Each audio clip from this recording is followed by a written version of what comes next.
Prime one, that's him. Sky, thought you thought, but I wasn't born yesterday. All I do is ball, you goofies underestimate. Heavyweight bag, step on your weight class. I done moved across states, blood I can't cap. Strap put it on my pivot, clocking digits. Rock hard and I ain't even in the kitchen. I'm on a mission to move soft, make a thing flip like a moonsault. Keep a switch for everybody through salt. Face froze, somebody check dude's pulse.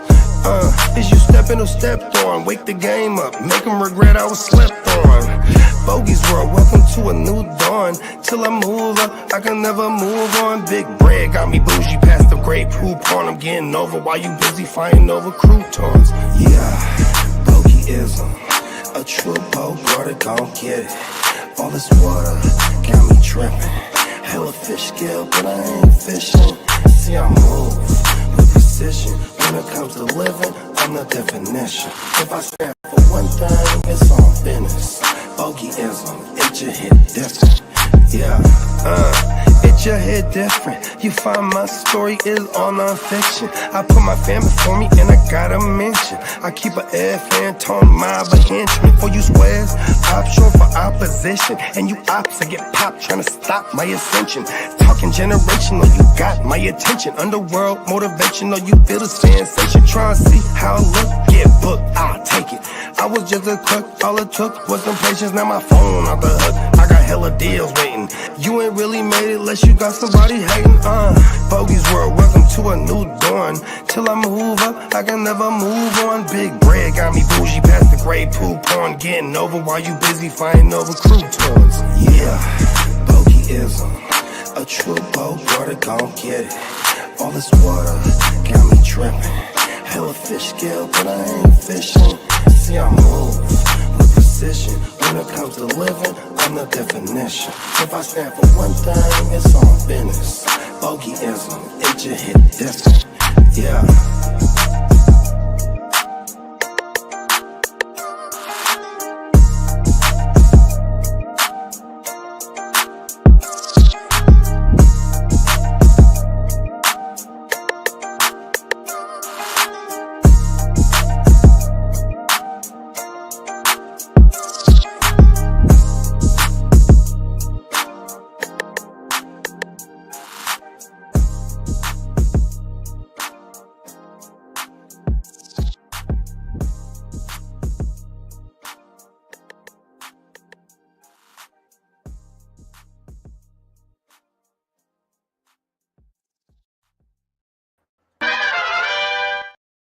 Yes, sir. Yeah. Yes, sir.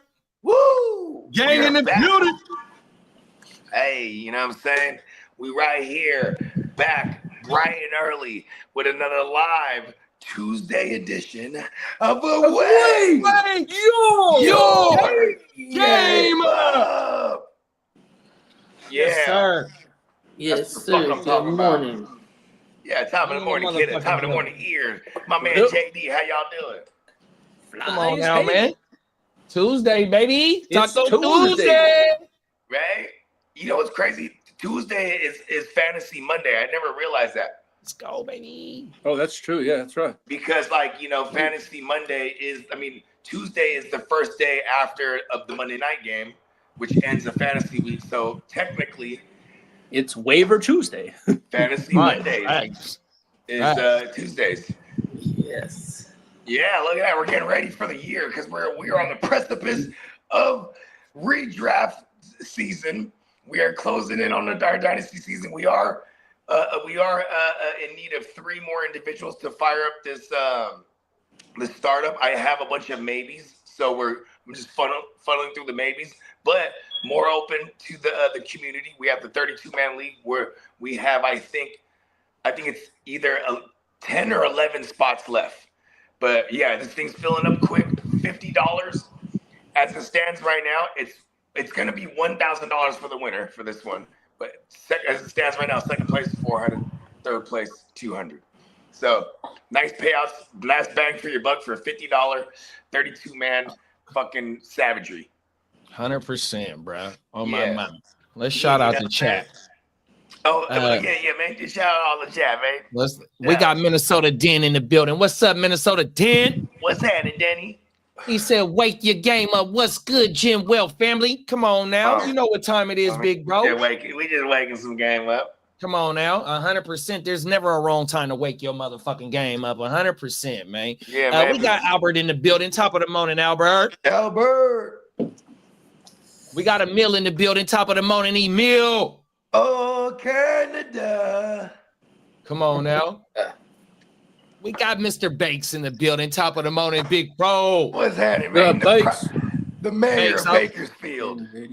I was just watching the missing 3 about Bakersfield, big bro. I got a little bit into it and didn't get hella far into it, but I just started watching that shit. Some cold shit, bro. Is it a mini series or is it a one-parter? Now, as when you watch it on, I think it's on Netflix or it might be YouTube, but it just says it's just one season. But like I said, I only started the first episode. I got 45 minutes into it and dozed off on it. But all 3 missing people have been connected to each other. So it starts off with one person missing, a 31-year-old, 30-something-year-old. And then so when the person, the family that's worried about they family member missing, the mom of somebody else calls is like, man, your son and my son been kicking it 100%. Then it leads to a chick, a 20-year-old chicks, and I started dozing off, bro. I ain't gonna lie, but it's some damn good shit. 100%. I like true crime shit. Yeah, 100%. Big fan. We got because we secretly are vigilantes. Talk about it. Ain't that right, Catman? Oh my mama. Yeah. Hey, big. Only thing is, hey, we do ours in the morning. Big bro be out there late at night, really fighting crime. 100%. Hey, look.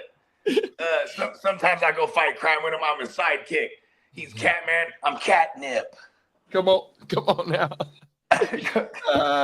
Get him, Catnip.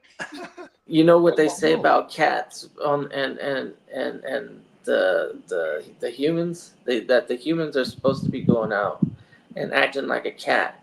So what a cat would do, they would go out and they would kill as many things as they could and then bring it home, be like, yo, what's up? Yeah, do it. Like, oh shit. When did you have the time to do this? I thought you was asleep with me. That's what you do at night? No. Real talk. But I think that's funny that they respect me on that level, that they think I'm not going out now. I'm like everything. Oh, he's the only one that gets to go out at night and have fun. So you're telling me Jeffrey Dahmer had cats? Shit. You know what? One of my homies, he was a cat and dog person. Yeah.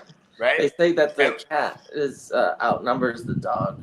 Yeah, but like it hasn't always been that way, but the cat would like be able to kick it inside and shit. You know, they have the little cat I think door. since COVID, especially I think set some sort of oh shit, I'm gonna get a cat instead of a dog for like a good 3 years straight. You can just let that cat out, huh? You'll come back too.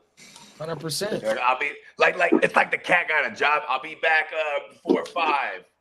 If you have a backyard, just takes it's off. not out of the question that you'll see a For all pregnant you know, your cat could have died cat. like 7 times. roam around. He got 9 lives. You know what I mean? You Safe just don't spot know. to He chill. should come back. You don't know the motherfucker. He's on his 8th. He's on his last whim. Yeah. My mama. Brandon said, we got AKA he's on fire, man. On my mama. Brandon said, I decided I'm gonna sit out until the Bengals give me a better offer. 100%. Oh, They it's talking Trey about Hendrickson. Oh, everything. And we got Cole. What's up, Cole? Top of the morning, big bro. I hope you ain't here just to be trolling. I hope you with the shit today. 100%. We got Cornell in the building, Team 42. What's up, big bro? What up, Minnesota Cornell? Den. We got King D in the building, top of the morning, big bro. Bake said, jump in, JD and Lee. Join the Brotherhood of the Sith. Man, I didn't jump in. I think I've only passed on 2 of the startups this year, big bro, on everything. And I think I might. Reason why I ain't did this is because if there's any new startups coming up, 100%, because we've had somebody tap in and, that came up out, you know what I mean? That ain't been around in a while, man. Hey, what y'all got going on right now? Y'all trying to fill some shit up? 100%. So I think I'm done on the dynasty leagues just in case. Yeah, I'm done with dynasty. One or two redrafts when some more people start coming around on everything. Yeah, I'm maxed out in my dynasties. Yeah, I think I'm G, bro. I'm at 12 as is. That's enough. I think I'm at like 9, 8, something like that. I ain't too far from you. I got 5 GWN leagues, and then I got what? Yeah, and then I got 7 other ones. So I think I'm maxed out. Yeah, I think. Then I still have my redraft leagues coming up too. First one next, Sav, Degen, Kumite. Yeah, I'm in 5 of the GWN. My mama. 100%. Cornell said, "What's up, guys? What's up, Lee? Not much, Cornell. How's baseball going, buddy?" What's up, Cornell? Bake said, "Yeah, same. I only got through the first episode. It's a mini series too, so we're gonna get a lot of episodes." Okay, nice. We got my dog Cam in the building. Yeah. Hi, Kenneth. There you go, Damani. What's up, bruh? Florio now trying to say the NFL commissioner is actually proposing the rule change himself and asking other teams to submit it for them. Is that the fucking reseeding or is it? I was gonna get to that when we do the news. Oh, well, let's fire it up. Minnesota Den said 70. Well, we gonna get there one day. We gonna have 70 leagues, but we gonna get there one day, bro. 7 dynasties, 3 redrafts for me, all GWN leagues. Let's fucking go. And he's commissioning them leagues. Yeah, 100%. 12 dynasties, 16 redrafts. Come on now. And Cornell said doing good, y'all. 100%. Before we take them to the streets, we're gonna drop our new promo video because we are sponsored by and powered by NeonPeacockMerch.com. So we'll be right back.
And for the first time ever, if you want to get one of you and your favorite fantasy op on the NBA Jam Live t-shirt, we just seen Crooked Commish versus Mouth of the Bay, bro, on the NBA Jam Series t-shirt, man. Lock that shit in, man. Yeah, and get your $13 t-shirts and get your 40% off everything else.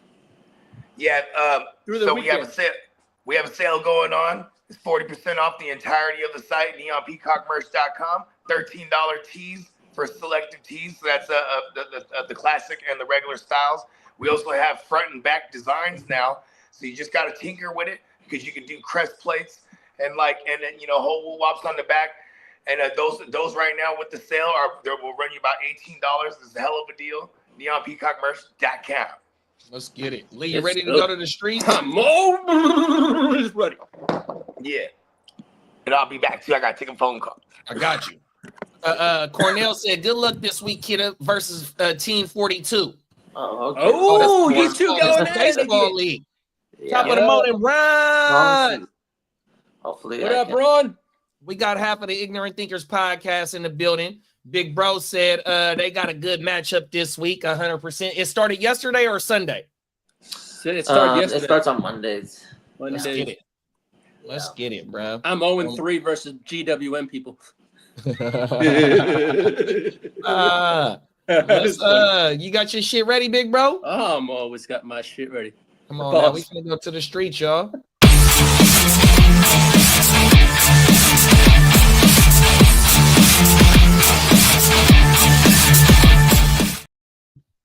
Good morning, good morning. Happy Tuesday, everybody in the Top of it, big bro. future world. Well, they're saying the NFL will be voting on a playoff seeding rule this week, where division winners will automatically get a home playoff game.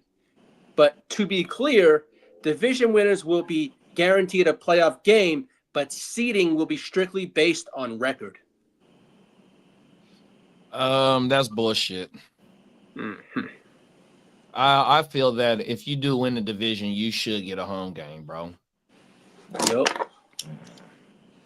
Maybe we should go back to like the old school AFC. Yeah, I agree with the kid of there. That would be more interesting to me.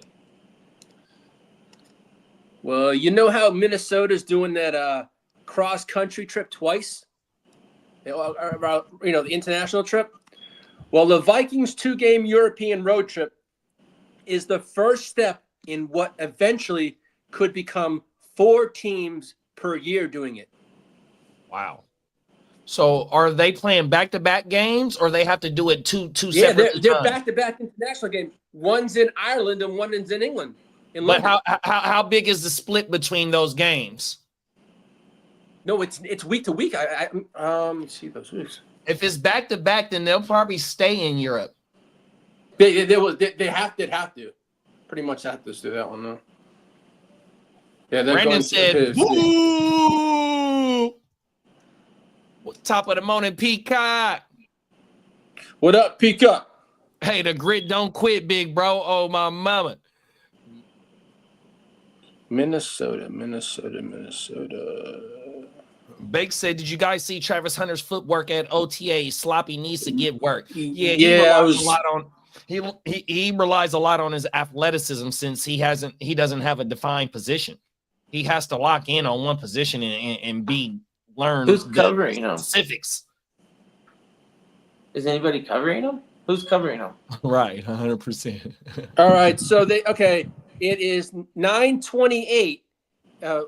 July. So September 28th, they have the Pittsburgh, and then they have the Browns on October 5th. Yeah, it's back to back, so they'll stay in Ireland. Yeah. 9/28. What is it? It's only 30 days in September, and then what you say? 10/5. 10/5. Yeah. Yeah. So, damn. That's 2 weeks away without their family. In 2 different countries. Well, they're having a nice European vacation. That ain't no that's a whole work. Man. Especially if they get some sort of compensation package. Yeah. Well, they don't have to pay taxes, American taxes in them games, because they don't earn no money in the U.S. But they can get drunk as the hell. Can use it they as can a get big slobber knockered all they wanted to. Right. They can use it as a write-off. Of things. The fucking players get to pocket a lot of that money, depending on what that tax system is out there in the country that they play on. I don't think that can get shit-faced for 2 weeks too. Or as they say in England, slobber knockered. Come on, slobber knocker. Oh, my mama. What you know about that, bruh? I don't, but they get hammered, right? Everything. I wouldn't know that feeling at all. Come on I now. think, what was it, Harry Carey that would say, this is a big old slobber knocker? Oh, everything. Yeah, something like that. Well, the Eagles Super Bowl champions signed Nick Sirianni to a multi-year contract extension. Make it rain. Now, the Eagles also hired former Jets general manager Joe Douglas as the senior scouting role. Oh, wow. Yeah, wasn't Joe Douglas with y'all, big bro? Yeah, he was the GM over there. Yeah, I want to say he came the latest casualty. Yep, and I want to say he came up under the Ravens system. I want to say he was in that office over there. I want to say right. I'm not 100% sure on that. Yeah. But I want to say Ozzie Newsome. He came up under Ozzie Newsome. Well, for the 49er faithful, they have extended Brock Purdy for 5 years, $265 million, $181 million guaranteed, plus a no trade clause for the duration of his 5-year extension. So just under Chivas. And while they were at it, the 49ers have agreed to a 3-year, $63 million extension with superstar linebacker Fred Warner. Another one that they get a salute on. 100%. And we took care of Kittle early. You know what's Yep. the difference? You know what's the difference than from before? Because we're not waiting. These are not only is the Brock's the first contract, but the other guys like Kittle and Warner, this is their second contract. So we made sure we took care of them right. So then we can have this full off season. We didn't wait out the shit with the Brock. You know what I mean? We took care of him, so he's gonna have this full off season. You know what I mean? We're doing it right. You know what else that tells me? So in last year, even though Trent sat out, Trent got his dough, right? And these three dudes that got paid this year, them is your cornerstones of your fucking organization, your franchise, 100%. Them is your building blocks and right Ayuk there. is paid. So you know what I mean? I'm throwing him in that group too because I feel like we just got Ayuk now. You know what I mean? Like I don't see us trading him unless we're like out. You know what I mean?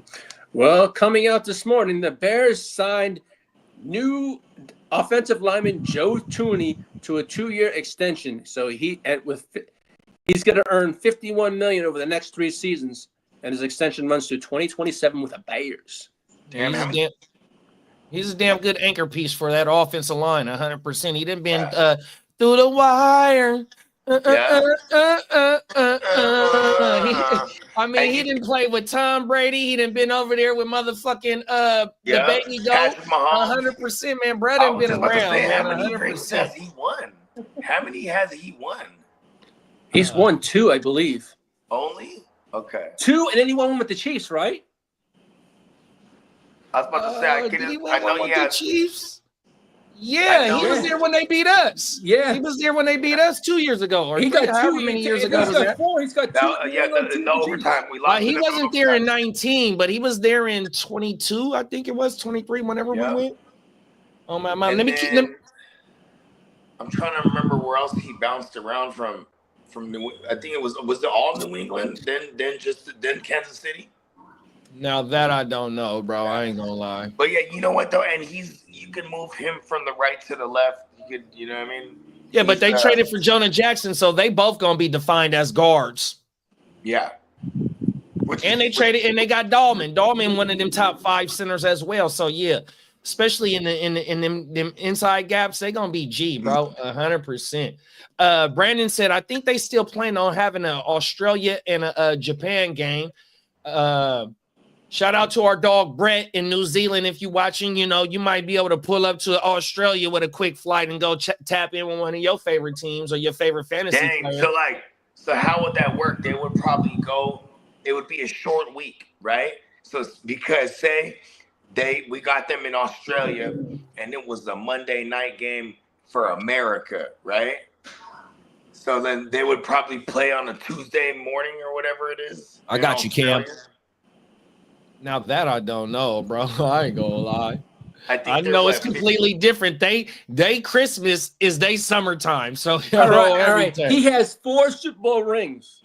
See, I knew he had more than 2. Yeah, he's a 4-time Super Bowl champion. So he got 3 with New England and 1 with the red team. I don't know. I don't understand. I think it goes LI, LII, LVII, and LV3. Man, hey, shout out to the Roman Empire. Hey, shout out to the Roman Empire, man. So LI is 49. Yeah. Right? Is that what that is? Yeah, I believe. I have no idea, man. Shout out to the Roman Empire, man. Well, because oh no, I guess I have it wrong. Because so IV is 4. Well, he lost to the Eagles, and he was on that team that lost to the Eagles. So that was 17. That was so. It's 2024 is when the so he won it in 16 because the Patriot. Tom Brady won it. Are you talking about the Patriots when they lost to the Eagles, or when you talking about the Kansas City when Hold they on. lost to the Eagles? I'm looking at the Kansas City shit. He won it against San Francisco. That was one. Yeah, And, that's for sure. And then the other 3 was with New England. Yep. Yeah, because he was there 14, 16, and 18. That motherfucker like 35. Yeah, 14, 16, 18. There you go. Yep. Brandon said, or those were just Hunter CB routes. So Well, Saquon Barkley has officially been named that's funny. the Madden cover He is athlete funny. for 2026. Say that again, Lee. Saquon Barkley has officially been named the Madden cover athlete for 2026. Oh no, Oh he's yeah. dead. Oh, Make- I got Will Shipley's on the block. Come on now. Oh, everything. Run it quickly. The price is right. Hey, thanks a lot. I'm legit gonna shop my Will Shipley's under that notion. Like, hey, look, Pretense. Oh, hey, my listen, mama. you know Saquon is on the cover right now, bruh. Hey, Bogey, all you got to do is just post a picture of the Madden cover right now in all chats. Yes. Just post the picture. I'll send it to the Oh, thread my so mama. Bo can post it. Hey, it's real. It's like stay away from him. Oh, my mama. Well, Hey. speaking of old man Aaron Rodgers, his biographer Ian O'Connor believes Rodgers will be joining the Steelers soon. They think the press conference will happen this week. And then We only got 5 days left. and Exactly. then this week. in new news, breaking news, Aaron Rodgers' autobiographer gets fired. Quickly. Oh, and let me catch up in the chat right fast, big bro. Bake said no one, just running routes and cuts. He was just I talking wonder about if he'd be better off Yeah. learning how to be a running back at this point than a wide receiver. he I gonna get cracked at running back. That motherfucker only weigh like 175 pounds, 180. yeah. I was about to say he's like 180 at best. Oh my mama. So maybe he can bulk up and become like a Danny Woodhead, like not Yeah. necessarily like the type of 3-down workhorse that you would expect, but Danny Woodhead was that. Danny PPR Woodhead was a machine. weapon out of the backfield, primarily 100%. as a pass catcher, how to get him in space, little space, and see what he could do. And maybe he does that spaz step and juke and gets lucky, and I don't know.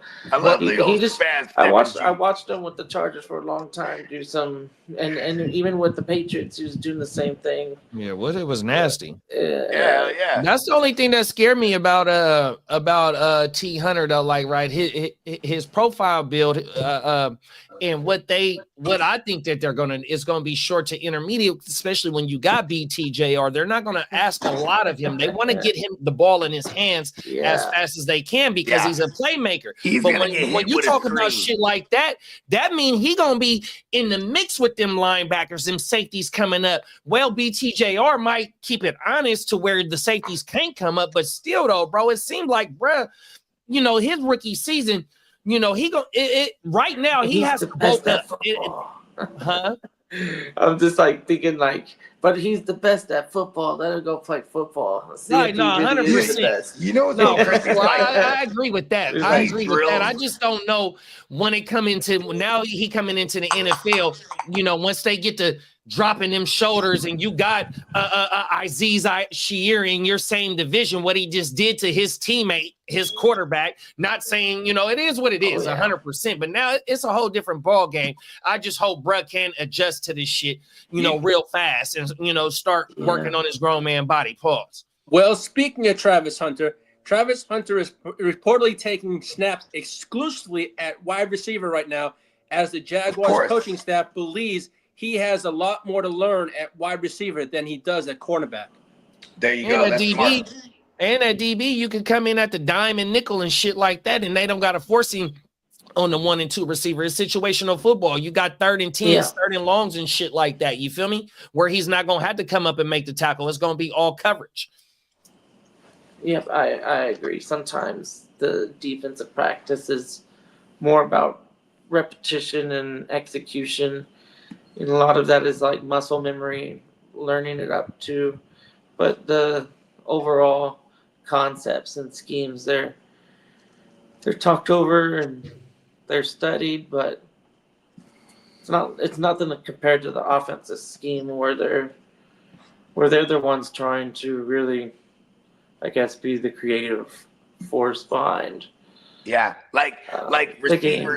receivers are running design joints and schemes, Yeah. and then when you as the DB, you're reacting to said schemes. I mean, you know what's dope about this is you had an intelligent version of this with Richard Sherman. He played receiver for most of college. Then they converted him. They were like, hey, if you want to stay on this team, because they had Doug Baldwin, they're like, then we're going to switch you to corner. So Richard Sherman switches to corner, just reverse engineered everything. You know what I mean? So I feel like Travis Hunter, it'll click to him at one point. He'll be like, okay. Because, even in college, look, they're hitting him off of screens, short intermediate routes, like you said, right, JD? Because maybe his knowledge he's more of a natural talent than he is but watch when he starts to learn this playbook, he's going to be very dangerous. You know what I mean? He's going to be very, and the cheat code that we're looking for, even if, okay, what is a good DB going to get you on average? What's the top end DB usually get you in a 1-2-3 scoring format, right? Let's say on a good week, 20, 25 points, right? Absolutely easy. Yeah. Yeah, right. So if we just lower our expectations, because that's the reason why we want, because we play only IDP leagues, so that's the reason why we want Travis Hunter, so we could it's like putting a receiver in your DB spot. So even if I'm just getting maybe 3-4 targets a game, but I'm also getting him mixed in as a DB, I'm loving that floor that we're getting out of him with the craziest upside. You know what I mean? Yeah, this is a 100%. 100%. Yeah, because especially if he score a fucking touchdown, bro. For real. Yeah. A fucking 30-yard touchdown, you know what I mean? Or then he gets a pick on the other side. You never know. We're gonna have 100%, some bro. games like that. You know what I mean? Facts. Them is facts. He's gonna get tackles because he's gonna be on the number one targets because he's automatically number one corner they got. You know what I'm saying? So whether they respect him right off the gate and they don't want to throw his way, I doubt that. You know what I mean? So he should. It should be a nice balance, but the combination it should have a floor that we're gonna love. You know what I mean? But now it's just how disciplined can we be in redraft or even some of these dynasties? How high do we have to go? How disciplined can you be? If you really want them, are you gonna wait? You're gonna go up and get them. You know what I mean? Yeah, you're drafting in drafts. You're drafting him as an offensive player, so you're not gonna be able to wait on him. I think the absolute upside is the Danny Woodhead type of running back, wide receiver, 11, 12 fantasy touches, and then plays that defensive role and sprinkle in the average 8 to 10 points that a defensive back, a full-time defensive back would score. We're talking. So he could have a game where he has 2 solo tackles, a pass breakup, right? So that's 2 solo tackles, pass breakup. So that's basically 6 points. 6 points right there, right? Then he catches 3 catches for maybe 40 yards, right? So in our format, the 3 catches, that's 6 plus 4, so that's 10. We're already at 16 points right there. Yeah. You know what I mean? Somebody that he's gonna be fun to have. Pause. You can slot him into the DV. It's a no-brainer. That's exactly where I got him, man. I think I got 2 shares of him in IDP and 1 share of him in the offensive all offensive league. In the IDP leagues, I got him as a IDP flex. Yeah, let's go. 100%. Peacock. I would just throw him not even in the flex, but in your actual DB role. DB spot. Yeah. The value's too high with the extra linebacker that you could. Yeah. Start at Well, in there. Yeah, to the best of your ability, stuff them all with linebackers, and then if you could put that receiver there at DB, basically. Peacock said, "Did you guys see Travis Hunter on the Jags? Seriously, caps his upside." Yeah, that could be a good or bad thing. I don't know. I mean, the reality of it that he still has to learn how to play receiver more than we thought in the NFL. That is some like Got some like, troubles I and never stuff. thought of that. The obvious, right? Like, And the Vikings wanted their flowers and attention. Now they're getting it. Talking about going into them games that Lee was talking about overseas. I really See? thought the Hall of Across the pond. but you guys got to remember the history of the Thanksgiving Day games, right? So they were like, what teams want to play on Thanksgiving? And everyone's like, fuck that. We're spending Thanksgiving with our families. Then they're like, oh, okay. Which shitty teams would want to be seen? And then it was the Cowboys and the Lions. This is fact. And So then Brandon, they're like, how can we get football over there? And all the good quality teams didn't want to go. They're like, Minnesota's like, we'll do it. they raised their hand, huh? Or they might even just send them. They're like, let's send Minnesota. And Brandon said, I really thought the Hall of Fame game was going to be the Chargers versus the Vikings, but it's the Chargers versus the Lions. And then Cam said, Purdy deserves it. And then we got a fantasy question. Where is Nick Chubb going to end up, or is he done? No, he could end up with the Bears, probably, possibly. Yeah, that's what I was gonna say. I think it would be with the Bears because like he was already talking like that specifically like himself. He was like, oh, I want to reunite with my man DeAndre Swift and like get the whole Georgia backfield thing going together. And then, but anyways, that outside of that noise, I mean, here's what I'm thinking. We're not even gonna hear anything about this until like maybe training camp or even after training camp. He's gonna find a team, and I feel like if there's not a team like Chicago where he could be right away useful. I could see like Baltimore, bro, being like, all right, watch this. If anything happens to Derrick Henry, we got a Nick Chubb. You know what I mean? Like Stay in the division. That'd be crazy. You know what I mean? And then like he would just be fresh as fuck daisies as much as he can be, as Nick Chubb can. And he just, if anything happens to Derrick Henry, then we see Nick Chubb. Or even like say when the weather gets cold, and then now you're even starting to preserve Derrick Henry because you got games that are in your favor and it's out of hand. Then they go, hey, go ahead, Chubb, chew the clock out. You know what I mean? Like that, I can see that. And then there's also the other one that was interesting to me was and I don't want this one, but the Steelers. You know what I mean? Because I'm like, oh, don't just like backseat my what is it called? My Caleb Johnson's boy, or even worse, like it's you bring in Chubb and he's a goal line specialist, and then you have like Warren, he's the change of pace guy, and then you have Caleb Johnson like between the 20s, or even worse, just on early downs. So I kind of don't want Chubb to go anywhere except for be like a high-end handcuff. Or Chicago's interesting because then it would be he'd be the thunder to the lightning. You know what I mean? With like it'd be like a poor man's David Montgomery and Gibbs. You know what I mean? Well, coming out of South Beach, running back Devon Achane has high aspirations for 2025. He says, "I feel like I left a lot of yards on the table last season." Damn, and he put a lot of yards up too. Yeah, he did. That motherfucker had 80 targets last year, 83 targets on 70-something receptions. How tall is bruh? Because is this high aspirations like that he's gonna grow? He's a kind of midget. Because like he's low, he was already doing his thing. Like it's exciting to think that like if this is not his ceiling yet, you know what I mean? Like bruh 5'9". See, he's got high hopes. Well, veteran. He got some high apple pie. I wish I could be a little bit taller. I wish I was a baller. I wish I had a girl who looked good. I would call her. I wish I had a 6'4" and I forgot, bro. But yeah, I wish I had a rabbit in the hat. A hat with a 6. Yeah, that's that shit, bro. Oh my mama. Ski low, bro. Come on now, facts.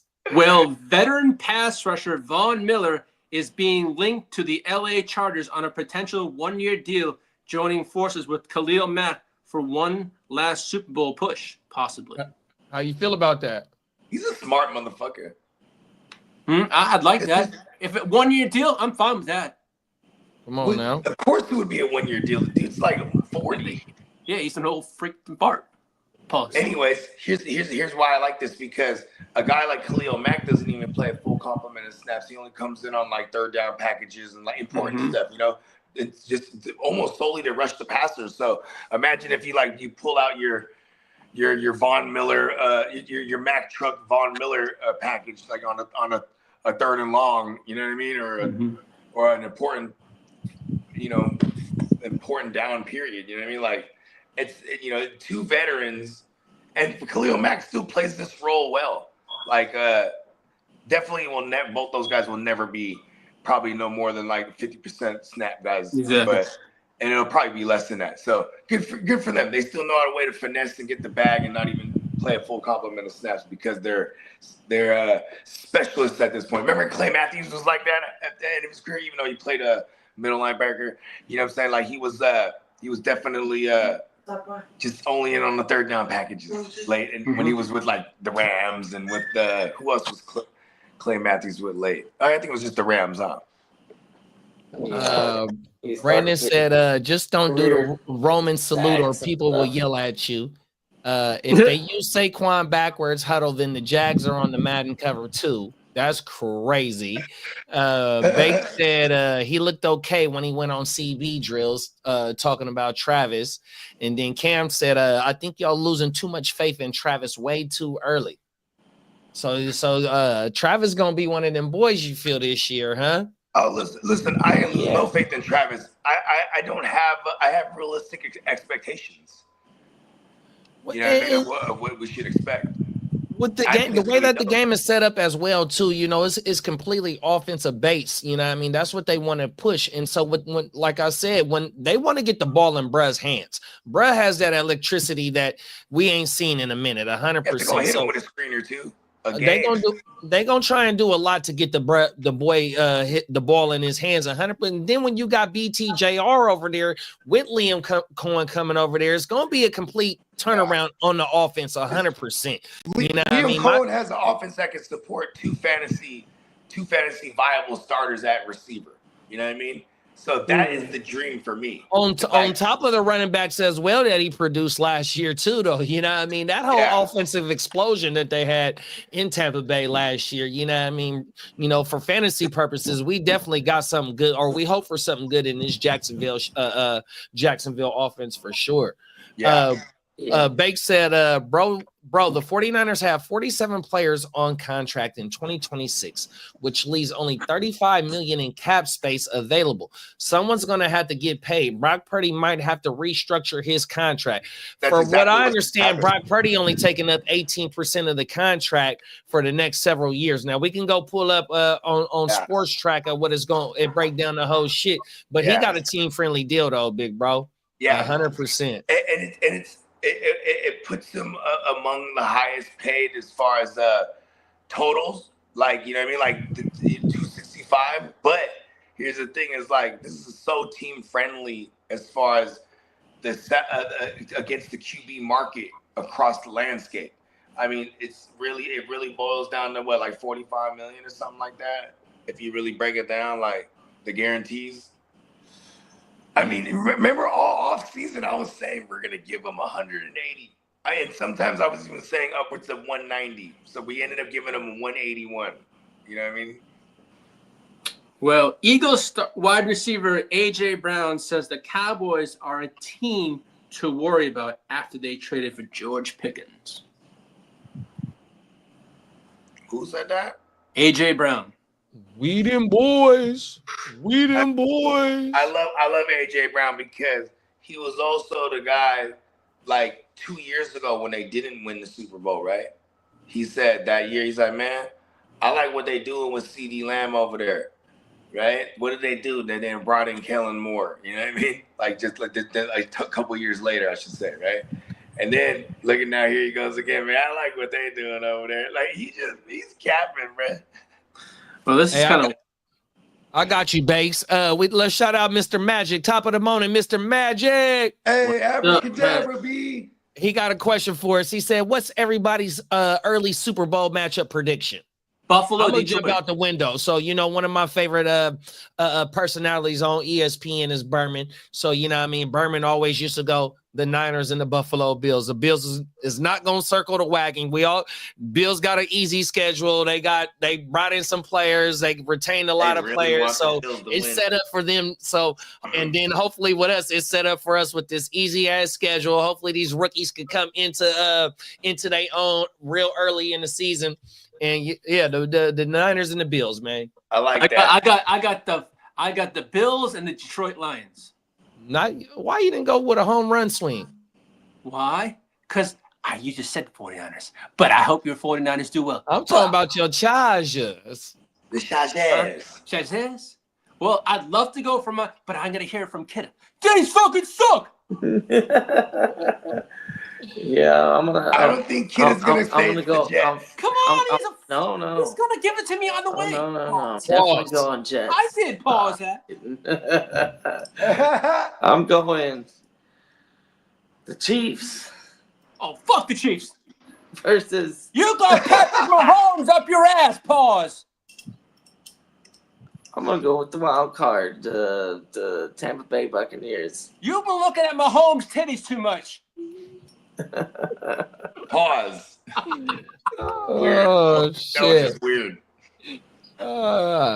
Hey, they gave her some new headlights.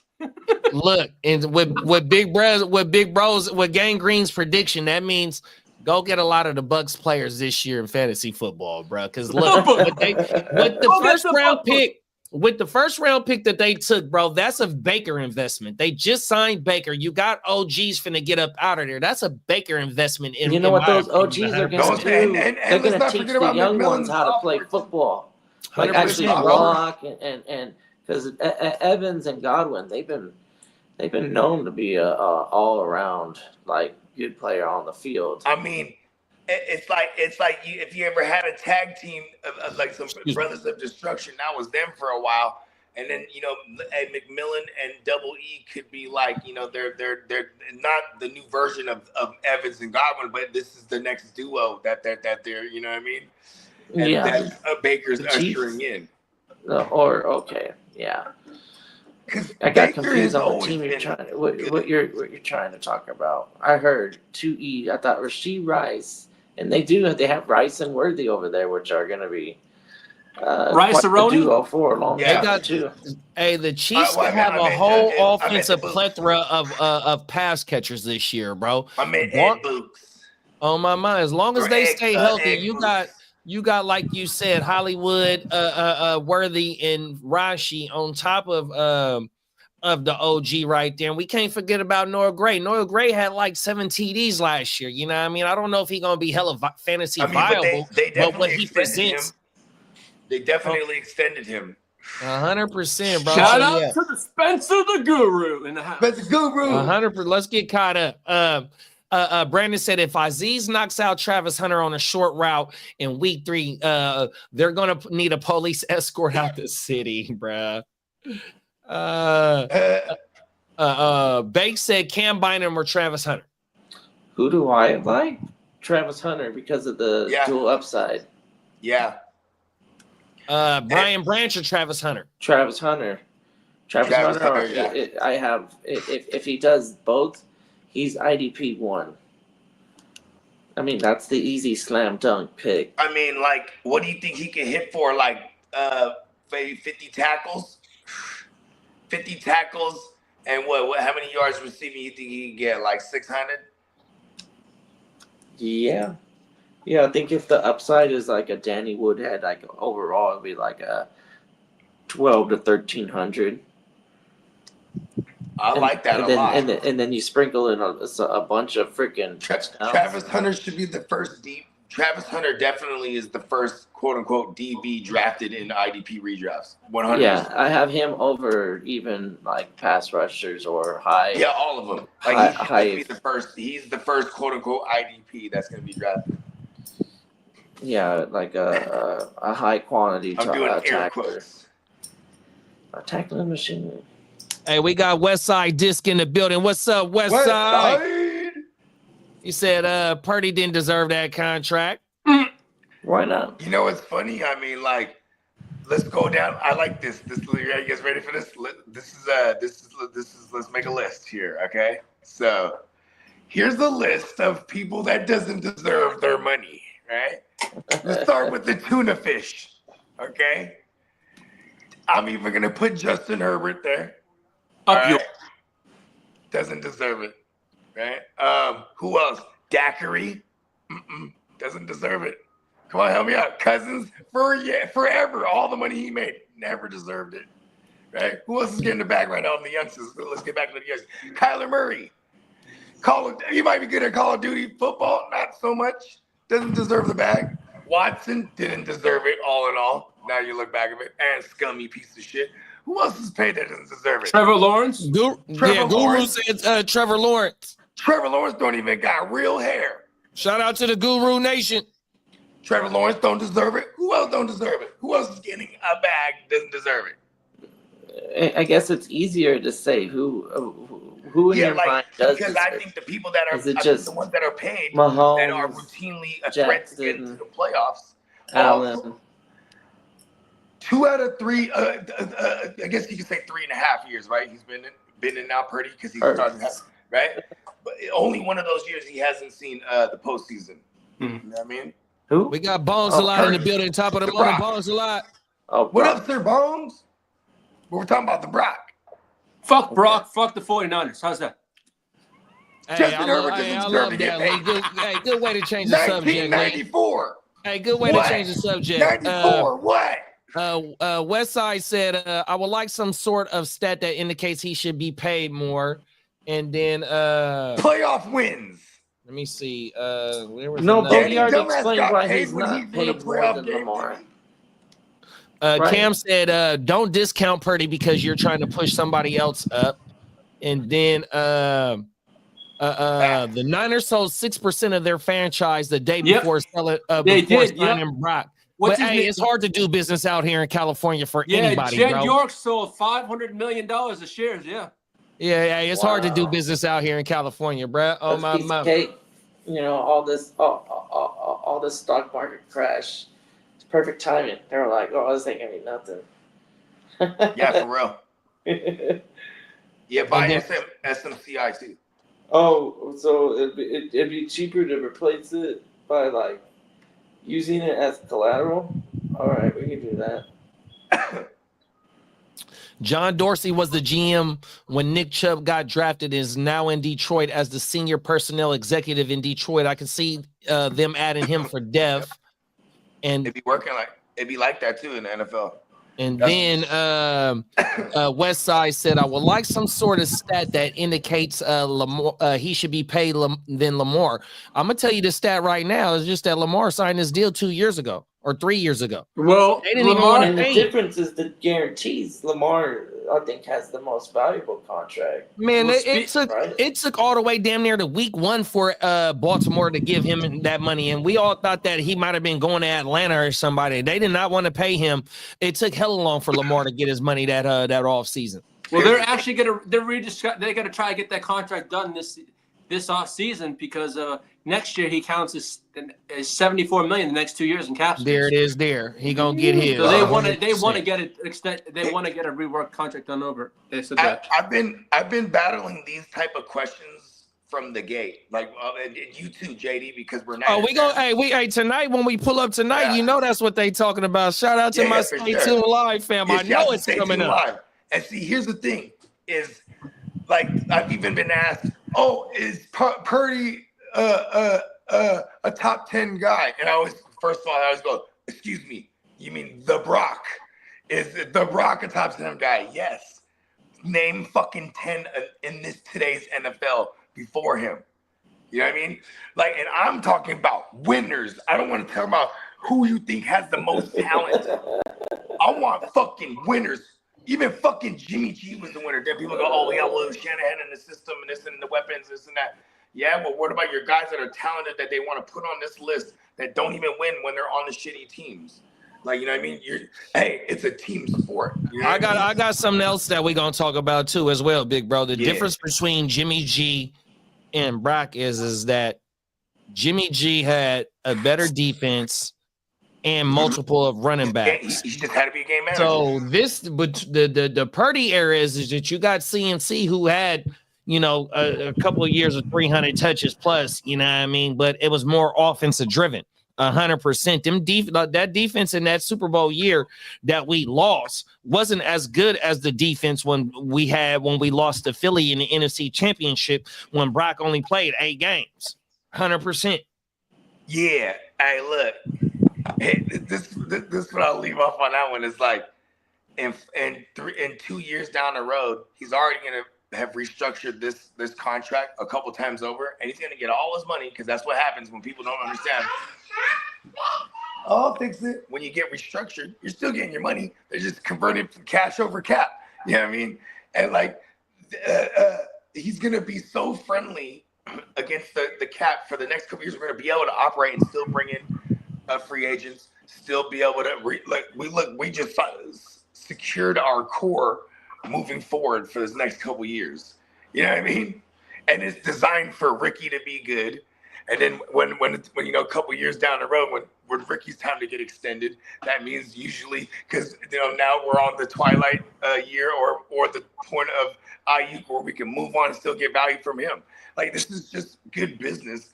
And I like the way my organization has been operating. So is Ricky bulletproof this year, or is that no pun intended? Hey, look, that's a good one, bro. Is not worth the bag. 27-0. 27-0 to Trevor Lawrence. Emil said the Lions winning the Super Bowl this year, and then Brandon said Texans versus Rams in the Super Bowl this year, or Chiefs Bucks. What year is it? Then Guru said Ravens Eagles. Bake said you said Texans Rams, not a leg to stand on and judge what they say. Mm-hmm. Bengals Shangles in my prediction. Rams barely lost to the team who made it to the Super Bowl. Texans barely lost to the other team that made it to the Super Bowl. Shout out to Brandon, 100% Texans stand up. Trevor Lawrence, Tua doesn't deserve his contract. Ravens about to be in cap hell. Mm-hmm. There can only be one Brock, and his name is Bowers. Talk about it. Who would you rather draft, Goff or Purdy? This year, Purdy. I'd say Goff. Man, I'm trying to draft somebody that's got a little bit more long-term value. I mean, I'm hearing things so just outside, a little bit of noise of how long are we actually going to keep Goff around? And then what kind of value does he have? Does he have the same type of like Darnold value where you're like, I hope he gets a job at this point because what are we going to do with Goff? He's 31. Yeah, exactly. I mean, you know what? You want to know what's really dope for him as an insurance plan is that he's always going to have in the back pocket that when they're done with Stafford or Stafford is finally done, he'll go back to McVay, bro. Because then at that point he might only be like 36. I mean, he's gonna be 30. He's gonna be 31 this year or 32. Is he gonna be 31 or 32, or is he barely gonna be 31 this year? They weren't panicking on this, I don't know, quote unquote weak quarterback class. I'm not going up there and reaching for somebody. It was. I mean, did they got more like we're gonna stay pat with what we've got. They have Hendon Hooker, right? That, like, you know what I mean? That's the backup they chose to kind of breed or what's the word I'm looking for? Groom. Grooming. Yeah. No, yeah, and I grooming. think both of these quarterbacks don't even average 20 fantasy points per game. And these is back end quarterbacks, pause, that you are drafting every position in redraft and you're settling for 100%. And yeah, this is pretty much like back to back. Who you got it as? It's they're very statistically comparable. Well, 3 high rookies signed their contracts yesterday. The Chargers signed Amari Hampton, 4 years, $17.77 million with just under $10 million signing bonus. Matthew Golden signed his 4-year fully guaranteed $17.58 million contract. And Shador Sanders signed a 4-year, $4.6 million rookie contract that includes $447,000. Shador Sanders signed a 4-year, $4.6 million rookie contract that includes $447,000 signing bonus. Boom. A fifth rounder that got a $4 million deal. Good for him. Come on That's now. a hell of an agent. Westside said Bengals in Minnesota, his picks for the Super Bowl. And then Brandon says, come on that's now. Gangster. Come on now. Every Bengals Minnesota in den, I Minnesota, love to hear that's that right gangster. now. Brandon says, seems like the NFL media would have a different opinion if Purdy was 3 inches taller. I don't know. Yeah. What is he like? 6'2"? A slow 6'1", probably a or 6'2". something. He ain't no. He's taller than tall Baker dude. Mayfield. But you know what though? With Brock, he showed a lot of fucking athleticism out the pocket last year. You know what I mean? So Yeah. if he can Even get a in his little bit more college on career, schedule, you'll be able to take advantage of that in certain situations 100%. But also we just got to stay healthy. You know, this is going to be a young ass team. It's not going to be a young team on offense. It's going to be a young team on defense. And that's why I say the Brock era is more heavily focused on offense 100%, bro. I mean, and I do feel, you know, this last couple of years since life after Demeeks, right? Since Demeeks went to the Texans, like I just never felt right about our defense, even though we got to the Super Bowl that first year without Demeeks. It was terrible. It was still terrible. It still always felt terrible. You know what I mean? It just feels good to have Saleh back. You know what I mean? And Shador's going to wear number 12 because it's his father's number backwards. Let's get it. Yeah, I can't wait to see the colorways. I can't wait to see some of the colorways for the Deion shoes. That pisses me off when people wear it, like, because the 12s, like man, 12, like, okay, there's TB12, there's Aaron Rodgers, even Andrew Luck was one of the guys. I was like, yeah, I could rock 12. I'm good enough. Yeah, my dog Jim Kelly. I think my dog Jim Kelly was 12. Jim Kelly, right? Like, you know, like Shador, sit down, man. Trying to rock a 12. Westside said Terry Bradshaw, facts, the blonde bomber. Hey, come on. When you rock a 12, it's coveted. You know what I mean? Like, look at Joe Montana. You don't really see nobody. You don't see no QBs rocking 16 like that because you know what? That wasn't even his number in college. Joe Montana, I think, was number 3 at Notre Dame. See, and he gets to the thing. He gets to the woo-wop, and they make that 16 iconic. You know what I mean? Like, but all the fools that donned the 12, it was something about it. So you can't just rock 12 like that. You know what I mean? I'm just saying. You feel me? Unless you play little league football. Even Terry Bradshaw, I forgot about the blonde. You can wear whatever number you want. No, actually, you know what? That's actually a cool thing. I think that the NFL got rid of, like that unspoken rule, or however the numbers were distributed. So the fat man could be wearing like 00 and single digits. You're like, makes him fatter. Remember fucking what's my boy's name? Abdul Carter. What? Abdul Carter got shut down twice. Oh, for wearing one. Trying to get Lawrence Taylor's number on the 56. Yeah. And then he wanted somebody else's number, and they both told his ass no.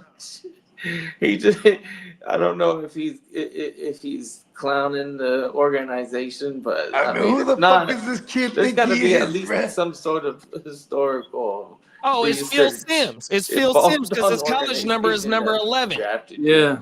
Yeah, and Phil Simms shit is retired, and Lawrence Taylor shit is retired. And I'm like, bro, who the fuck are you? He's like, go in them stands and look up, and you'll see them motherfuckers retired dumb numbers. You know what I mean? Well, Packers running back Marshawn Lloyd, who missed most of his rookie season, is healthy and ready for a big 2025.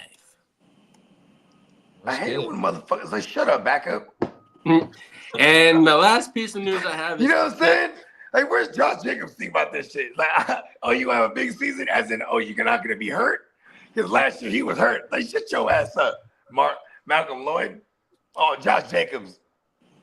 And And the Bengals have been coming to terms that a deal won't likely come to fruition with Trey Hendrickson. Now I'm annoyed. I got to go trade for all the Malcolm Lloyds to back up all my Josh Jacobs now. I saw that. never even got to Bogey use was that. talking about that the other day. Yeah, I was like, is this diabolical or what? Like, so Lee's like, I'm going back and forth with Titans right now. And then he's like, what do you think of this? And I'm like, you should throw in Malcolm Lloyd. I was like, I got Josh Jacobs in that league.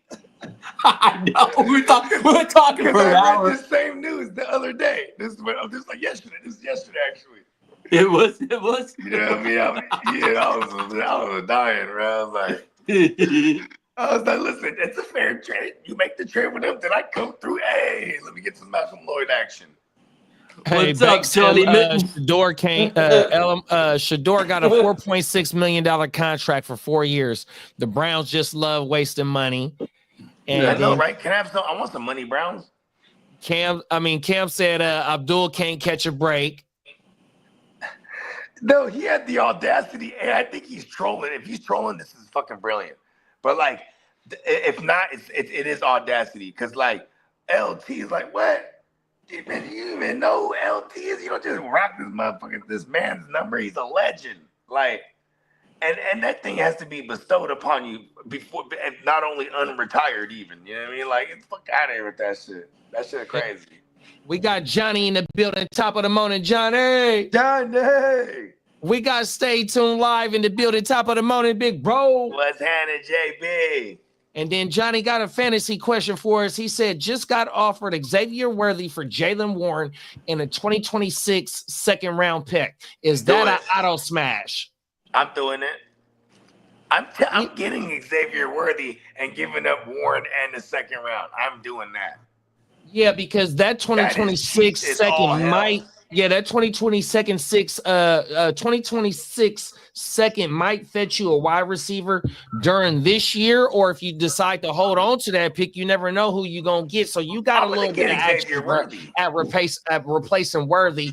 On top of Rashi coming back, you got maybe Hollywood for a whole year, bro. It's gonna be a lot of bang and boom with Worthy, bro. 100%. Rashi gonna eat up a lot of that target share.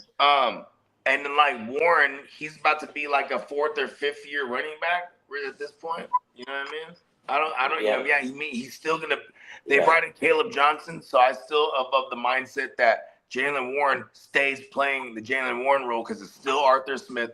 So there's continuity with the system, and yeah, maybe Jaylen Warren gets a little more action until Caleb said is fully acclimated. But yeah, it's gonna be just like better version of what they had with Najee and Warren, in my opinion.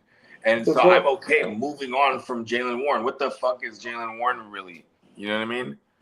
Like really, like what is he? The upside is probably like not equivalent, but I think the practicality of this season is similar. Yeah. Worthy. Yeah, he's a flex. All around. He's a flex. Yeah, and then you can go attack the Caleb Johnson owner as well and flip Jaylen Warren for something, you know what I mean? Or go get that second round pick and that Jaylen Warren to the owner of Caleb Johnson and see what type of wide receiver he got. You might be able to upgrade from Worthy to something else, especially with the owner of Caleb Johnson. You know how I view this one. I view it like I'm either giving up Warren for it's like it feels like I'm giving up Warren straight up because that second round pick. My team, Johnny's teams are usually good too. That second round is probably gonna be like the 210 or better. You know what I mean? So like, you know what I'm saying? I'm getting Xavier Worthy right there, bro. Fuck Jaylen Warren too. 100%, bro. I'm not even Jaylen Warren's eye. You know what I mean? And the only way that you regret giving up Xavier Worthy if he cracks inside the WR20 and below, going into mid-end WR2 this year. And I don't know if he does that this year, bro. Yeah, I mean, I have the mindset that we are only 2 seasons removed from the MVP Mahomes, and like in NBA Jam rules, 3 in a row, you're on fire. He's had 2 non-QB1 finishes in a row. I just don't see a third in a row, bro. Like, right? No, for sure. I mean, especially if they get get a back end QB1 this year. So I do like to get Xavier Worthy, who's probably people are more afraid of him than they shouldn't be. You know what I mean? It's probably gonna be more boom or bust for sure. I still feel like if even in a dynasty, that's a piece I could have that'll net me a bigger fish down the road, a bigger fish than anything that this Jalen Warren or second round. And you know what? Sometimes too, if I go, if I can get Xavier Worthy with this second and Jalen Warren, I might shop that a little around before I ultimately go, okay, I'll take this Xavier Worthy. You know well, and Worthy did have a hell of an end of the year, though. That's one thing about Worthy. They was forcing him the ball at the end of the year. It looked like Rice's rookie year at the end of the year. The way the target market share and how he was. No, 100%. From week 15, going 11 targets, 9 targets, sat out week 8, and then the playoff run was 6, 7, and 8 targets. So that's 6 and 13, I feel like that's more realistic.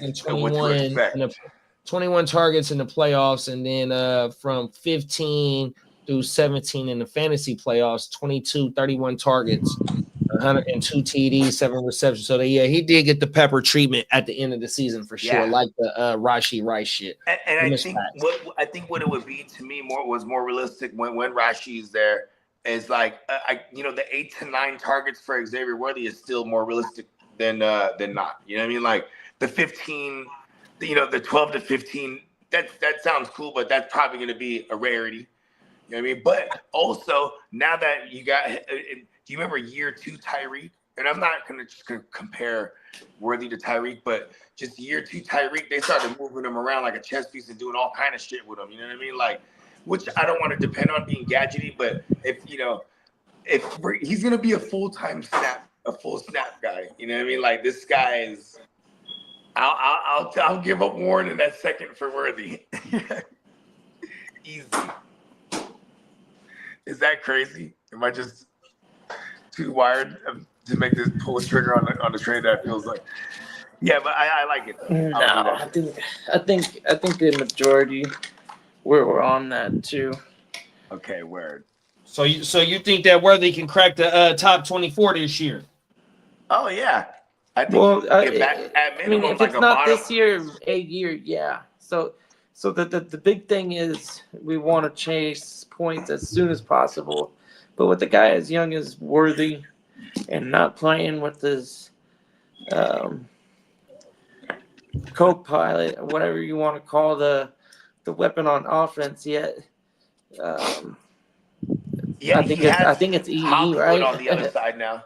So if it's EE and Worthy playing on the field at the same time, I think that offense looks a lot different.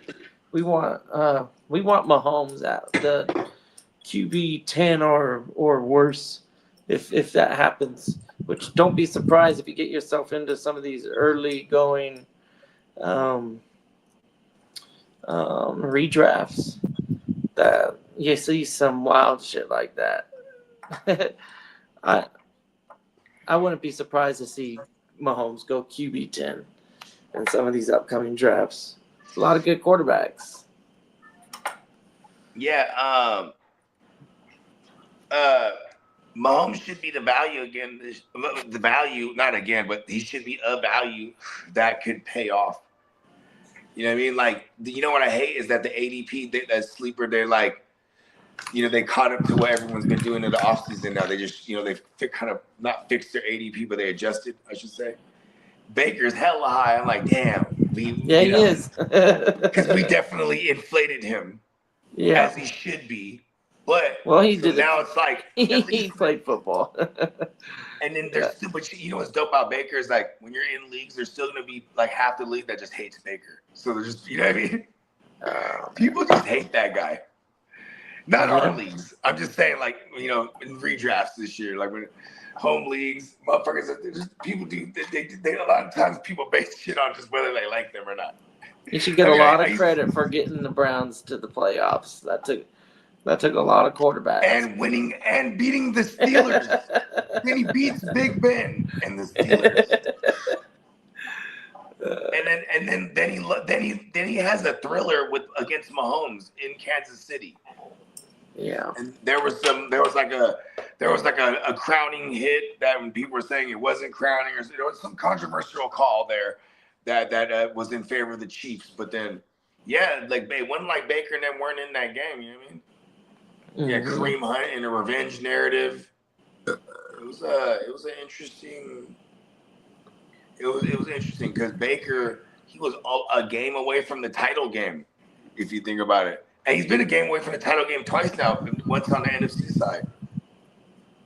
Yeah, that division, he hasn't got over that divisional hump. I like your prediction. You said Tampa, and that was your prediction, right? Yeah, that was like, Yeah. I'm going with the I wild like card. Because think about this, They're gonna that have to division go through the sucks, whole man. system to Like, get to the Super Bowl, but think about this. You have Atlanta, yeah, they're going to try to compete. And they got an old ass defense. And the Saints are not trying to compete. This is their final Right. hoorah. The Saints are like, yeah, we're trying to get the highest pick next year. Then you got Carolina. They're like, they were in like, they lost a bunch of games last year by a possession or less. So they could rattle. If a lot of those games go a different way for them this year, they're going to rattle off some wins. So, that division is definitely going to come down to it, but it's probably still going to be a 9 or 10 win team that takes that division. You know what I mean? Yeah. I mean, yeah, like 9-8 might win that. I'm division not this predicting year. the prettiest NFC champion. I mean, on paper, you want to say that the Lions should be the odds-on favorite. Then the Eagles. Or did the Eagles do it again? I don't have them. I don't I think mean- they do. I know the Eagles and the Lions are different, but situationally, remember when the Eagles lost the Super Bowl, they also got poached of Jonathan Gannon and Steichen. Yeah, but the There you Eagles go, lost Shane a couple Steichen. key players though for that offense. And then like that, that 2023 year was kind of like, it was like they got to the playoffs, but it was like a bust year. You know what I mean? Because they were all beat up. Then they brought, last year they're bringing Kellen Moore and Vic Fangio, and the rest is history. So like the Lions, they just lost Ben Johnson and Aaron Glenn. Yeah, that's a good point. Now And the so it's like, I don't automatically just put them. I mean, but see, here's who they still got? Dan fucking Campbell, right? Right? Ain't that right, Bones? Now is Saquon gonna get the same holes as he had last year? Pause with Becton gone. Is the question also? Who? Makai Saquon. Becton. Makai Barkley. Becton. I Yeah, mean, but they had a Makai Becton had. yeah, but they was still high. got Lane Johnson. I can't think of our Pacific Islander brother's name. They got like I'm not 2 All familiar Pros with the- and a with the Pro Bowl Eagles line, so- player on the offense, bro. On the O I'm line. not too familiar with that Eagles line. I mean, I know Lane. They got Johnson's players on that line, bro. I know they do. He not too familiar, but he was just talking about how bad it's about to be. No, there was a couple. They Hey, lost a listen, couple bro. people in the line though. It already sounded crazy when you were saying they're about to have a bad old line, bro.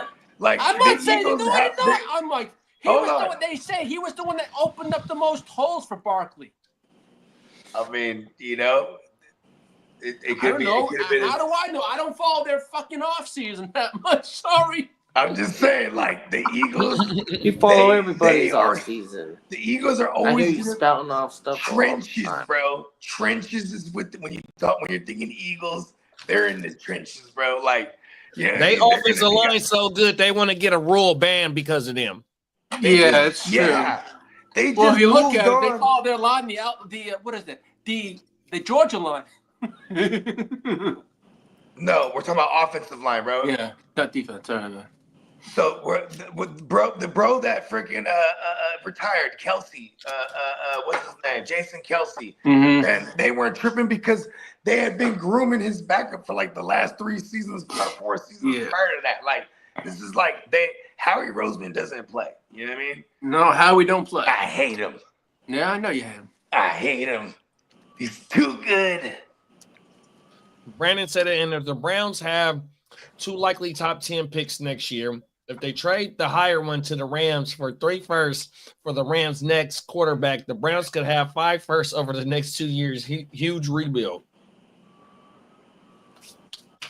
Right, the mean, higher yeah. one to the Rams. But the Rams, here's where I would argue that is because like they've been like retooling that offensive line, so over time they went from being old to like ushering in the younger guys. But their defense all across the board is hella young. They were the youngest team.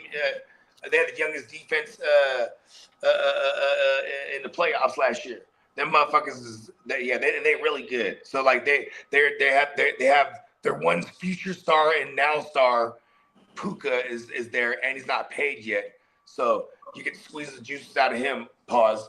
And then you got your veterans with Staffy and he's secure for 2 more years.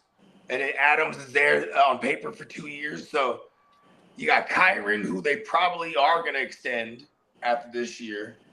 If he produces he's double-digit touchdowns 2 years in a row. If he doesn't die on them, they're gonna, because they haven't really addressed it by bringing in too many other notable guys that could take his spot. You know what I mean? Bless you. So they're gonna keep this gang together for a cool minute, until Stafford's done. You know what I mean? I think Stafford has 3 years on paper. You know? Well, 2 years they can get out of it if they want to. Yeah, that's what I'm saying. But it's the 3 on paper. So yeah. And I don't know, man. Maybe by then, you know what I mean? They might be interested in trading back for Jared Goff. Johnny said he's the defending champion in that league, so odds it's going to be a late pick. Yeah, I would make that trade. I would acquire Worthy. Yeah, I would definitely acquire Worthy.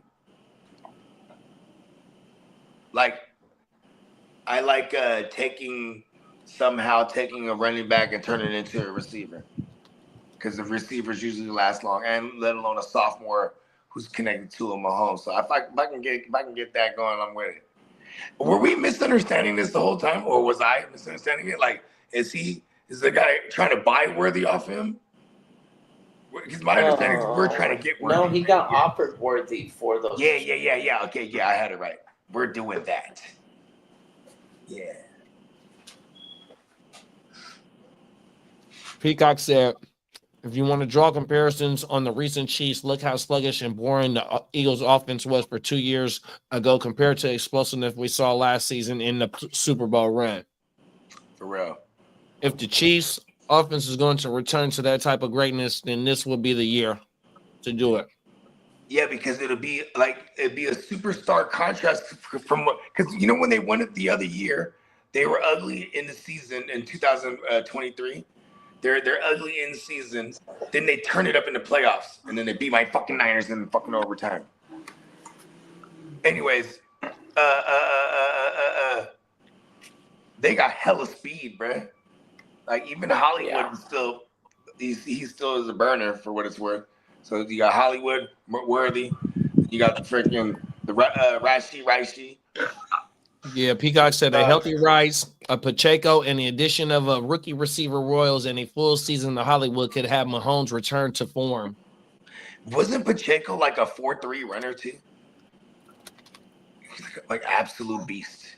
Even if I'm wrong on that, I'm just throwing it in there just to make the legend grow. And yeah, if Pacheco come back healthy, like, this is all predicated. Maybe there's a bunch of asterisks here, but I mean, and their offensive line, like, it definitely is going to have to be retooled again. But they just do this every year. So I don't really get too concerned. Like, it's not like we're dealing with the Colts, where it's like, oh no, they're Quentin Nelson is down, and you're like, oh, that whole team's done. You know what I mean? Like, you know what I mean? Like. Shout out to Bearded Block. They look like your first time around here, big bro. We appreciate you for pulling up for show, man. What's happening, Block? He said, is Quinn Ewers going to replace Tua in Miami? I think Quinn Ewers for sure will replace Zach Wilson as the backup. Are you guys with me on that one? Yeah, I'm with you on that one. I happen to think maybe Zach Wilson is a professional, so he maybe, he's just gonna pick up the playbook faster than a Quentin Ewers is, and Zach Wilson's been there for since early in the offseason, right? He got picked up, but to answer the question, I think eventually you would only know if Quentin Ewers is the replacement is if you can get a look at him.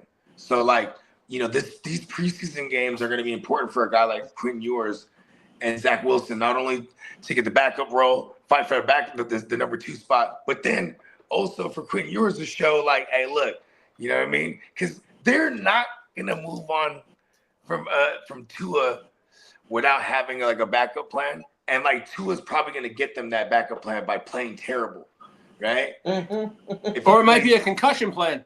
Or yeah, exactly. So then we're gonna get to see. We're eventually gonna get a good look at Quentin Ewers at one point, whether it's because they're mathematically eliminated at one point in the season, or Tua throwing up the gang signs and he doesn't know who the president is, or what country he's in, right? Or then all of a sudden he's right-handed. It would be crazy. Because then I think we would get a look at Quentin Ewers. You know what I mean? And then they'll know whether or not he's a guy that you could actually hitch your wagon to, because McDaniels too. That's another thing. Is like, what happens with McDaniels if you don't have a playoff appearance this year? If you're the Dolphins, right? Like, and say you have a top 10 pick next year, you're gonna be thinking QB more than likely, or at least that'll be the noise. And you're probably your coach is either gone or he's definitely a lame duck year, which is also, just the territory you don't want to get into for McDaniels. Bake says, so let's look at it this way: Warren and Luther Burden or Worthy. I might take the Burden side, to be honest. So that was from the trade earlier that Johnny was talking about. I don't know.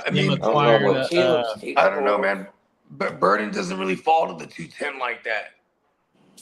Oh, the guy's the reigning. Yeah, I don't really. He said the guy's the reigning champ, right? So it's the 212. No, Johnny is the reigning champ. Oh, Johnny's the reigning champ. Yeah. So he's okay. So he's sending the 212. I mean, here's another thing. You could always wait till you're like 4 or 5 picks away, and you can just look and be like, okay, this who will be there at the 212, and then you can make the deal if you like Worthy better than the Warren, whoever's available at 212. You know what I mean? We got a fantasy question. Look like a first timer around here. Shout out to Tyson Carter, man. Appreciate you for pulling up on us, bro. He said, Purdy, Love, or Kyler as his QB2 in Dynasty Superflex. Purdy. In that order. Yeah. That's mine. I like the Purdy, Love, Kyler. I'm in agreement with my bros right here on this one, Tyson, 100% in that order. Yeah, and if Kyler isn't a liar, right? He said he's gonna run a little bit this year. So like, you might be able to parlay, your Kyler into something. Let's get some positive blurbs that come out about him. And someone might be interested. You might be able to get you some picks and a nice little haul for a QB. And because I'm assuming this is a super flex, right? Or is this just a single QB? He said it was a super probably flex. Time to sell though, that's for sure. Yeah, and I love how you said about fucking Kyler. What the fuck I was gonna say? Damn it! Oh, they didn't invest in him, bro. They didn't. Their draft, what other weapon did they bring in besides fucking MH3 last year? Yeah, what they did is they paid Trey McBride. That's what they did. They paid. But see, that's another thing. That's another thing. Is like, right? He said that he was gonna give McBride his first offensive TD. Oh, he's a liar. That's what I said. You know what I mean? So it's like a liar. It's like they're banking on everybody that they got over there to take a whole nother step forward on that offense right there. You know what I mean? I just don't see it in Arizona clicking this year. 100%. Hey, Kyler wasn't at practice, right? And they was calling him, and he picked up the phone and said, "My bad, I'm sick." And you just hear in the background, this motherfucker playing Call of Duty, man. Get to practice, you son of a bitch. Yeah, I don't know. I just I'm not trying to maybe Connor again this year for sure. I might, Trey McBride, that's for sure. That's a lot. But what else over there you're trying to you're gonna get MH3, you're gonna get MH Junior as a discount because he's not going as high as what he did last year. That motherfucker was going at the back of the first round, going into the second round 100%. So the hype on him, it ain't no hype. So you definitely get him out of value. It's like, what are you doing over there fantasy wise? Yeah, I agree. I'm definitely messing with the Cardinals the least in terms of fantasy. Trey McBride, James Conner, and then everybody else is gonna be waiver wire pickups. Trey Benson could be a solid running back if Conner goes down, and so there are some pieces, but in terms of what that team's doing right now, I'm not interested in much of it. Yeah, I agree with you, big bro, because I don't see them as a 30-point scoring offense. So that means how many times they're gonna be in the red zone. Who is scoring the touchdowns? 100%. Are they getting 55 offensive plays? Are they extending drives so other offensive weapons can put up fantasy points? I just don't see this offense being a 25-point game consecutively. And if it is, that means that they doing it with field goals and shit. I just don't see them as a high scoring offense. But I have a little bit of confidence in James Conner again this year for sure. I think he lasted 15 games. McBride for sure, 140 targets, I think it was. That ain't going to dump off too much because he is the number one over. Yeah, I have it the same way. Fucking A, man. Worthy is 5'11", only 165 pounds. I could see him getting injured easier than most, especially Mahomes is forced to target him when Kelsey is double teamed. That's the thing. So Rashi gonna allow them not to be able to focus in on Kelsey like that 100%. During the first 3 games of last year, I want to say Rashi had like 37 targets, bro, on everything. I got the numbers over here written down to be exact, but yeah, that Rashi was getting force fed 100%. I think what we like is Rashi opens up more big plays for Worthy, and the idea is that we get the home runs. It's a boom or bust. I agree, it's risky, but I think we stated before, like in terms of like the Worthy, the Burden, and the Warren, at best these are flex starts, and sometimes it's optimal to go with the person who has the highest upside, which is Worthy. That's if you get him better big play opportunities, then the ADP will be achieved, or you won't feel like you got you overpaid for a mediocre player.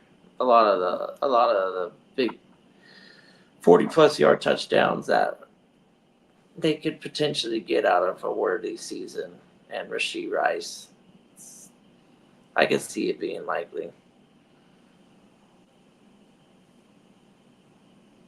And the floor there for the passing game, they're going to have to shake it up a little bit. Looks like they got figured out. If they got exposed, I think the team bounces back with a system that is still confident and can score some points. Yeah, that motherfucker, 24 or 29, 288, 12 per catch, and 2 TDs in 3 games. He got hurt at the beginning of the game for us. He averaged 16.2 fantasy points in them 3 games.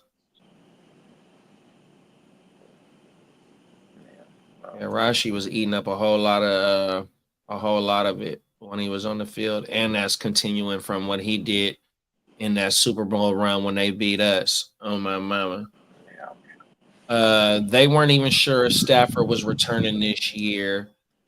3 years would be a stretch. Yeah, I think they bartered in that 3rd year, but it was more of like a 2-year or 2 year or 1 year. I can't remember. He's got the numbers somewhere. I think it was like a guaranteed 2 year, with like a lot of money up front. Liar Murray. Peacock called him Liar Murray. Oh, everything. Facts. That's kind of cool. Johnny said, no, you got it, Bogey. He wants Warren because he's empty at running back. 100%. He should have got in on that on the rookies. 100%. Brett must have had no picks or needed somewhere, needed positions elsewhere and sacrificed them running backs. Brandon said, "I don't understand why we keep acting like we don't have film of Rashi committing multiple felonies on camera." Man, some of these juries, if they keep pushing it, if they can't get like don't they move on, and then they have to do they have to give the jury a whole new opportunity to deliberate between each other, and it just takes. I could see it being a long cycle at some point. Yeah, I don't even think they filed any criminal charges against Brett. Hey, JD, something came up. I got to slide. All right, man. All right, big bro. All right. I'll tune in on Friday. I'll be with everybody, but something just came up and I just have to attend to. All right, big bro. Handle your business. Thank you, man. I got you. Thanks, guys. Up in a minute. We're going to hold it down, big bro. Thank you. You always do anyways. Come on now. You already know, man. Ear to the motherfucking streets, y'all. Where's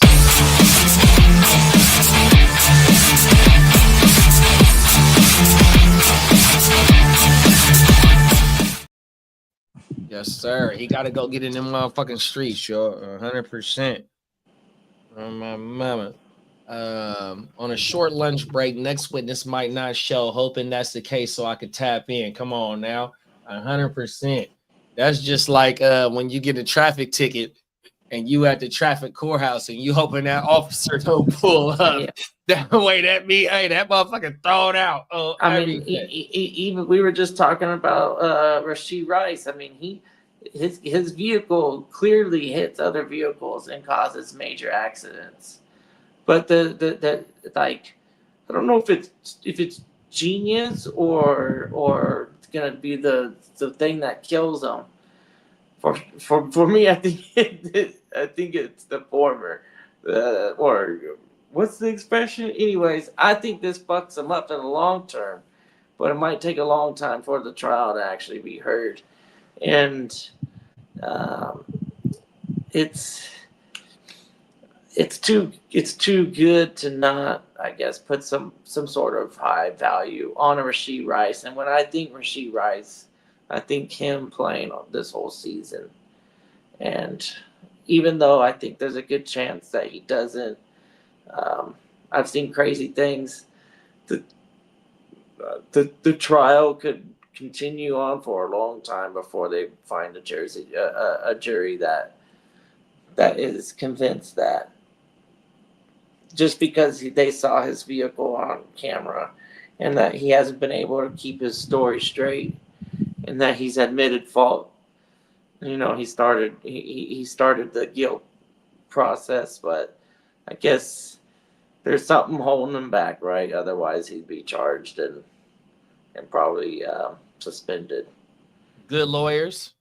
Yeah, I think they keep pushing it off. They keep getting a bunch of people in these panels and weeding them out and making it to where, like, we know that this group of 12, they're never gonna get along or actually go, okay, we could come up with a decision here in a respectable amount of time, because it's another thing, as I can't tell the same story so many times, so they gotta be right with that first jury.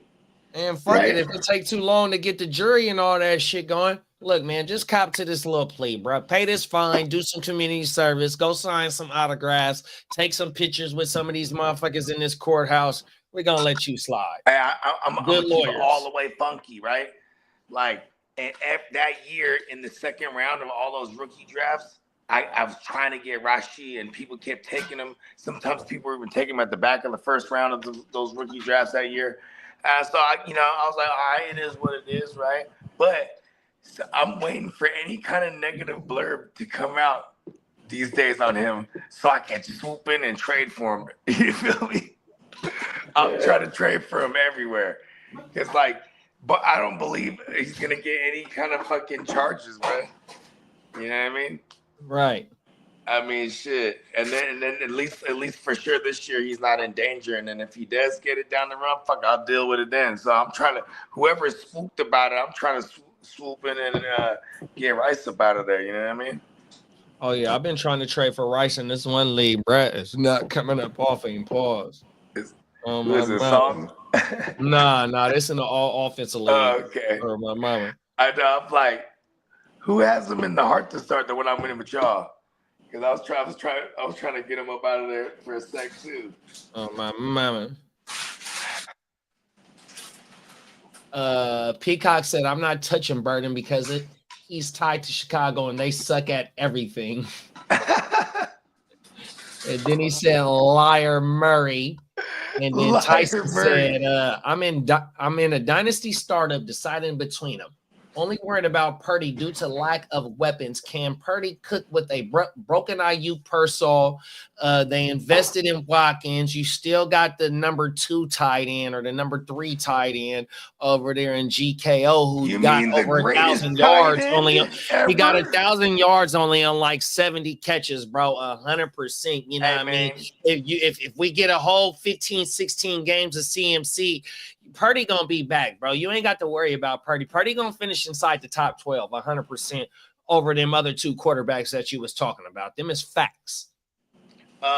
Purdy bursts on the scene, right? Played like 7 games or 6 games like to close that season, and then played all the playoffs and then got to the NFC Championship. Right? Oh, he forgot about Jawan Jennings too, bro. Jawan Jennings man. finished as the Juwan top Man 24, or he was a WR24 last year. He missed 2 games. He was giving you big boom weeks Yeah, what as did he well. finish Then as? his floor was nice, 100%. Jawan gonna take a big step this year, bro. 100%. Get Purdy, bro. Yeah, I like Purdy. I mean, I'm not just biased. Like, here's the thing. Recency bias is funny. Watch how this works, right? This time last year, we was fucking with Jordan Love and Brock tough because they were coming off 2023, going into 2024. They finished QB4 and QB5. Brock Right. was a top 5 guy already. Jay Come here, Love bro. was a top 5 guy already Okay. for fantasy purposes, right? So then last year they don't do it. Not everybody hates them. I love that. This is called the stock market. You know what I mean? I don't, but in this case, I see Jay Love more was because the defense got good and then they got a run game. So I'm not really buying the dip on Jordan Love this year, but I'm buying the dip on the Brock for show. You know what I mean? Like, that's the guy who people are gonna definitely take Bo Nix before him, right? People will probably take Stroud over him, right? I'm talking about redraft too. Who else do you think will people will take over the Brock?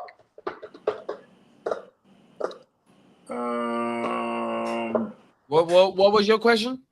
The question is, people in we I always gotta preference this because this is what we do. We play super flex redrafts predominantly, right? During the in redraft season. So who do you think goes before the Brock? I like Bo Nix or Yep. Brock, right? Oh, Knicks. People's taking Because Stroud. of the Russian opportunity. Right. Okay, what about Stroud? Do you think people's taking Stroud over or the Brock? Hell yeah, because they took back-to-back wide receivers on Yeah. top of what they got with Nico. Right. See, okay, so now here's where it gets funny, right? It's like Dak's gonna be there too. For sure. Yep. They have to air it out over there Uh-huh. with the investment of George Pickens. And you got to see what you got in him because he got to get paid next year. And then- whether you franchise him or not, he's still going to get paid. Most he's people that hate on the Brock and now he's paid the ones that don't believe that he deserves it. They'll take Jared Goff right here instead of The Rock. Yeah, right? I can see that type of bias for sure. Right. So now, wouldn't you say The Rock just keeps falling? He's the value, bro. Yeah, 100%. 100%. You know what I mean? And another year in the system with the same OC, bruh, 100%, right? Come on. Now you got to also look at it a different way on the outside in from a Niners perspective. They've been investing in this offensive or in the wide receiver room alone for the last 3 drafts, bro. You could say whether they hit or not, but they've been investing in order to move on for certain players, bro. You got Jordan Watkins in the 4th, which, a lot of motherfuckers think he gonna make the team and maybe contribute now. You took 2 wide receivers the year before that. You let Brandon Ayuk go. You let Debo go. Debo only had 80 targets last year. It wasn't like Debo was just doing hella work. His decline from 2021 has been on the walls. You know what I mean? It's like, come on now. You got a lot of opportunity for motherfuckers to come and contribute. I think Ricky's gonna eat. Ricky feels like 70 to 80 catches.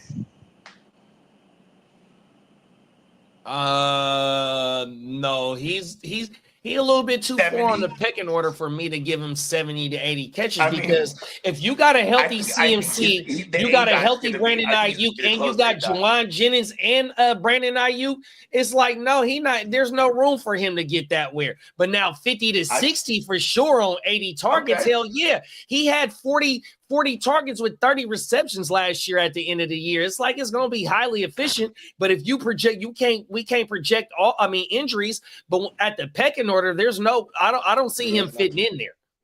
Yeah, I'd be surprised to see him on any fantasy lineups on a consistent basis. Maybe injury spells, somebody goes out for facts 3 weeks. I feel like he could be like. I feel like he could be like a 6 or 7 target guy but that's maybe I'm looking more ceiling, because I feel like we're a little more fast. That's one thing from one year to another. We were moving a little faster. We moved up in more plays ran last year, and that maybe that's a product of our defense being bad and just we're playing from behind in a lot of those games. But you know what I mean? I like us to throw a lot more. You know what I mean? And we got CMC. That means we're gonna throw a lot more too, because he's involved there too. You know what I mean? Yeah, but that pushes Brad down on the pecking order. If you got CMC, George Kittle, Ayuk, and Juwan Jennings, there ain't no room. There ain't too much room for Brad to get involved in the passing game like that. I'm not gonna argue it too much, because I'm also living in a world where like Ayuk is definitely gonna be not at that full capacity. Like him and Rashee Rice, they're probably gonna start off the year being like limited snap guys. You know what I mean? Like they're gonna get ramped up. You know what I mean? No, I feel it. Yeah. And especially for someone like Ayuk, he could come out right out the gate, and if it is the case, he could be just a decoy and be happy to do it for the first couple of weeks. You know what I mean? Because if you just be like he's out there getting in the game shape. You know what I mean? If he happens to blow past the motherfucker, hey, throw me, go ahead and give me one deep, bro. You know what I mean?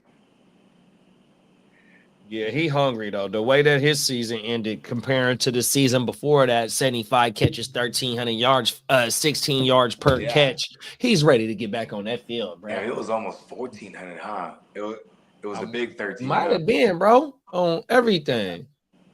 There was a couple big catches too that had flags on them too. I remember he would have went over 14. Banks said Rashee Rice was charged with 8 felonies, including aggravated assault and collision involving seriously bodily injury. Was he convicted of those crimes, or no? Just charged with them? Like no, now they're still in trial. I think. Well, okay. I forgot how I read it. What they call that shit? What do they call it when they keep on You haven't even got to like the first, like see, Peacock knows this when you go to like You got the prelim, you got the discovery. There you go. Discovery Like, discovery is part of the prelim. Preliminaries or You nothing yet, you have to man. present all the state has to present all their evidence to the defense before they get ready to go into the to And the then trial. like the state's probably gonna end up throwing this thing out. You know what I mean? Like he might even be like, look, I'm gonna do some community service for Dallas. Some and sort this of and that. Like, he from Texas too, right, Rashi? I'm not I don't know, sure but that. I mean, I know like for some reason he gets in trouble in Texas though. Yes.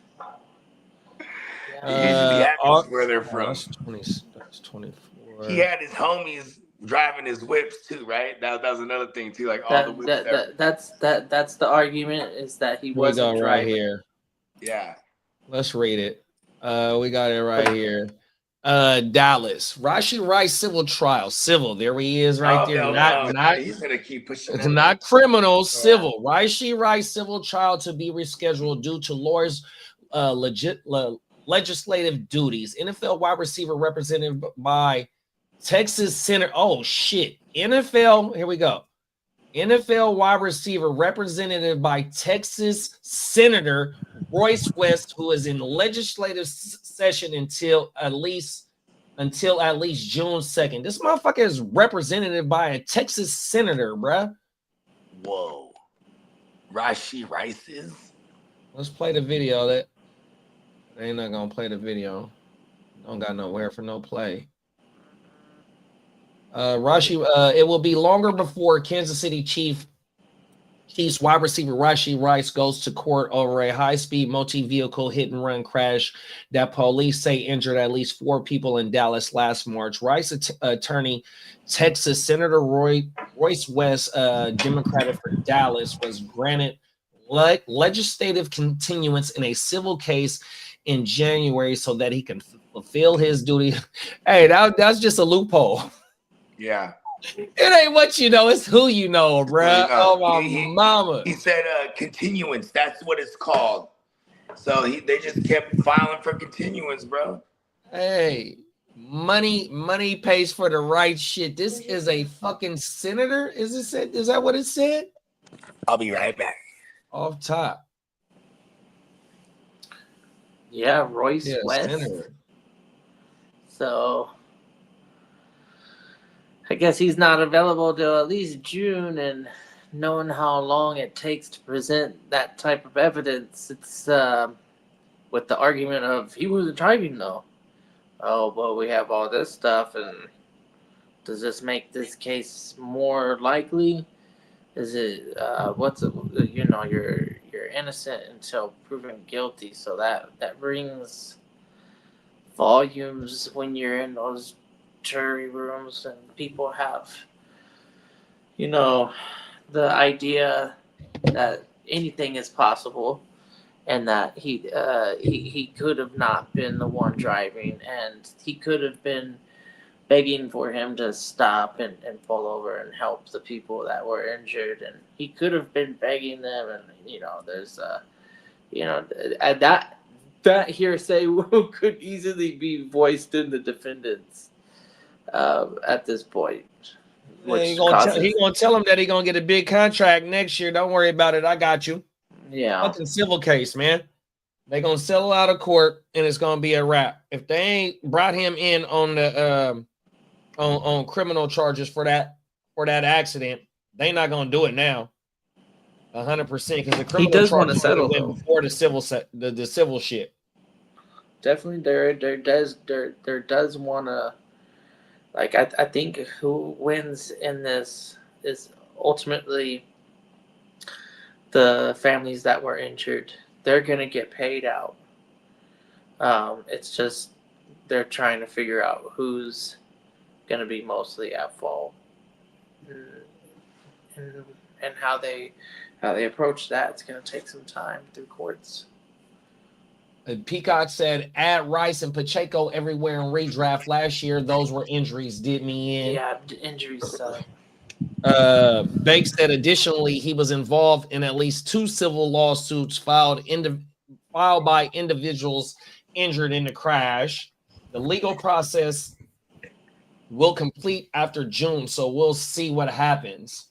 So Yeah.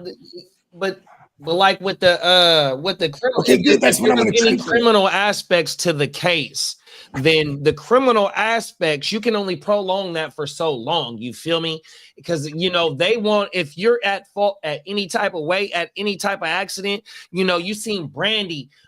Ray J's brother has some type of accident. We seen all types of motherfuckers, in her shit, somebody end up passing away, but she ain't did no time. You know what I mean? I don't know exactly what that was. May that person rest in peace 100%. But what I'm trying to say is that if it's any type of criminal shit, and this shit happened last year, at some time, it's like, bruh, that police department really ain't trying to further too much shit. If so, they would have been done came and got bruh.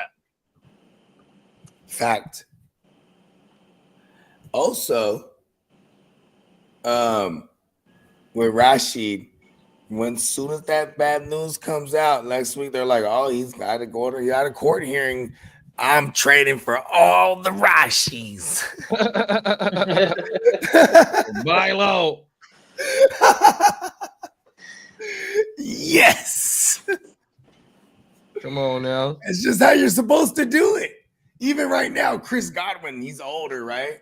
And they say, oh, he might not be ready for training camp. Man, swoop in and try to shoot shit at the Chris Godwin owner. You know what I mean? They're like, bro, let me get up on my feet, bro. He's hella old and he's not even that old. He's like in his prime, actually. But it's like he's coming off that injury, man. He's going to hammer it home. Then the moment that blurb comes out, you know what I mean? Someone else trying to, you got to put it in your mind that you got to beat someone else to it. We got a trade update. There Johnny it is. said I made the trade. It's my 2026 second rounder, so I have a whole year to recoup another second if I want to. My running backs are Gibbs, Kyron, Judkins, with Bigsby, Sampson, and Jaquez Hunter on the bench. Peace out. I like it. Peace Lee, my bad. Yeah, so he wasn't losing that with getting rid of Jalen Warren. Yeah, and fuck that second round pick. I'm getting Xavier Worthy. That's how I feel. Yeah, I ain't mad at that. To me, is someone like if God bless the person that wants Jalen Warren for me. You know what I mean? I'd be like, hell yeah, I got him. You know what I mean? Like he's all yours. I'll throw him I'll even throw him in there, especially if they value like that, because then it looks like you're overpaying. You know what I mean? Like with that Warren in the second round looked like an overpay to that person probably. I think you bought Worthy for quite cheap there. I like it. Shout out to Johnny Mittens, man. They call him Johnny Mittens because like he never leaves no fingerprints. You know what I mean? Because that was robbery right there. Good shit. He definitely swooped in and got that Worthy right there. Peacock gave us some game. He said that might not see the legal situation play out for another year in the Rice case. There you go. See? We need that blurb. We need that. We need the opposite of that blurb, so we can buy all the rice. I was gonna call him Rashai. Rashice. I'm a special dyslexic. So the motherfucker, he still got action at doing time over this shit, Peacock? Oh, here we go, right here. Most of the cases that I have involving vehicle crashes are from 2 years before, and they still haven't been settled. Wow. Ooh. And for context, Peacock's in Texas, same state. See, same state. Trading for Rashice. Hey, we got Jamie in the building. What's up, Jamie? Who is that? That's Jamie. Oh, it was headed. Let's get it. Let's see. Brandon said, and he's on camera running away from the scene. He's on camera doing the dash. Yeah. Like TK. TK from Dallas, that area. TK did the dash. Yeah, and they definitely. You'd be surprised. All it takes is one out of those 12 people to go. Like, I don't know though, but like, did he was he really driving? Isn't there a possibility that he fled from that scene as a passenger? You know, like, I don't know. There's too many people that will give benefit of the doubt of the American way of innocent until proven guilty. The power of the almighty dollar. Yeah, Almighty that dollar. What too. they're gonna do, right? That's why they hold out. They're like, Somebody "Man, I can know catch if I amnesia make this fast for hard some money, big bro. I mean, civil. I might right? be able to cash Civil. out. So like they're gonna They Cash got settle. my out. They're information. gonna settle, bro. Hey, you know it is kind of crazy. He pulled out the big dogs, huh? He pulled out the senator. Hey man, that senator's a Chiefs fan, low key or what? It's like what I know. happened there? Yeah. He's For like, real. let me take away from my senator duties to go make sure one of my star players don't go somewhere. You feel me? Hey, Uncle Jerry don't got pulled like that. See, He's Uncle like, Jerry, he sends all his players to Mexico. He's like, go down there to Mexico and you can do all the kind of Augusta crazy shit you wanna do. National golfers and Mhm. involved in the big needs to know who needs to know knows who types of deal. What type of deal? Just people that are in position of power, just mingling Oh, with yeah. other people in positions of power. No, you ain't lying. Elitist stuff. In Sin City, Stupid. you ever fuck with Sin City? Sin, Or Sin the City? comic when they made a movie? Oh, the movie, Or- yeah.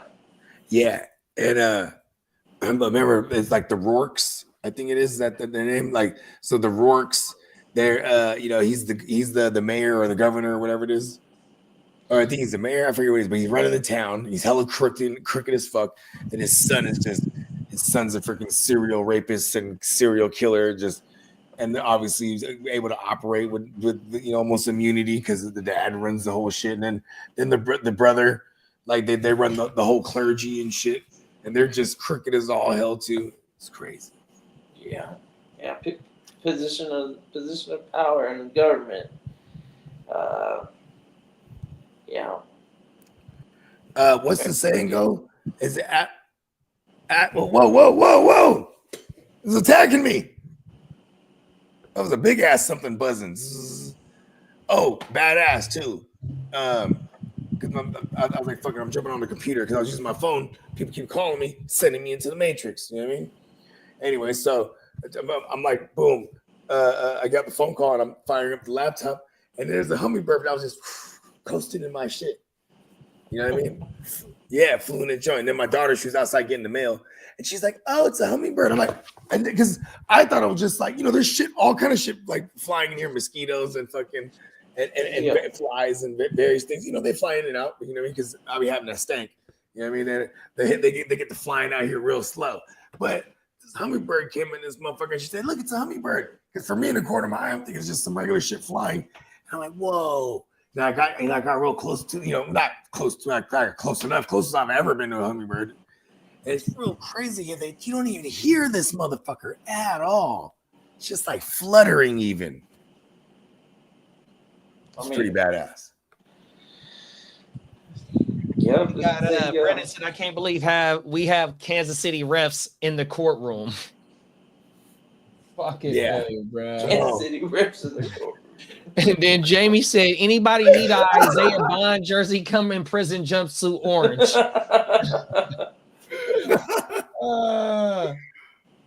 Hey, Bogey, stand up, bro. Yeah. Let them know what you got on. Yeah, man. GWM, man. Yeah, hey, JD, you know where you can get this joint at? You know I got you, man. You Come on now. Yeah, man. Mama, man. We'll be right back. We got all kind of fresh drip. Yeah, I mean, that's that fresh GWN right here, the NWO inspired woo wop. You know what I'm saying? You can get, man, we got all kind of Simpsons inspired woo wops. You know what I'm saying? Just you got to visit neonpeacockmerch.com. Shout out to our sponsor, and shout out to our sponsor for giving us 40% off of the entire site right now We got a sale going on, and we got $13 tees for all the regular and classic style. Not to mention, we got the brand spanking new front and back design joints. I've been throwing a bunch of shit in the cart myself because I'm about to order something. You know what I'm saying? It's time to go shopping a little more because man, them front joints with the front breast crest. I said breast. I got to have it. Anyways, the crest joints with the back woo wops, hella dope. You know what I mean? Give me a Van Damme joint one with the Van Damme on the back piece. Pause. That shit gonna be hard. Pause. And we got a brand new commercial from our big brother. Let's go ahead and run it again, man.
Yeah, man. That shit slap. That shit made me want to get back in the studio. Let me see. We got some comments. Ramped up or locked up? Because Rashi getting locked up. They got Rashi, a Texas state delegate, as his attorney. The attorney can legally keep asking to get it pushed back because he has to serve his state Congress. Peacock said that's why things are pushed back with Rice. His counsel is probably trying to bust down all those charges since there are so many prolonged process. Okay. He said there's no community service for 8 felonies. 8 felonies some of that shit gonna get dropped down 100%. How does he have the line on a politician for real, bro? It ain't what you know, it's who you know, bro. That's been the saying for a long time, bro. Hey, like he's with the auntie or something like that. There's something going on. You know what I mean? That's like Uncle Bruh, whatever his name is. What's Uncle Bruh? What's his name? He said Uncle Bruh. It's Uncle Bruh.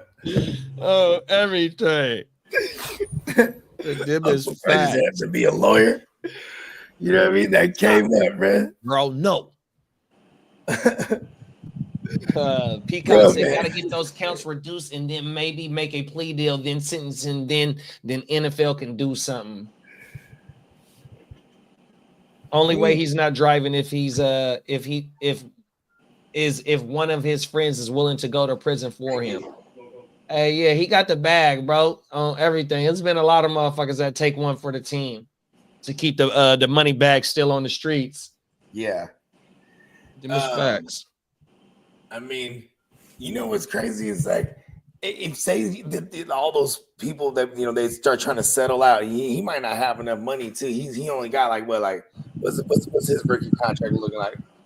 Let's take the little fan track or move on. What's it called? Star Trek. Nice round 2 guy. I think maybe early-ish. I'm not too sure, but it was the site something track where we could monitor all the little contracts. I digress. Bruh is on Rashi Rice signed a 4-year, $6.4 There it is. contract with the Kansas City Chiefs, including a 1.7 signing bonus, 3.5 guaranteed, and an average annual salary of 1.6 in 2025. Rice will earn a base salary of 1.3 while carrying a cap hit of 1.7 and a dead cap of 800,000. 861,000 to be exact. What was the guarantees on this thing? Signing bonus was 1.7 and guaranteed is 3.5. He signed a 6.4 for a year as a second round pick. Okay. Damn, that's crazy. Shador has a hell of an agent, huh? When you look at Shador's deal. Come on now, fifth Being round a pick, fifth 4 rounder. million. Like, look at Rashee Rice. He has a shitty agent. He was a high second round draft pick. Because I think they moved from the first round. They traded out of the first round, I think, that year, and they moved back, and then they took Rashee Rice like fairly high in the second round. I think I might be having it backwards, but he was a second round pick to the Chiefs. Hey, Brandon, don't worry about Cole. Cole being this motherfucker trolling, bro. That's all. We like Cole, bro.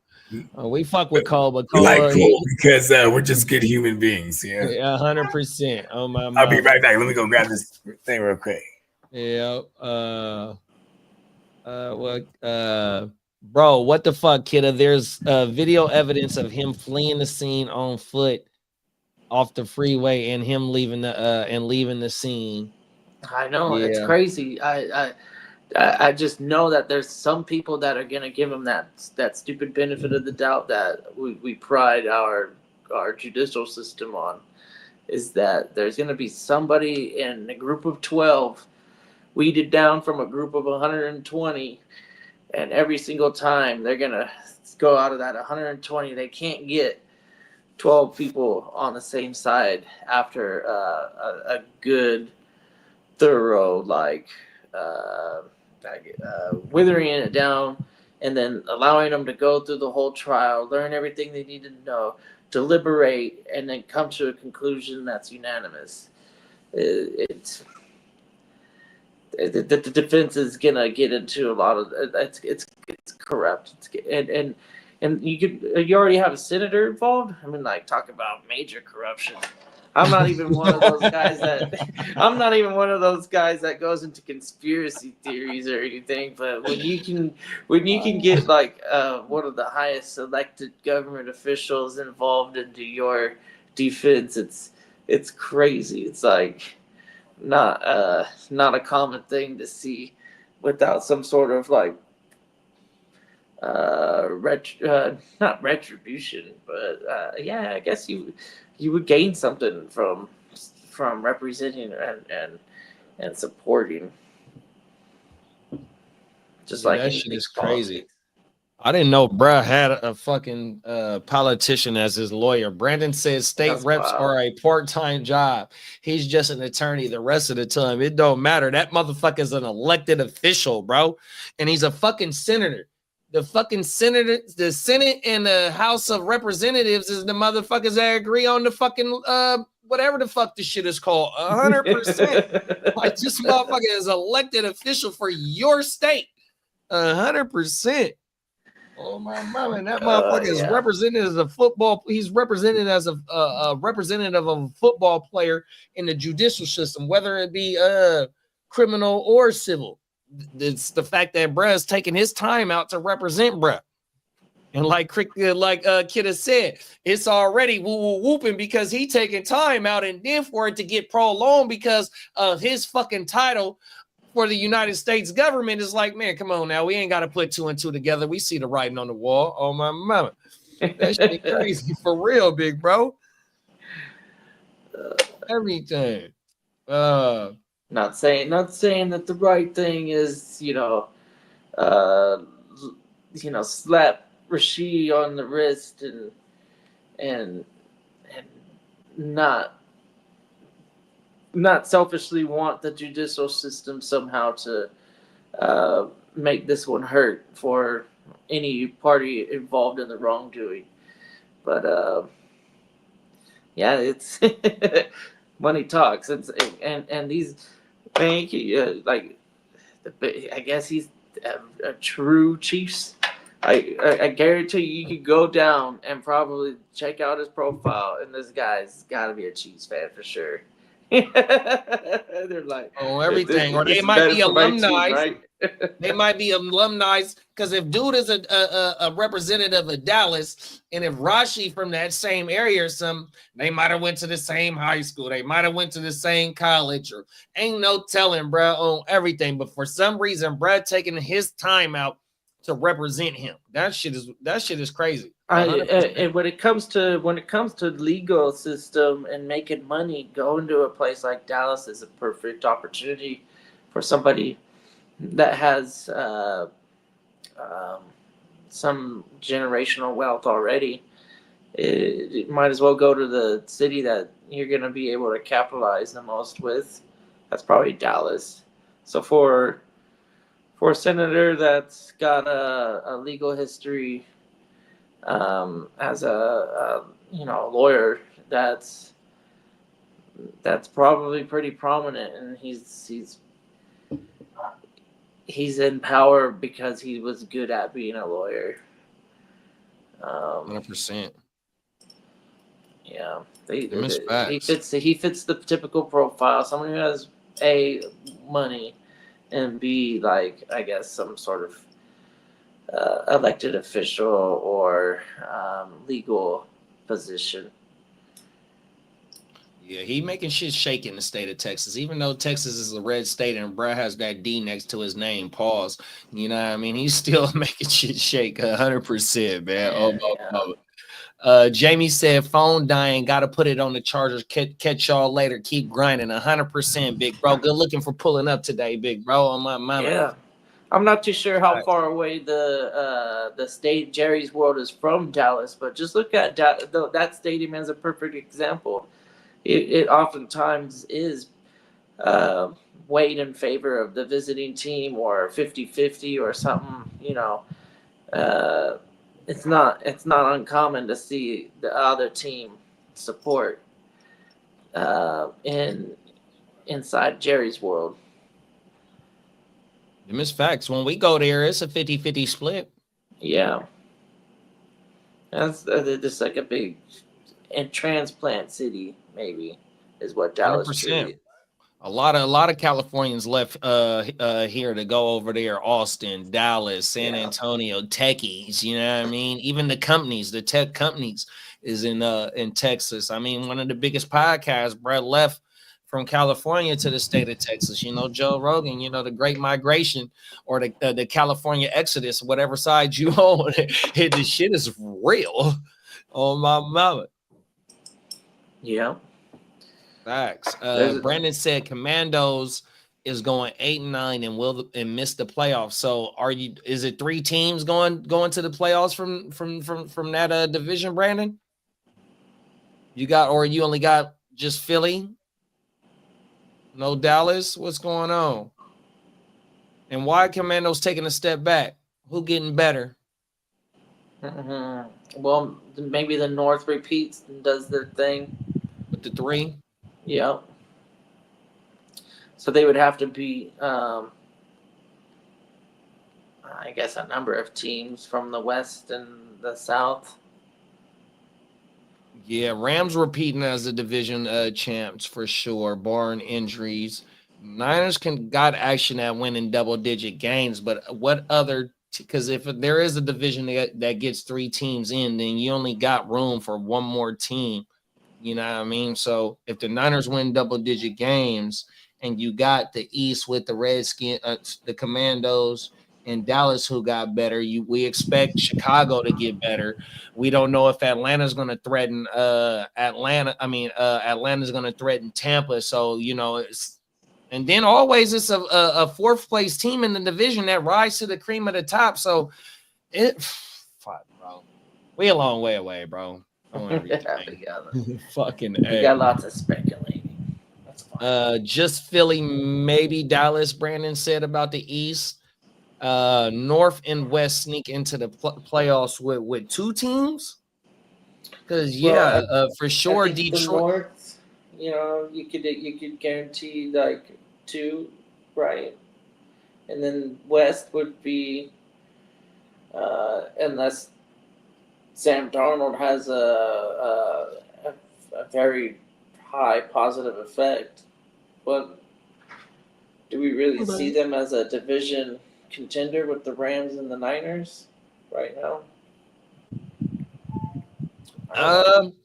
Yeah, I mean, if Sam Darnold can play the safe space Sam ball, and the defense, because they defense is real young over there, especially with Mike McDonald being over there, and they bringing in Clinton gonna touch his imprint, gonna be all over the whole offense. So we should get a good safe space type of ball, especially with the running backs that they do have over there. If that defense and that play action in games. 100% of the defense can keep them in games. They got action at sneaking into the playoffs. 100%. I ain't riding Seahawks up. Do we believe it? No, right? But they got action. Yeah, we got to get at least 10 wins. Them is facts. You have to have 10 wins in the NFC to get in, bro. Because I want to say, Peacock, it might be can correct me, but the fucking the Texans, what they win 11 last year, but also fucking the Colts was in it as well going into late in the season, as even though there was a shit show over there. The Colts have only been one game out of the playoffs for like the last 2 seasons. Minshew and fucking whoever was there last year, Flacco and Era. Yeah. Everything. And the fucking NFC South as well. Buccaneers and Atlanta, they was battling for it, with 8 and 9 wins going to the end of the season as well. And that's what I'm saying, right? Like, it's also about proper placement of where you're at and on your road to destiny, right? Like, for example, Tom Brady, man. Hey, like, you can't blame them for being in that division that was whack as fuck. For a long time, they just dominated, right? Look at the Chiefs. Like, I mean, now you got other, maybe when did they get Justin Herbert? 2020? I mean, I guess before that, Phillip Rivers, he kind of duked it out a little bit with Mahomes, but like they even before Mahomes, it was when it was Alex Smith. They duked it out with Peyton Manning for a while there, but like, yeah, for the most part, hey, Patrick Mahomes, and they've been ruling that division for the better part of the last 10 years, right? I think in 27, that'll be year 11 for Mahomes. AFC West is kind of locked up. Chiefs until death, right? Or until Andy Reid is just retired. Until they outlaw cheeseburgers. Yeah. I had me a Freddy's cheeseburger the other day. You ever fuck with Freddy's? Where's that at? SoCal? It's like a fast food style burger joint. And they got other things, but they're smash burgers. They come with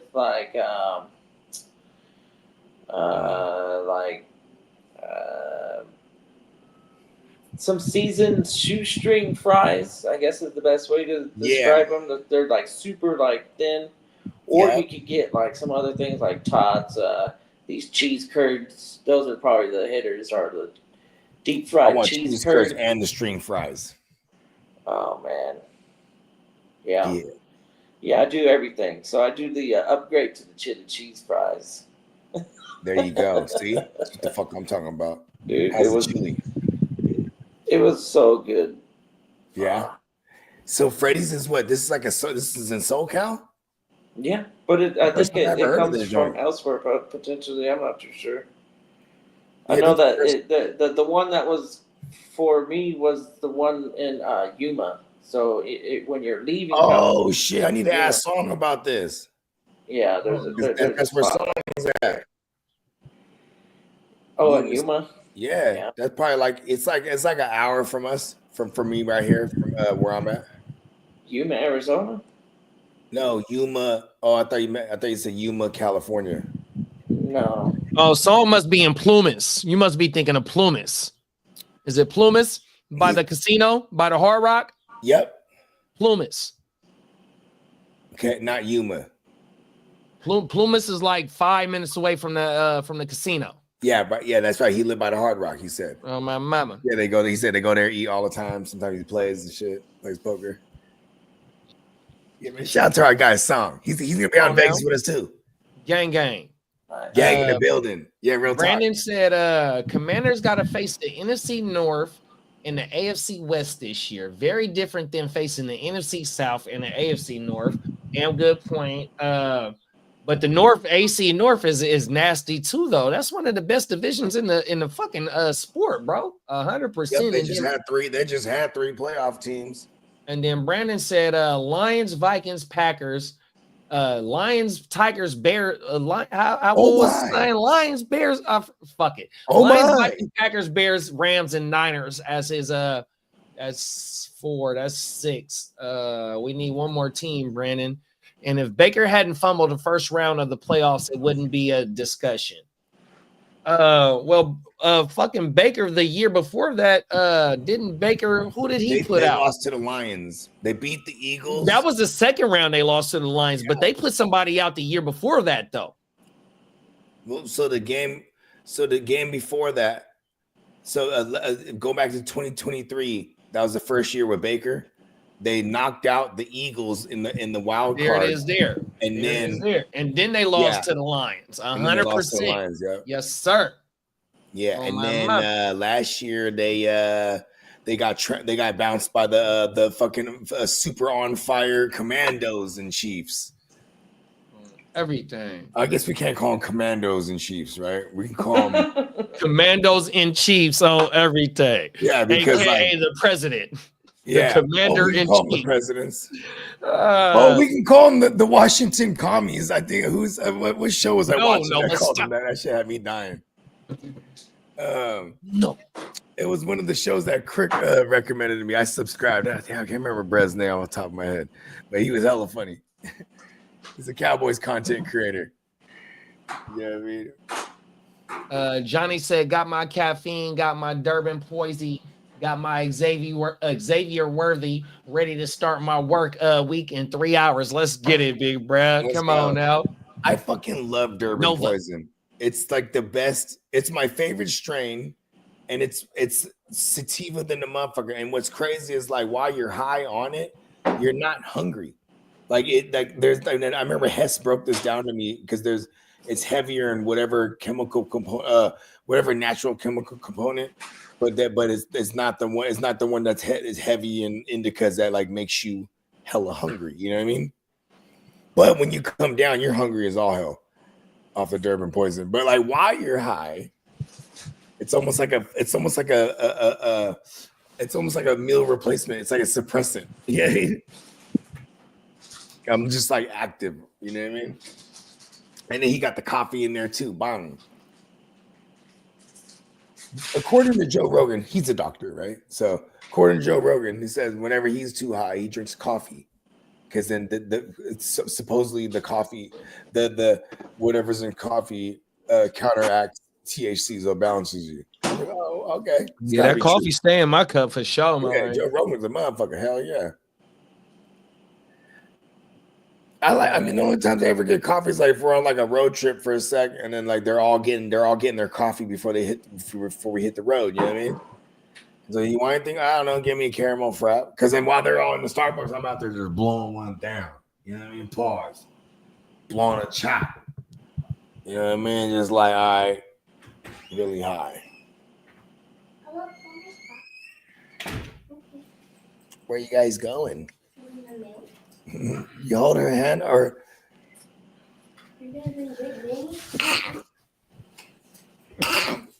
excuse me. Watch out for the hummingbird.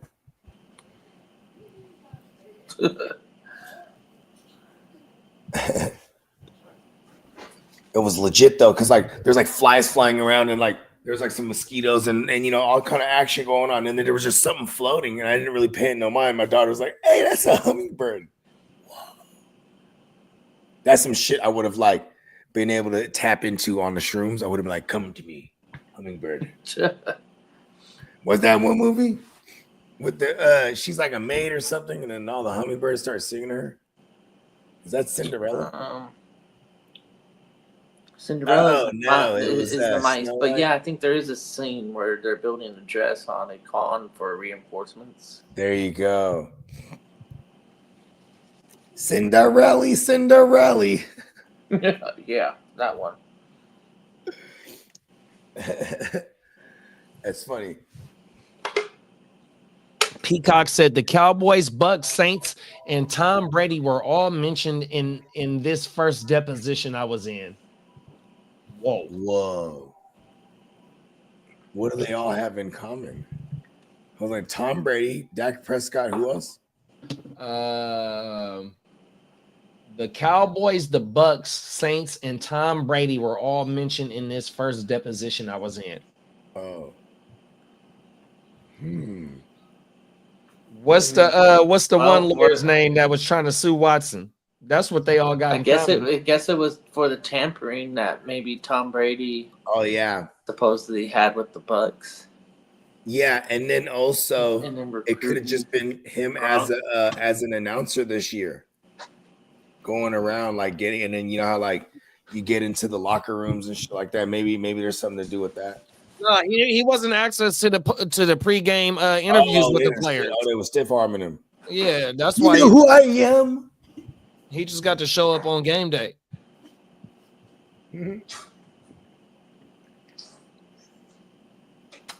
Nova.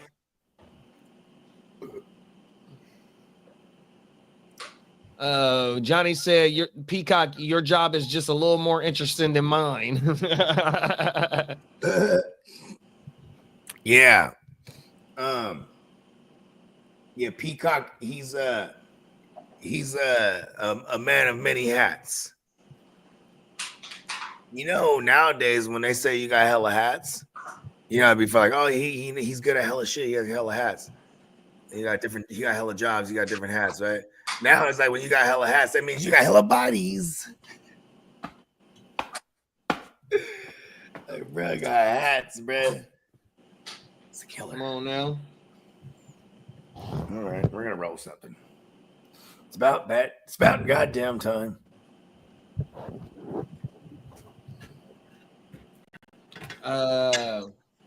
Brandon said, if Baker wouldn't have fumbled if Baker hadn't fumbled, the Commanders would have been one and done last playoffs.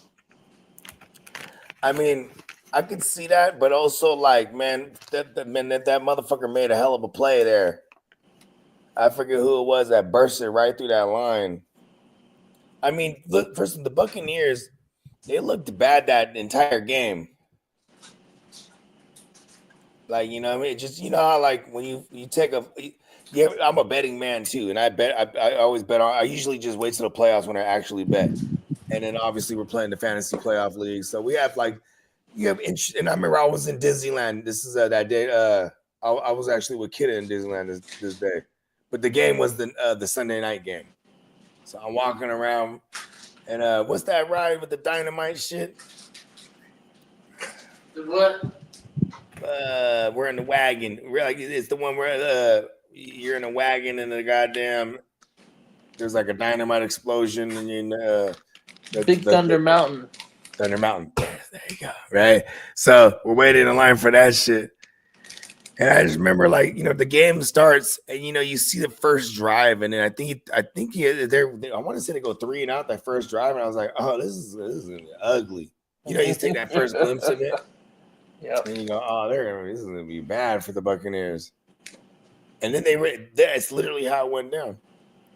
The Washington, they got up on the ball, they scored real quick, and then boom, it was just like they was kind of playing prevent the rest of the way. Yeah. What okay, Jaden Daniels, he's going before or after Josh Allen in redraft? Like, how crazy are people?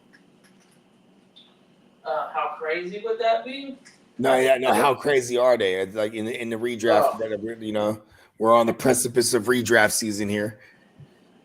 You know, Yeah. I mean, if you're gonna go up and get Jaden Daniels, it's you got to go up and get him around the area you get Josh Allen, right? Not just in Dynasty. What's the knock on Josh Allen? Nothing. None really. If he's not first, he's second. And Yeah. final And then, yeah, because score- I can final see people. scoring. I think what's more crazy right now is like people that will probably take JD over Lamar. You know what I mean? Yeah. I think that's crazy. JD, what do you think is JD's ceiling? What do you think is this ceiling? Like a 4,500 passing yards and like close to 1,000 rushing? That's a great season, right? Yeah, that's a nice ceiling. What do you think is his floor? Like 3,600 passing yards? The floor? Yeah. Yeah, that's a nice 3,800 passing yards? Yeah, you can even play conservative and maybe be like, well, maybe 3,300 or 3,200, and if And you then run you like have he the did, thou wow on the that's ground. even Are still we pretty giving him a good. thou wow on the ground? You think he could threaten for a thou wow? Yeah, I don't see why not. You ain't lying. Unless the organization doesn't want it. Well, I mean, the run game, it would make him the best runner on the team, actually, too, because, like, who else? That would tell me there's no other real running back. There's no real running back, I should say. That's true too. I mean, because it's like on paper right now, it's Brian Robinson. Who else? You know what I mean? Austin Eckler. Fucking, I want it to be my man, Krosky, bruh. Krosky fucking is the guy, bruh. We got to get him in there, bruh. I got a lot of Krosky. So I might have did something because I'm a crazy person. Ready for this, kiddo? So I sent, I think you're in this one. It was in the next gen. I sent Dylan Sampson. Dylan, I want to talk to Sampson. And I brought back, I sent Sampson and Dre Greenlaw. And I brought back my guy Krosky and I brought back Henley. So I brought back Henley and Krosky, the rookie from Washington. And then I sent away Greenlaw and Dylan Sampson. What do you think? I don't know. It's running backs. I guess you can say they're more of a lateral move. Yeah. It's an exact lateral move on both as far as positioning goes. Yeah, who do you like better? You know, I guess Samson. It's all about like who you like better. You know, Samson's obviously he's got Judkins, but Krosky, Merritt, total dart throw. If he turns into like a Tracy, like this year's Tracy, that's nice, right? Yeah. And then Henley is a guy too. Yeah. Yeah. I don't know. It's hard to say. It's an interesting trade. I might like Henley that much. Okay, cool. Because that's what I'm talking about. I'm on that side. Yeah.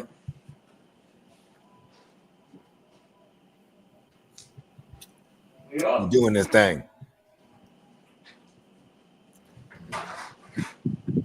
Yeah, I started getting active this last couple of weeks. I was just like, "Fuck it, we're drafting." You know, we're in full swing. You know, we're drafting dynasty startups. I'm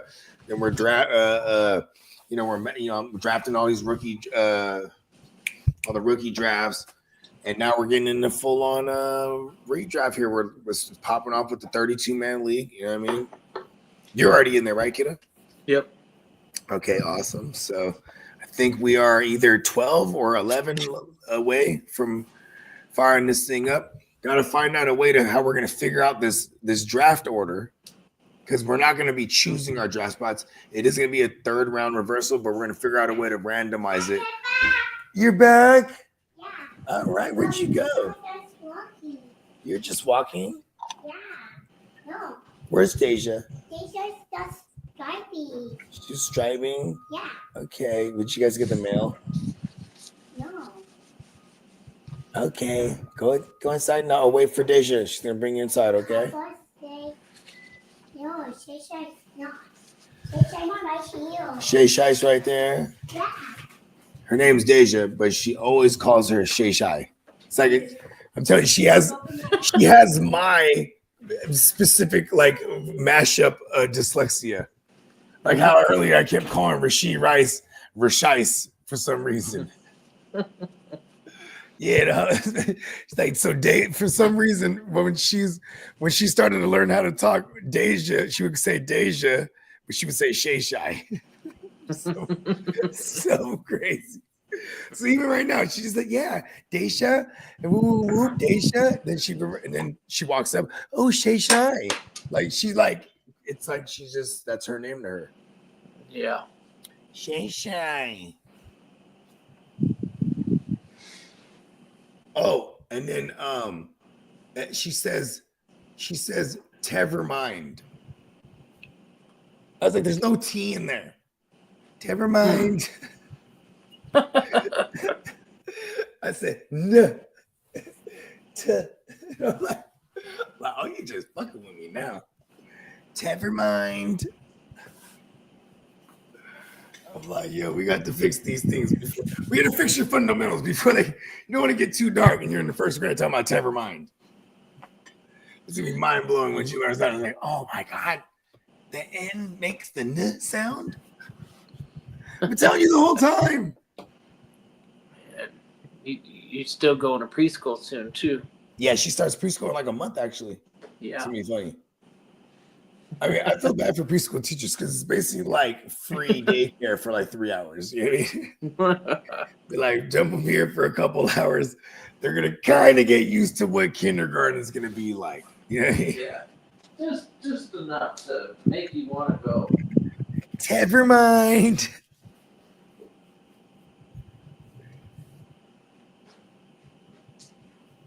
Oh, yeah, I got to roast something, bro. We got to do it. I forgot. It's about that time, man. Never mind. Some kindergartens are pretty strict on what it takes to advance to first grade. California. Yeah. So in California, what's it called? So, you know, where I'm living, I guess it's the Valley, right? So back in the days, you know what I'm saying, in the early 90s, or in 1990, my folks, they bought a crib in Tracy because then there was like all kind of new shit. And like, so then like this is the first chance of buying a house too. So then, you know, it was a crazy commute back to the Bay for work and whatnot. But like, so this is where I was at. I was like at 6 years old. We lived there for a year. But like, so when we first moved there, I'm coming fresh out of kindergarten. I get there, they give me some equivalency test. They said I failed the fuck out of that shit. So I had to do kindergarten again. So here I am, I'm coming from a different school that I just did kindergarten. And I'm like, well, they're trying to enroll me in first grade. They're like, okay, he has to take these tests. I failed that shit, I guess. But it's kind of crazy because not ironically, like if you think about it, maybe I don't know all the people I know because I would have been an L extra grade. You know what I mean? I don't know. Yeah. I would have been young for my grade versus like I was old for my grade. Because I was born, you know, I'm a November baby, so it's like, you know what I mean? Like my senior year, I turned 18 early on, and I was like, I'm going on adult ed. Fuck this shit. Yeah, that was the best I part about all these classes and try to graduate on time. I was like, I'm just gonna I don't gotta do none of this stuff no more. Yeah, I fucking literally signed up for the little 2-week woo wop and to pass that shit, and I was like, all right, that's done. You know what I mean?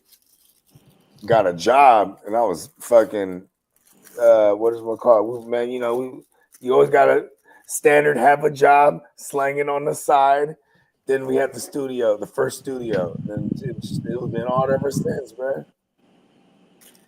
Always got to be getting some kind of, like Guccini always says it, man. We're from the era where everything you did involved like getting money. We never did anything for a clout or a reputation. The reputation was motherfuckers was getting money. You know what I mean? Yeah. Like if you ain't seen, you don't want to see somebody all the time. If you ain't seen them, you're like, oh, what's up with Brad? Like, oh, bro, he's getting it. You know what I mean? Versus like, the motherfucker, he just pull up in the hood there, right where you left him.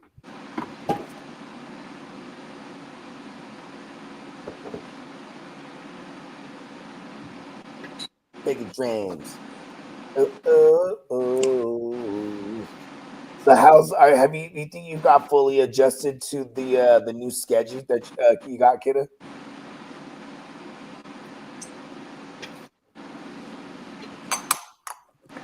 Yeah, new schedule is nice. Doesn't take too much getting used to. Yeah, you're in the weekends off. But I mean, like for example, when the Mondays come around, right? You're like, all right, back. Gotta get back. You know what I mean? Yeah. Yeah, I get everything. Monday again. I got to wait for everybody to get done with their Monday before I get mine started, but it's at least nice knowing that I go to work Monday through Friday, even though I wake up technically Sunday morning after my last shift. That's when my weekend truly starts. So, it's still nice to have a Saturday night. Sunday's really the day where we're scrambling and trying to do a bunch of shit right now. But yeah. I remember for the longest, like the middle of the weekdays off was always the shit. Cause like I got adjusted to like running the errands that I gotta run. Yeah. It's easier when it's not on the weekend. But then, you got FOMO on the weekends, or you show up late to everything on the weekends because we're getting off. Then we show up to whatever party we're gonna go to, and we're tired as a motherfucker, and we're partying like, all right, one more drink. You know what I mean? Like, I gotta get up in the morning. You know what I mean? Or it'd be like, you know what made me hella disciplined? Was like getting really invested in fantasy football probably like 10 years ago. Because then it'd be like Saturday, it'd be like, all right, bro, I'm gonna go home, bro. You're like, for real? Yeah, man. I gotta make sure I get up in the morning. I gotta make sure all my lineups are straight. You know what I mean? That makes the difference between someone who wins routinely and not. You know what I mean? I hated when like before back in the days, I'd wake up, fuck. Such and such a sound. I woke up 5 minutes late. You know what I mean? I'm up at 6 o'clock now. We ain't missing shit. Fuck the dumb shit. Every year, the dream is winning fucking 10, 20. You know what I mean? That's the dream. Mm-hmm. Yeah, this year, 1, 2, 3, 4, 5. We have 9 of these dynasties. What else we got? Then okay. Every time you win one of my leagues, you're at least getting a $1,000 or close to one, or if not, the $200 ones are obviously, like $1,400 for the first place. But my point is, right? The dream is if you can win the gang of them, you know what I mean. And this has happened before routinely, you know what I mean. All of a sudden, it's Christmas, or at minimum one pays for most of, pays for your action. Yeah.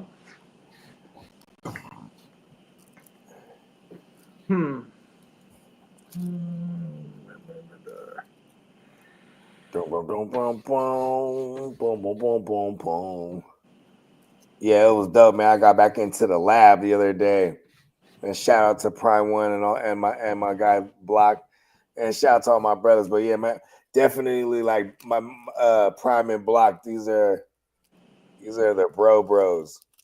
Whereas like it's Sunday, which is definitely Sunday family fun day. But I hit up P, and I'm like, I'm gonna be down there Sunday. Are you free? He's like, I will be.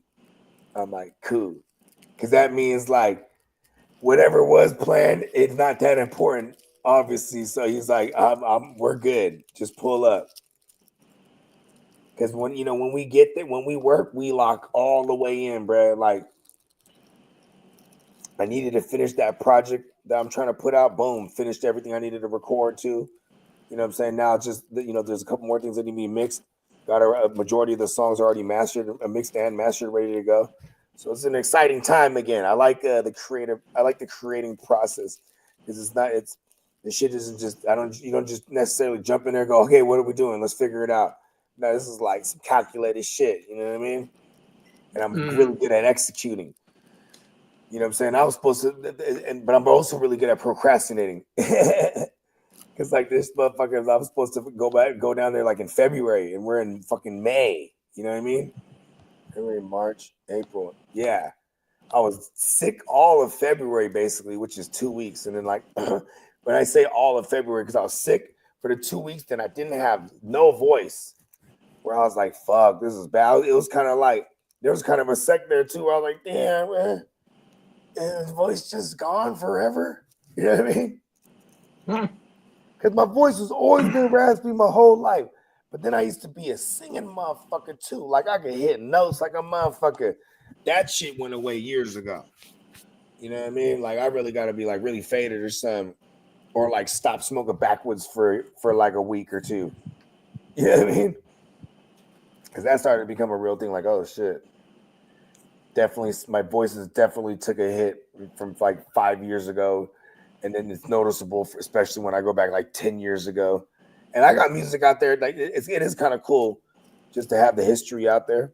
When I can go out there and be like, oh shit, this is one of my joints from 2009. I sound crazy young. Like, whoa. Funny how young I sounded, but how grown I thought I was. You know what I mean? Yeah. Listening to my shit while I was young. Hey, as far as the craft, though, the craft always evolved. You know what I mean? It's supposed to.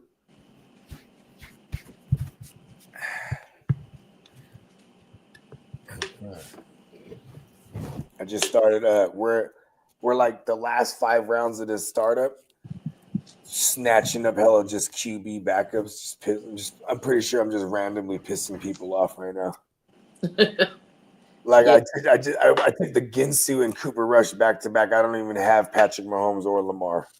Right. Yeah. I have Sam Howell to back up my JJ, and then I have someone, and then I have Bo Nix. And if someone takes Stidham, I'll just laugh at them. You know what I mean?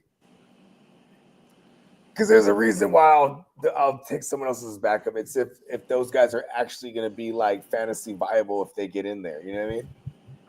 Like, imagine if God forbid anything happens to Patrick Mahomes. If the Ginsu gets in there, he's slinging it. What? With Andy Reid? Cooper Rush, he's always been proven, and we got him see time to prove it and win some actual games for them boys every time Dak went down. You know what I mean? So now he's over there behind Lamar, who's routinely went down. Pause. It sounded crazy. Yeah. Ooh, let me go grab another beer. Hey, I'm on the phone right now, but we got Stay Tuned Live in the building. We got the Cricket Commission in the building. What's up, fellas? What's the fellas? Well, you already know. We just we in the home stretch thing.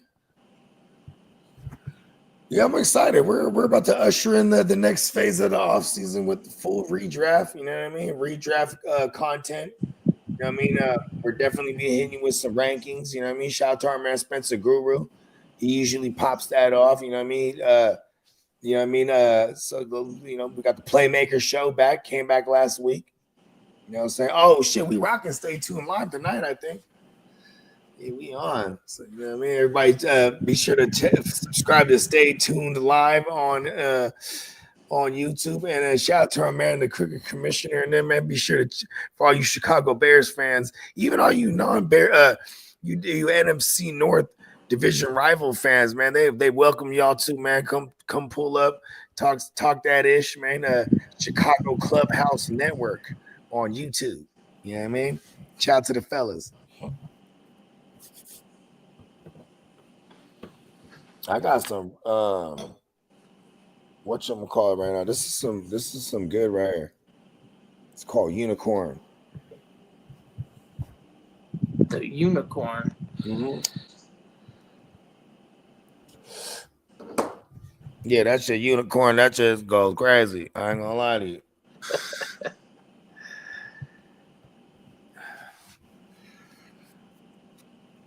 It must be Right, fun so- being in the conversation to be like, okay, what are we gonna name this one? Well, what hasn't been used yet would be the Right? first question. And then, cause then once the unicorn starts getting popular, then you start seeing them cross unicorn with everything. Like, oh man, I got the unicorn cookies, bro. Oh, I got mint unicorns. Oh, I got unicorn breath. Hey, bro, I got Mendocino unicorn. They start putting geographical tags to it, bro. Bro, I got San Fernando. I got some San Fernando unicorn, bro. Yep.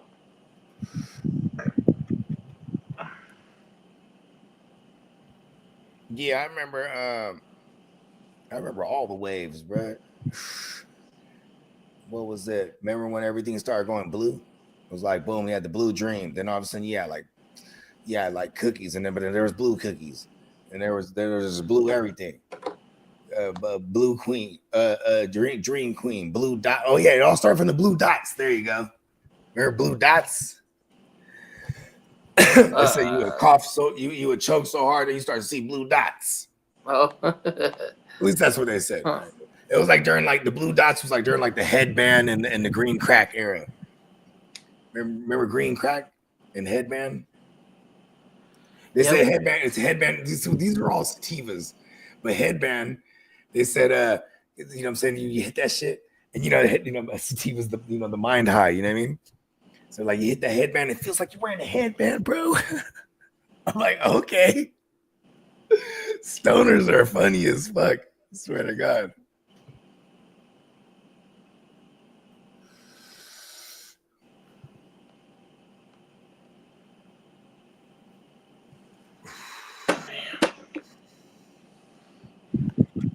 And you know it don't. Want to hear some new slap, bro? Got some new shit, bro. Let's go. The chat's catching up with the unicorn breath and the unicorn crack. That shit's wild. Unicorn crack. Yeah. That's crazy. Out of all the stuff that's been. They started. Bro, I only took like 2-3 hits at that unicorn right now. That motherfucker had me loaded already. Yeah. Unicorn, B.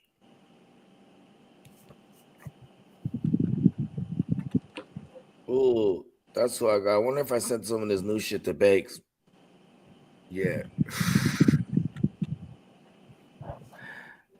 Oh, you know what's really dope? Shout out to our man Crook out there. I'm not gonna spoil it, but like, yo, that fucking joint slaps, bro. I swear to God, bro. I did the intro for bruh, and listen, just this, it's like it slaps like a slap for real, though. You know what I mean? Like, shout out to Prime when he produced the joint. I mean, he turned around in the little, he had the little, the little command center chair. And he turned around and he's like, "Man, what if this could be like like your shtick, bro? Like you do like the songs for the teams." And I was like, "Man, fuck all the teams." I was like, well, he's a Niner fan too, but he had a point. I was like, that'd be kind of cool. You know what I mean? I mean, like the motherfuckers did. There's this one dude, Uncle Murder. He just hijacked the year wrap up, at one point. There's this one fool he was doing it, but he was hella weak. And it was like, man, look, Uncle Murder started doing it. Uncle Murder's hard. You know what I mean? But now that became one of his shticks. You know what I mean? Definitely that Chicago Clubhouse Network that shit slapped us like an anthem for their fantasy show. Man, I'm excited they liked it. Because I'm mad egotistical. And I was about to be like, listen, bro, this shit hard. So I just sent it to him. And when he said they liked it, I was like, right. You feel me? Oh shit! I'll send it to you. You can hear it behind the scenes. This shit go crazy. Right on. Yeah, hold on. Let me go find something real quick. Some new shit.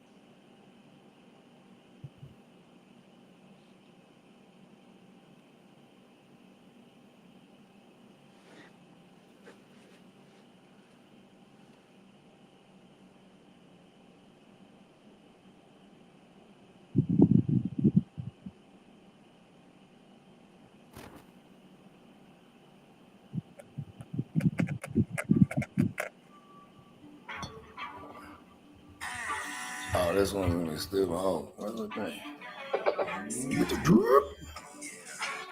Oh, I got to bring that back. Oh, this is stupid. Dummy slap.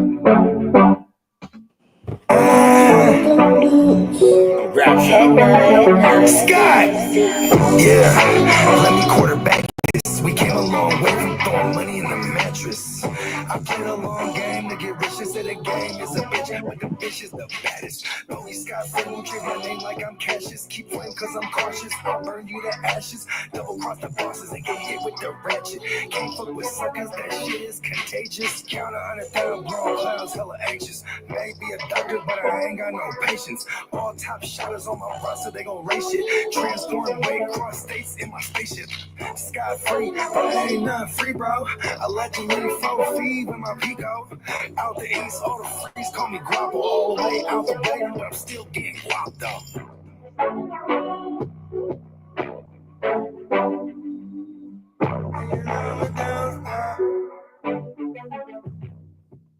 That's stupid. That one's I got originally that one's me and JD's little bro. He got his verse already recorded too. So I even did a little play on his rhyme scheme. But watch when that one gets put together, that one's gonna be crazy. That one's crazy. Oh yeah. Yeah. We back, ladies and gentlemen. Look, boom, bap. Prop one, that's him. You know, we back in business. For sure, though. Okay. Let's go. We back in business, the dynamic duo. You know, numero uno with the Prop One production. We pumping out your speakers. Freestyles killing them like LA Leakers. Shit freak, bruh. If she bent over in every IG post, TikTok freak bot. Chat GPT, no matter what, they ain't fucking with Bogart or the block, baby. Bitches down to go deep like the Navy. Shorty only met me on the first night, now she wanna have my baby. Can't let these groupies make these movies and try to slander a nigga and put something on my name. What happened to the game? Lanes done trying to take over the landscape. Niggas migrate, try and get a rebate. Politicking, gotta debate pros and cons. This is it, what? Old guard in the block be the shit, what? Let's get rich, what? Money falling from the sky, can't quit, what? Now pop the bottles, get a spliff and get lit, what? This is it, what? Old guard in the block be the shit, what? Let's get rich, what? Money falling from the sky, can't quit, what? Now pop the bottles, get a spliff and get lit, what? This is it, what? I can't be left to my own device. Looked in the mirror and I had to take my own advice. See things clearer, I had to go and roll the dice. Smear all your mascara cause y'all hoes in life. It's the type of dope with the stamp, bro. Can't make too much noise, I keep my camp low. Band on the run, counting banzo. I do this shit for fun, this shit come natural. Money falling from the sky like it's magical. Still mean business even if we dress casual. Even when I'm rich, I still demand some more. As Interpol, we international. Smash like a grand national. Bogey in the block, we got everything you asking for. Yeah, you know my status quo. Shout to all my concrete. This is it, what?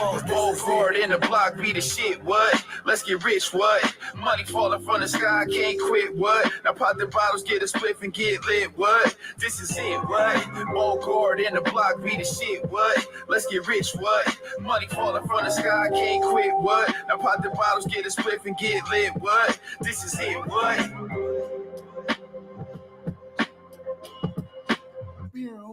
Feel me?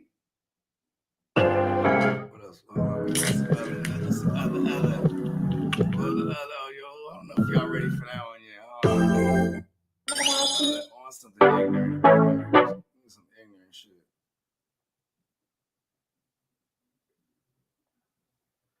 Where's that mother?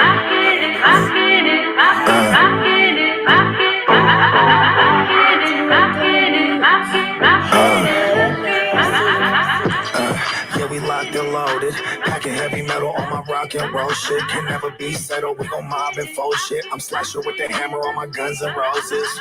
Hey, hey, watch what you say. Guess who's sliding through? Put a few in your face. I'm dancing with the cannon, going dummy in the place. All headshots, knock the stunners off your face. Hey, hey, that's funk to me. Your partner died, y'all ain't slide, y'all some punks to me. Hey, I should kill them all if it was up to me. Doing God's work, making sure you fucks don't breathe. Bitch, breathe. Yeah, talk that shit. Slide through, rocket shit. Get the rocket shit. Yeah, talk that shit. Slide through in the rocket ship. Get the knocking shit. Get the rocket shit.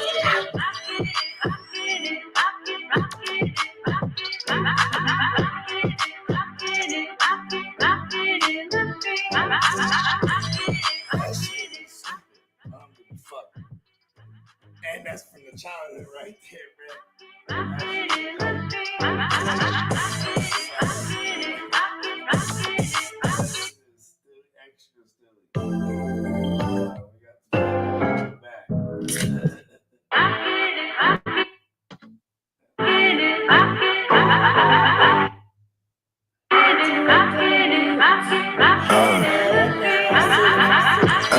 Yeah, we locked and loaded. Packing heavy metal on my rock and roll shit. Can never be settled. We gon' mob and fold shit. I'm slasher with the hammer on my Guns and Roses. Hey, hey, watch what you say. Guess who's sliding through? Put a few in your face. I'm dancing with the cannon, going dummy in the place. All headshots, knock the stunners off your face. Hey, hey, that's funk to me. Your partner died, y'all ain't slide, y'all some punks to me. Hey, I should kill them all if it was up to me. Doing God's work, making sure you fucks don't breathe. Bitch, breathe. Yeah, talk that shit. Slide through rocket ship. Get the rocket shit. Yeah, talk that shit.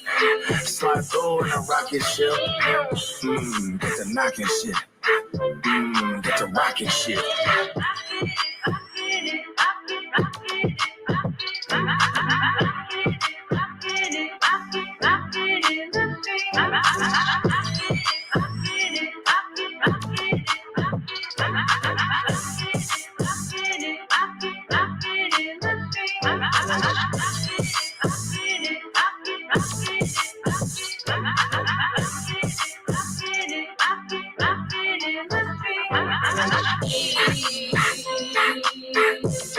Yeah, talk that shit. Slide through rocket ship. Get the rocket shit. Yeah, talk that shit. Slide through the rocket ship. Get the knocking shit. Get the rocket shit. That funky little, that's just funk right there. One more time.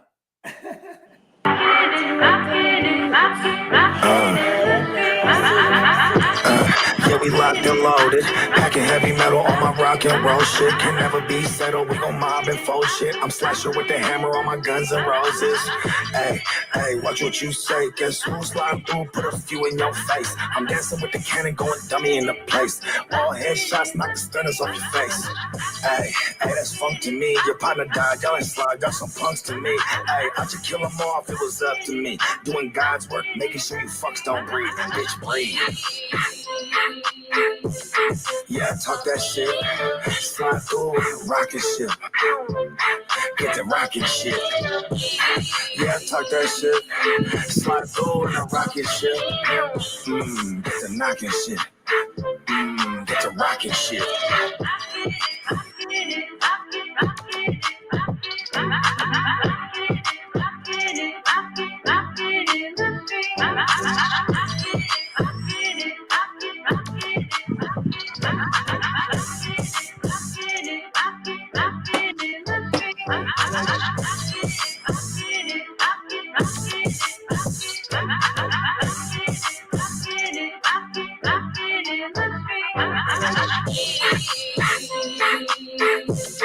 Yeah, talk that shit. Slide through rocket ship.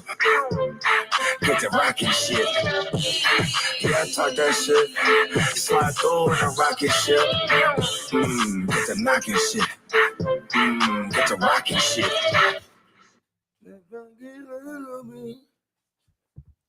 Say I won't play it 10 more times in a row.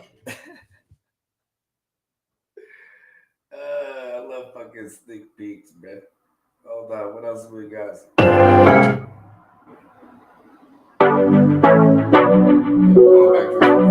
Shit, rock, man. Scott!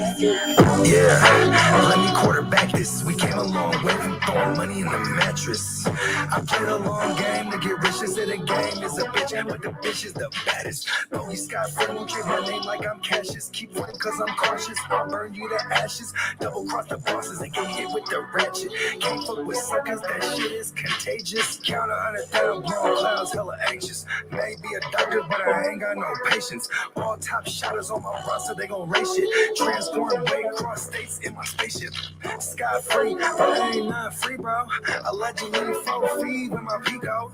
Out the east, all the freaks call me Guapo. All the way out the way, but I'm still getting guap though.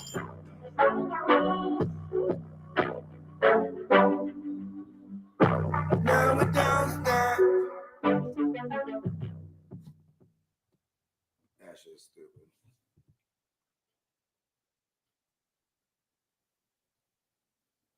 I'm gonna keep it a trail. What else I got for y'all? Oh, y'all want to get a sneak peek of the album? Let's see.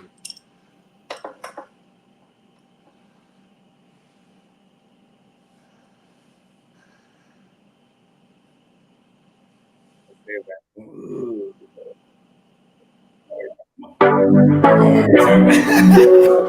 It's like, that's what I show him.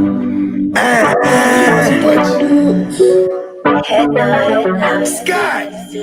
Yeah, let me quarterback this. We came a long way from throwing money in the mattress. I played a long game to get rich. Instead of game is a bitch, but the bitch is the baddest. Only Scott Friend won't treat my name like I'm Cassius. Keep running cause I'm cautious. I'll burn you to ashes. Double cross the bosses and get hit with the ratchet. Can't fuck with suckers, that shit is contagious. Count 100,000 blown clouds, hella anxious. Maybe a doctor, but I ain't got no patience. All top shotters on my roster, they gon' race shit. Transform way across states in my spaceship. Sky free, but I ain't not free, bro. Allegedly 4 feet with my Pico. Out the east, all the freaks call me Guapo. All the way out the way, but I'm still getting guap though. That shit rocks so hard. Prime 1 with the slap.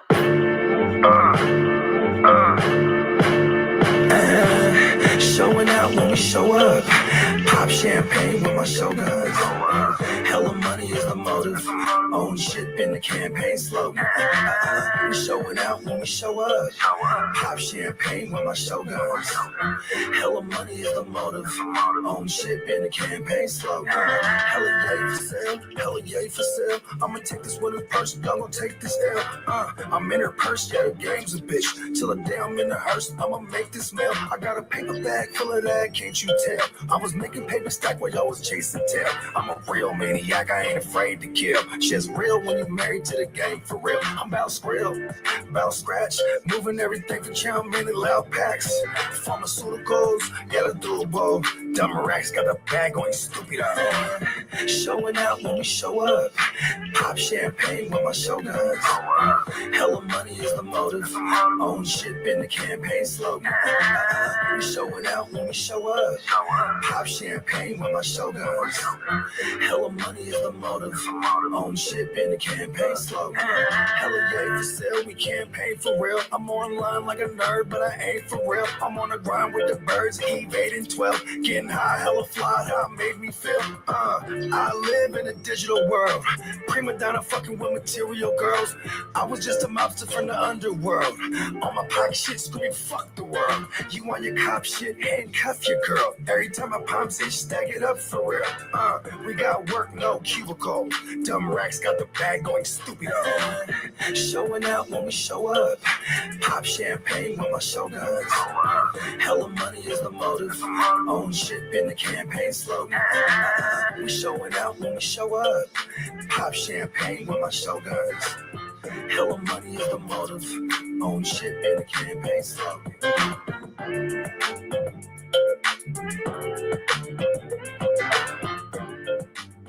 Guess what part I played?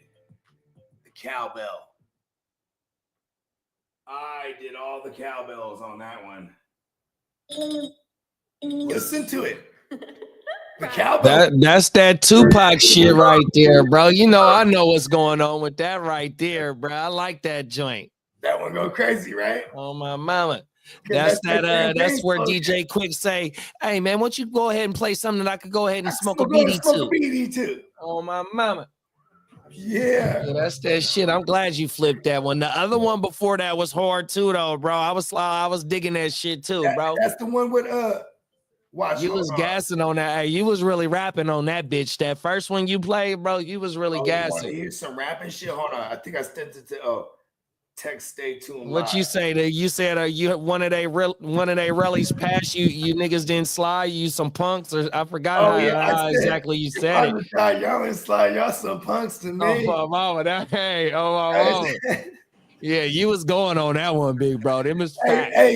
I sent that one to Benny. So no, you should have done that. Y'all gonna kill that one together. It goes, it's the hook, then it's just empty again. That's gonna be y'all gonna kill that together, bro. He could definitely He could definitely go to that one. No lie. He's gonna kill that one. Oh, everything. Like I think I'm in trouble too because you know what I mean? Like when someone sends me something that I'm putting a verse to, I'm like, oh, I'm about to kill this motherfucker. It's time to go in. I sent him one like put the verse on it. He's about to kill me. But see, that's what I'm looking for.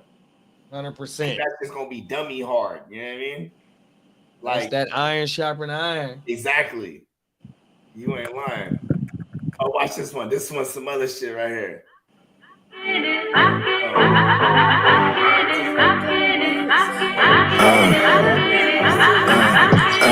Yeah, we locked and loaded. Hold on, my bad. That was weird. Who did I send it to? Oh, text. Who was it? JB St. Bernard. Text stay tuned live. JB. What do you want to say? Oh, there you go. I saved them with her stay tuned live JB. I was like, what did I save stay tuned live JB under? What did I send them? I sent them what? Because you know what's funny? He's a graveyarder. So when I was mixing some joints last night, I sent it over. I was like, you know what I mean? I like immediate feedback, and he's, you know, he fucks with all that all the bass shit. He fucks with music, period. He's, you know, like you said it yesterday, right, JD? He's like, you're either a music person or you make music. Oh no, who said that to me? Johnny Minton said that to me. I knew that, my bad, because I knew someone said that to me recently. And that's dope because motherfuckers that everyone loves music is the point. 100%. So everyone should have the respected opinion. Oh, right here, here's your bro. Johnny said, wow, I haven't thought about smoking a beanie in 25 years. I like it. Yeah, 100,000 want it now. I know it take time. What you know about taking chances crossing state lines?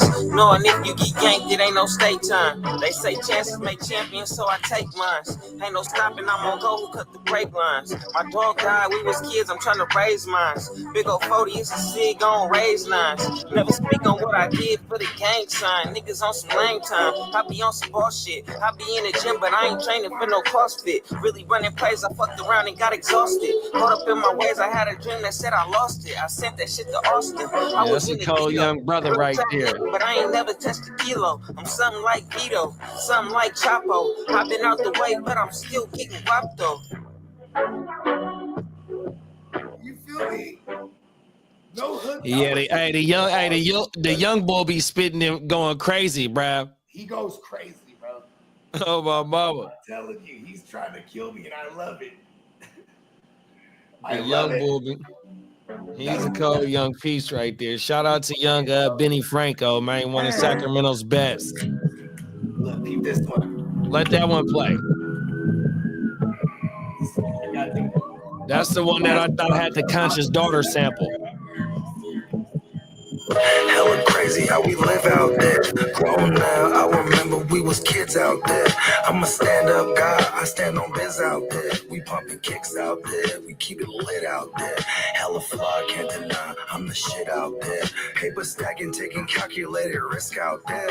With the shit out there, sticks and blicks out there. You ain't know, and you probably never been out there. Stick to the code, all my bros never switch out there. I run with hustlers, all my youngsters keep a switch out there. I'm with the smugglers, I double up my chips out there. I run amok, catch me running up a check out there. The game is thick out there, we getting rich out there.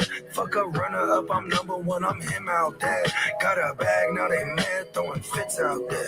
Finna ball, small pond, big fish out there. When it rains indoors, we don't stay indoors, we outside with it. Keep it on me, I ride with it. Raise right, not to lack out there. In the street light, all my diamonds dance out there.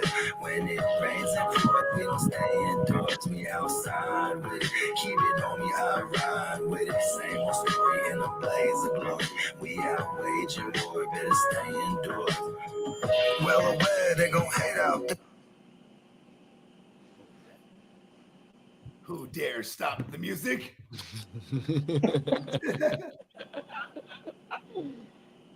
No.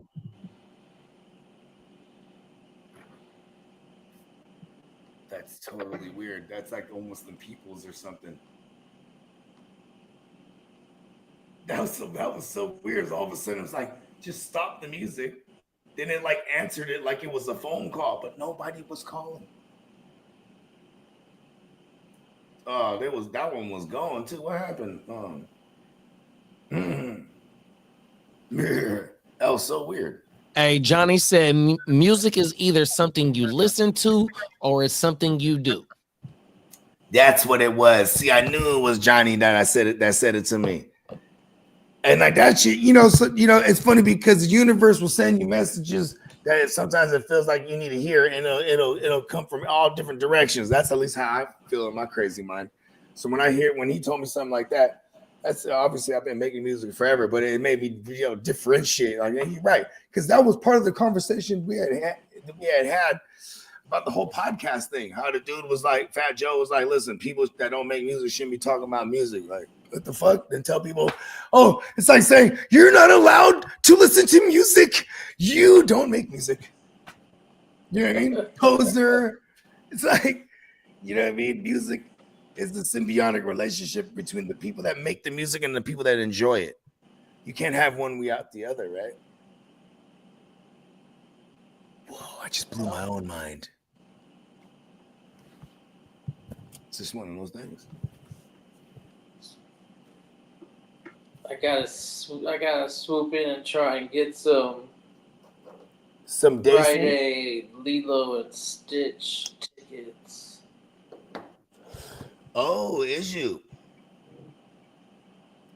Lilo and Stitch goes crazy, bro. We're gonna see if they don't live action fuck this one up. All signs point to it being a pretty good movie, though. I don't know. We'll see. Hey, Lilo and Stitch is the shit, bro. Mimi is straight up Stitch. Yeah. Hello. Right? You're laughing because you see Mimi in action. Mimi's crazy, dude. Oh, man. Hey, Mimi keeps me. I would say, they say, oh, the kids keep me young. Mimi ages me. Mimi makes me feel old because I can't keep up with her crazy ass. I'm like, oh, she's crazy. You gotta love the innocence of children though, because it's like especially when we're running around in Disneyland, and she's like she's just like jaw dropped when she sees like Minnie Mouse. Oh my god! She's like, I watch you on TV every day. Yeah. Yeah. It's like that shit is awesome. I guess I'm speaking to all parents that have. And when you become a parent and you live in Cali, that becomes the only vacations you have, by the way, parents and or future parents. You know what I mean? When you live in Cali, that becomes, and it's awesome, but that's the only place you go. And it's very expensive. Unless you know people in high places. Yeah. Unless you know people that built the place. Have you ever, have you been to a theater lately? No. But have you noticed, as soon as we started talking, Disney shit, I started trying to do my best Walt. You know what I mean? Yeah. Just superimpose this out of my index and middle finger. That's just so. Yeah. Well.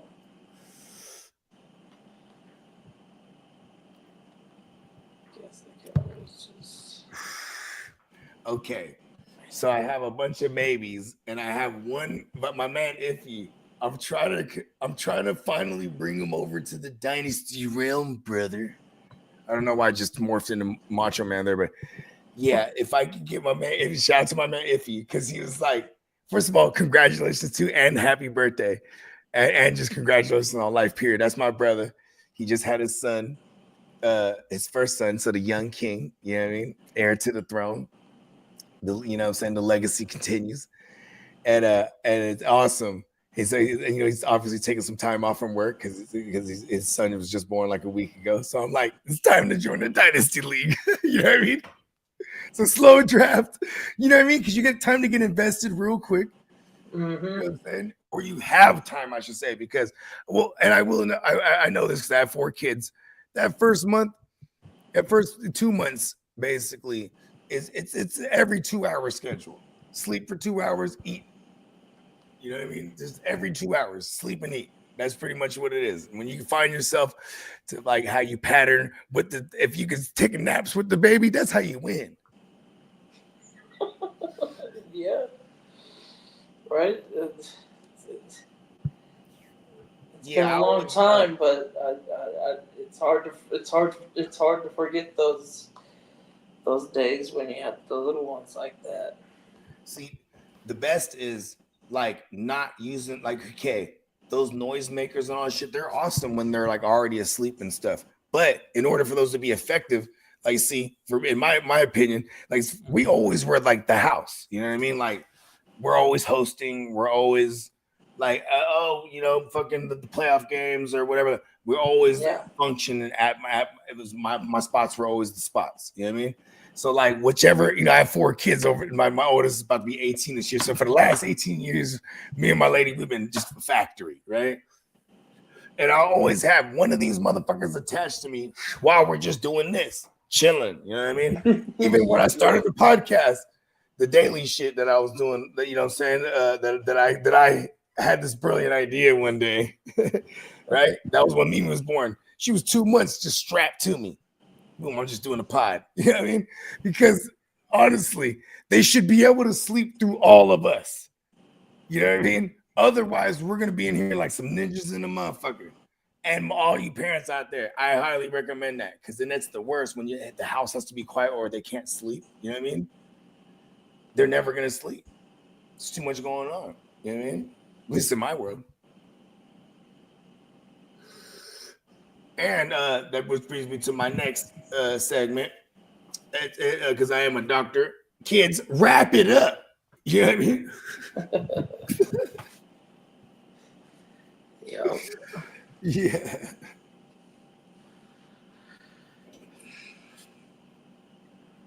It's crazy out there. You heard the song? Crazy out there. Out there, yeah. The song. Yeah. You know it's so funny. So shout out to our man Stay Tuned Live. When I had wrote that song, it was probably a couple weeks ago, and I was on their show with them, right? So we're waiting backstage, and then like JB goes. So then shout out to Jay Will. Jay Will's there, and then JB goes, "Hey, yeah, Bogey be spitting, bro. He got to join with Mozzie." And he goes, "Yeah." Jay Will, he goes, "Hey, spit something." And I had just wrote that, so I spit that. And then, like, hella funny, JB goes, "Okay." Jay Will, he goes, "Okay."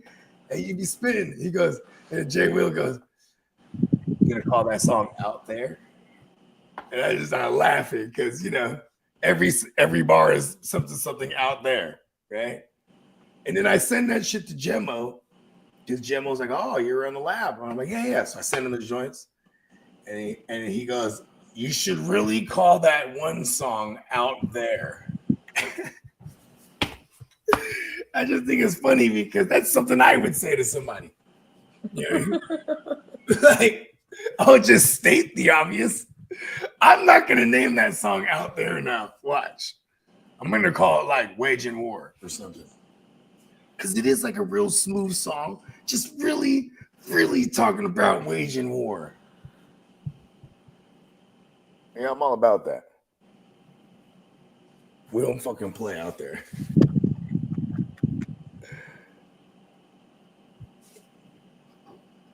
Okay. I think I'll do one more deli. One more lunch deli.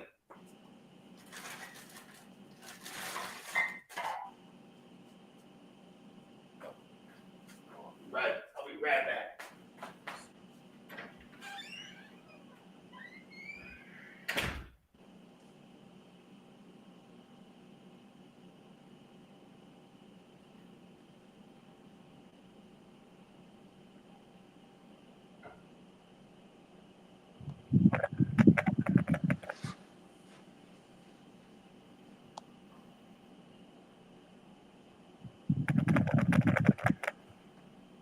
You ever get so distracted on all this additional stuff some of these apps guide you to?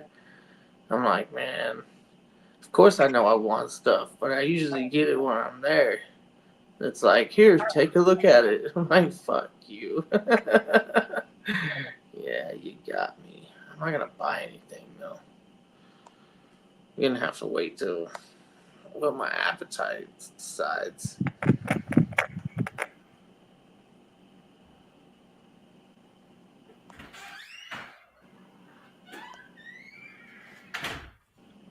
Alright.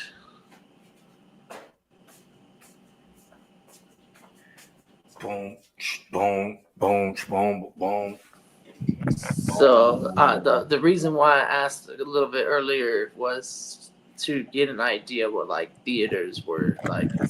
There seemed to be some options I definitely wasn't familiar with. One was called Laser, and it was like, I don't know if they were trying to tout it as one of their better not 3D, you know, like the Yeah, it's just the wear way your it's projected glasses. now. It's on a laser. Yeah. I mean, those laser projections are super duper legit. I know Peacock got one. There's even there's one I was looking at. It's an upward projecting one where you just place it right there. So I would imagine like if you go to a theater and they got these joints, these are dope. You know what I mean? Yeah. I'll go with the laser. I really have no idea. But then I saw other ones where I was like, I think I might it have doesn't left the sound like a fucking 3D chocolate mushroom screen bar either. at the So studio. it almost sounds like there's multiple. You ain't watching this in 3D, but there's something special behind it somehow. Why aren't we watching it? They all got the best chairs now. That's the cool thing. Is like, man, why weren't theaters always this like comfy? You know, Right? I mean, back in the days in the Bay Area, I think it was like in Redwood City, they had like this crazy little cinema where they had the the leather chairs already. This is in like 95. I remember watching The Rock. Yeah. Remember The Rock? Yeah, we called ours was something. I don't know. Yeah, It could have been you The remember Rock. The Rock? You mean the movie? Yeah, that's what I remember Oh, going. yeah. I was watching The Rock, and so Oh, like we had the nice leather chairs, and then you could order shit. Yeah, This it is was like now it's like Italian. this is normal, Yeah. but like and then we ordered a pizza. Yeah, And the they'll goddamn, and then they'll bring the it to adults your were having chair and drinks all and that shit. shit. Yeah. Yeah, I think Yeah, they have that's certain right. theaters that are still like that.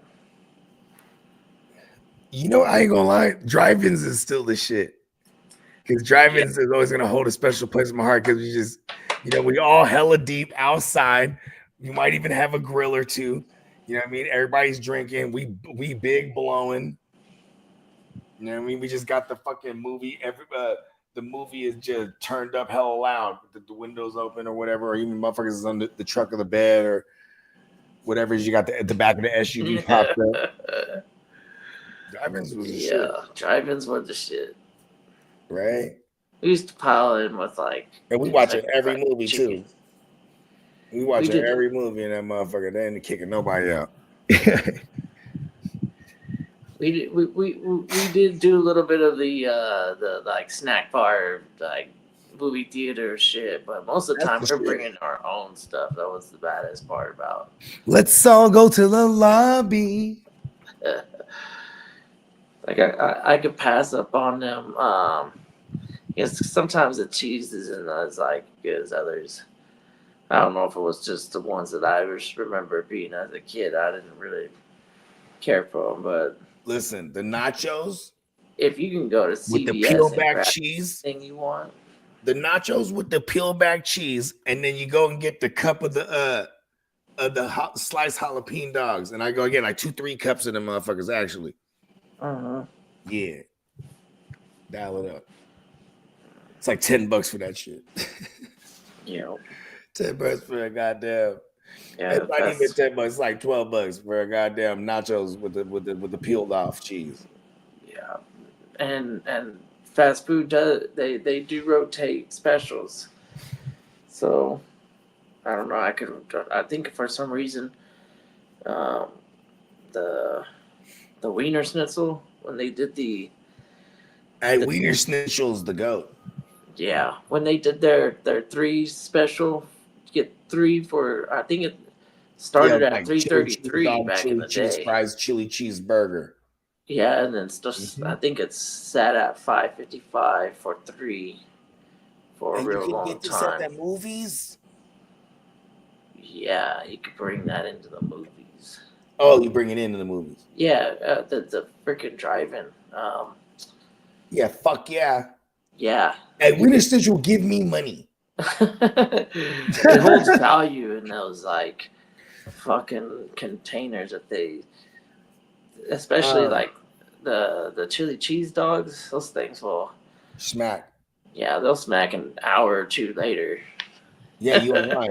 You can reactivate those when you just nuke it for like 30 seconds in the microwave. and then it usually had the microwave chilling for your nacho cheese or something that you wanted to heat up because it came in them little cups.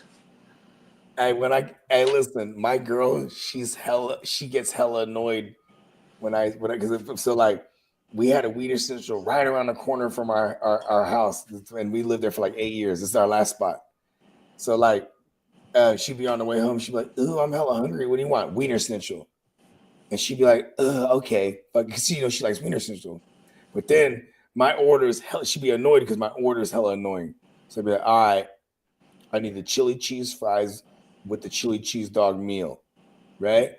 And then you got to tell them, make the chili cheese fries large, extra chili and cheese with bacon and jalapenos. Okay, repeat it back to me. I know, I already know. No. Because I need both extra chili and cheese because they're shady. You know what I mean? I'm willing to pay whatever the fuck extra $4 for all my extra shit on it, just so they get it right. You know what I mean? Yeah, shout out to another shout out to Freddy's, man. So they knew what you wanted right off the bat. When you go in there and you look at their combos and what's available, they go, oh, okay, well, if you don't want a fry and you want a chili cheese fry, that's what it's gonna cost. Yeah, and then so on. So like all the upgrades, it had that upgrade availability and the price. And you're like, oh shit, this is pretty cool. Because sometimes you never know if they even do it. There was a time period they had curly fries. It was like limited. So I'd be like, all right, I need all, like I was there every day. Curly chili cheese fries. It was a wrap. Yeah. So I just chili cheese on. You definitely better believe that I'm going above and beyond. Hey, look at this. I'm taking the upgrade if it's there. I did all my like 40 like blood work and all of the lab shit, right? Just because you're supposed to do that shit, right? And then so I didn't get my results yet, but then the doctor was like, this is when the doctor was like giving me the referral to go to the labs and do all that. He's like, so what's your diet look like? And I was like, if it was up to me, I'll eat Philly cheesesteaks every day and chili cheese anything every day. if it's up to me. I got all my lab work and haha, I'm in range of everything. Haha. You know, but it's not like I purposely eat bad or anything like that. It's just that I have to start being more conscious now. At the same time, chili cheese shit is the shit, man. I'll make chili just to make chili cheese things for an entire week. You know what I mean? Yeah. Yeah, because And I usually, making a anytime small I pot think of about chili, cheese, you know? I want to add the chili. What's that? It goes both ways with the cheese. Every time I think of the cheese, I can't help but to think about the chili to go with it. Exactly. I'm like, oh, look at all this cheese. It's just, you know, we're missing chili and fries and hot dogs. Yeah. Yeah, like chili cheese hot dogs are fire. Chili cheese hot links changes the game. You know what I mean? Yeah. You just start putting chili and cheese on everything. That's what I'm saying. I'll make a whole pot of chili, and then I just start putting chili and cheese on everything for like a week. Oh, so check this. I go to the grocery store and they have these fucking links with bacon in them. Wings with bacon? Links. The Oh, hot links. Oh, that's badass. Yeah. Hold on. So hold on. Oh, Yeah, in it, not wrapped, obviously. In it. He's about to go get it. Hold on, there's all kind of shit going around. Okay, so I would imagine. Oh yes, baby. Open the door. Close the door. The bugs. I will. I'll be there right there. I'm coming inside. So I fucked Your with sister's this there. brand Close the door. The flies. plenty of times, be and right. they ain't the best, but when it comes to a budget cookout, Bar M makes these applewood smoked sausage with bacon. They're considered in the mild and the heat category, but first ingredient is pork, which is always great. Then you got the pork hearts, you know, that's what actually gives you heartburn. And then bacon. Right after water, they're putting bacon in here. So I'm super interested in them. This is what they look like. And whenever the day comes, I'll usually dress those up with like in Chicago, they're known for their dogs, right? And they have this special neon green relish. I know where to pay an arm and a leg for a relish. You're like, man, just because it's not on like your grocery store on the West Coast, anyways. Maybe it's different in Chicago or in the Midwest, but anyways, it's a Vienna brand. They also do hot dogs, which are available everywhere. Yeah, pretty good. But yeah, I saw those. They have 2 other flavors that are pretty good. 3 that I know. The beef flavor is probably the least interesting one, and then they have a mild hot link and then like a extra hot, so they don't really give you a medium. You're either feeling heat or none at all. This one's probably gonna be under the no heat in terms of spice, but that's okay. Bacon makes a lot of things better.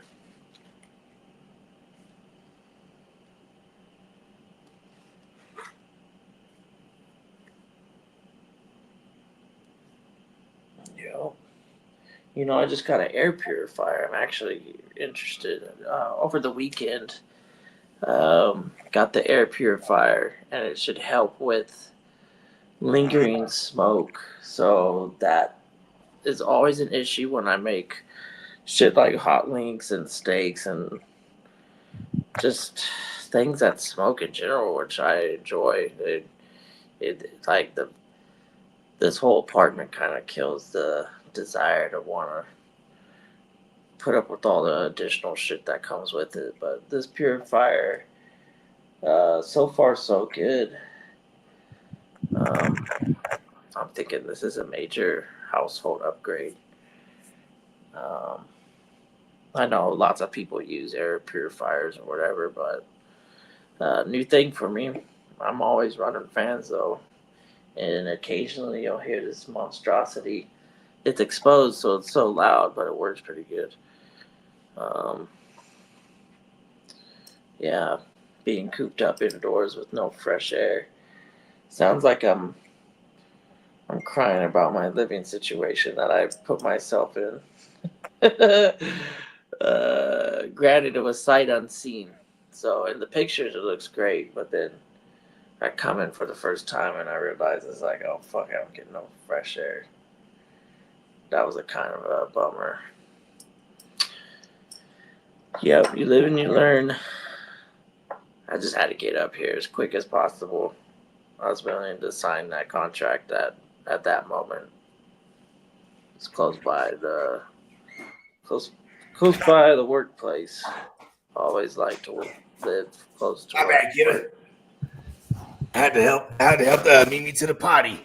That's one of those ones where like, okay, I don't jet to run. Damn. Trying to Yeah. keep it up. She's about to start That's preschool. wild. Can't be having her, even just like getting her. Anyways, so okay, so there's bacon in this motherfucker. Is it cooked bacon already? Here, I'll show you again. So Yeah. these are the Applewood smoked sausage with bacon. I like it.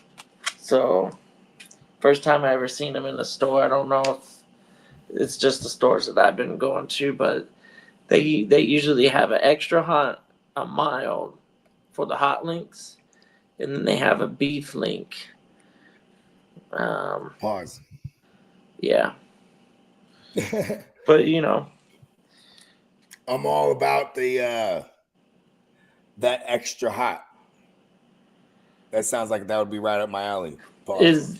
that's the one I've bought, you know, for years. This brand, I think they're local to Southern California. I think they're California. Yeah, I mean, especially like Yeah, Los Angeles. okay, word. Yeah, So, but even in San Diego, I've been buying these since my kid was almost Mimi's age. I was probably buying those extra hots. yeah, Maybe even, I don't know, for a long time.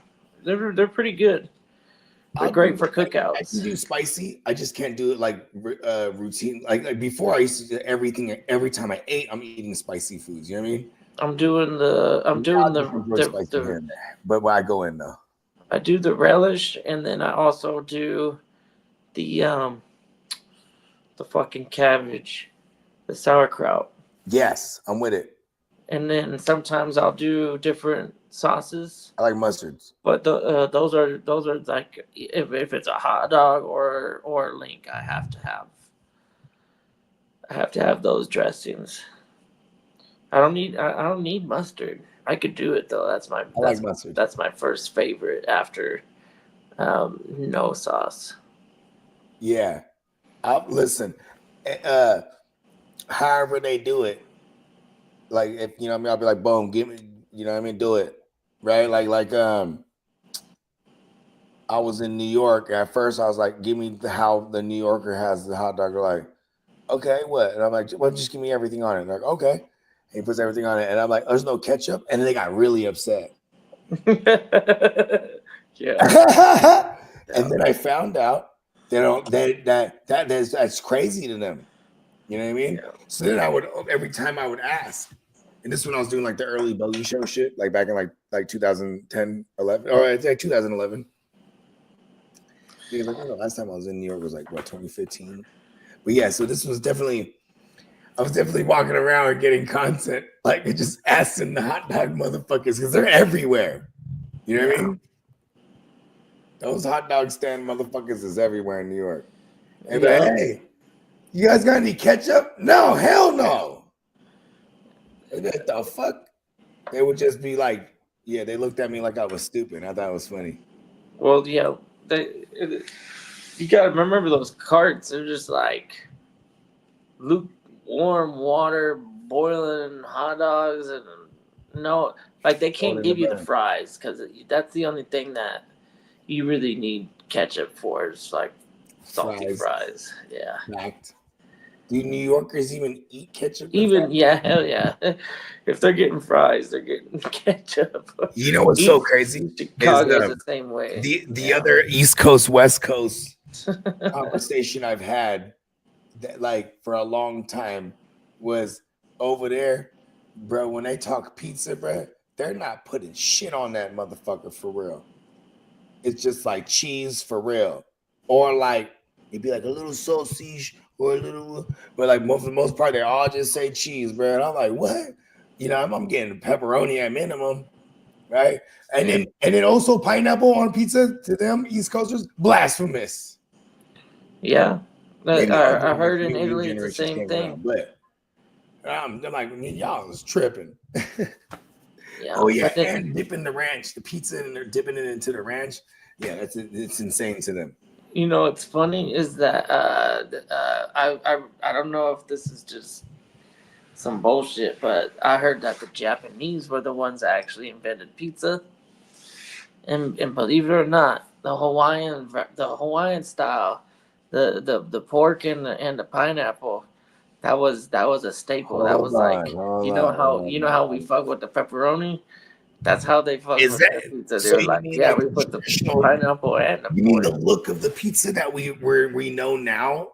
Like it's like like in Italy and Sicily and places like that where they have the oven fire pizzas and like, but it is like hella sauce on the top and minimal cheese. It's not even like like what the covered in cheese kind of look that we know as Americans. You know what I mean? Especially when you're dealing with fresh tomatoes, there's only so much you can do to make it different. You gotta add like vinegar or sugars. Otherwise, hey, pretty lady, what's the matter with you? And they crushing the tomatoes with their feet, huh? That's the OG shit. They're over there crushing the tomatoes with their feet. Bro, you remember Vegas Vacation? Yeah, hell yeah. All right. I don't know if it was in multiple. It could have been in the very OG one, but I think it was in the OG one. Where the daughter, she comes over and she's like mixing the fucking shit with her bare hand in the jug of lemonade. Yeah, she's with her finger. But then like it cuts over and then the dad is dipping his spoon in some like red pasty stuff, and he was like, "Dude, what the fuck?" Yeah, they're in the cheap buffet, right? Dude, he's like, "Real tomato ketchup." He's like, "Nothing but the best." Fucking classic scene. Makes me wonder like when did ketchup, our version of ketchup, when did that take shape? Because I don't think that's some natural shit. For sure, that's like we figured something out, and I wonder if it had anything to do with the war. Johnny Beans calls ketchup tomato candy. They were like, okay. I died when I heard that. I was like, tomato candy, man. Yeah. I mean, yeah. I don't have anything against ketchup. I'm not mad at ketchup. I fuck with ketchup. You know what I mean? I was eating the shrimp cocktail. The kind of you get, it's usually like a bunch of like tomato juice and like some seasonings or whatever, and then there's just like a bunch of because the shrimp flown in it. Of the tomato, the acidity of tomato juice usually cooks the shrimp. Yeah, it's super cold or whatever, yeah. And it's really good. But one of the common things that you could put into it is ketchup. And I was like, I do not want ketchup in mine. And they were like, what's wrong with you? Just put some ketchup. Hold on. Run this back. They said this is common. I've never ever heard that. That's kind of crazy to me. Yeah. Yeah, that the tomato ketchup, the Heinz tomato ketchup in particular, pairs well with like the tomato juice, like the Okay. cocktail. All right. Hold on. I gotta admit something. Yeah, and Here's- then here's so you squeeze the shit in there, and you mix it all Filipino up. spaghetti, right? Oh, it's So just they'll fry freaking. the spaghetti up, and they usually add like banana ketchup. Like Jufran is like one of the brands that's like famous. Anyways, I don't like the Jufran banana ketchup shit. It's all right. I'm not saying I don't like it. How about I just don't prefer it. So I use the Heinz ketchup. So you already have your tomato sauce and all your regular shit, but I just add a couple. Yeah. You know what I mean? And then boom, you fry it up, and it just does something to it. It's crazy. Maybe it's all that sugar that's in it. You know what I mean? Because they're adding hella sugar as well. Tons of sugar. Fuck yeah, so good. You know what's some bullshit when you get that fucking sugar-free ketchup? You're like, oh, this shit is gross. Yeah. It reminds me. Yeah, some sugar. I haven't had catsup in a long time, but I've never had a bad Hold on, opinion you call about it catsup. catsup? Yeah, have you ever fucked with catsup? Okay, I thought you were being pretentious, like that's the proper way of pronouncing ketchup. So catsup. No, they're actually two different things. Okay. Yeah. I was like, damn, kid is the ultimate foodie. He's like, this is the proper I don't. pronunciation. I don't know if catsup. there's So too what much is difference catsup? about them, but yeah, there's a I'm from the ketchup ghetto, and a bro. catsup. I know ketchup. We had Heinz. We was balling. We had Heinz ketchup. We was balling. Otherwise, we had like the generic one, like it was the name, the brand of whatever store it was. You know what I mean? Yeah, sometimes actually that reminds me. It's like, especially when you're out traveling and you're doing something that like hands out the packets of condiments. Yeah. Check your off name looking. It'd be catsup. Yeah, sometimes you'll be like, oh shit, doesn't even say ketchup. So It is says catsup catsup on it. made of like artificial tomato? It's pretty much the exact same thing. Oh. It's just I think catsup is regional. The way that you would say it would be like, oh, okay, depends on what part of the states you are. But there are places where they have catsup and ketchup, and it's like, oh, people swear by catsup being better than ketchup. Kind of like how people say that the ketchup that McDonald's was buying was a different formula than Yeah, the the normal coloration one. was different. When you looked at because you know what I'm saying, you have that drawer with all the different ketchup packets. And then every time you need ketchup, you go and get it. You know what I mean? And then boom, so like the McDonald's ketchup and the Wendy's ketchup and all that shit, they all look different from each other. Well, the McDonald's looks different from them, I should say. I know. Yep. Shout out to AI. I guess this is the more detailed look on ketchup. So the origin of the word has roots in Chinese. They have a ketchup, which is fermented fish sauce. Yeah, I don't know about you. I'm sure you're in agreement. I with it, love but that fish. sounds amazing. That's right. I didn't know they fermented joints. Oh man. Hey, listen, every good culture around there has a good fish sauce. Vietnamese, Yeah.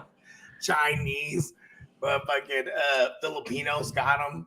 You know what I mean? You get the 100%. Hawaiians. Hawaiians got their own little fish sauce. You know what I mean? Or Polynesians, I should say. Bro, that shit goes crazy. And that makes me happy because when I was a kid, when I got like fried fish, that's the best to put on it. It was ketchup. Yeah. Come on, bro. What's better with fish? More fish. You know what this is for sauce. Exactly. And if not, it'd be like some vinegar and something, like vinegar and garlic and like soy sauce, onions like diced up, like that, a little mix of a bowl of that, and you just dip the shit in there. You know what I mean? Yeah, fancy it up a little bit.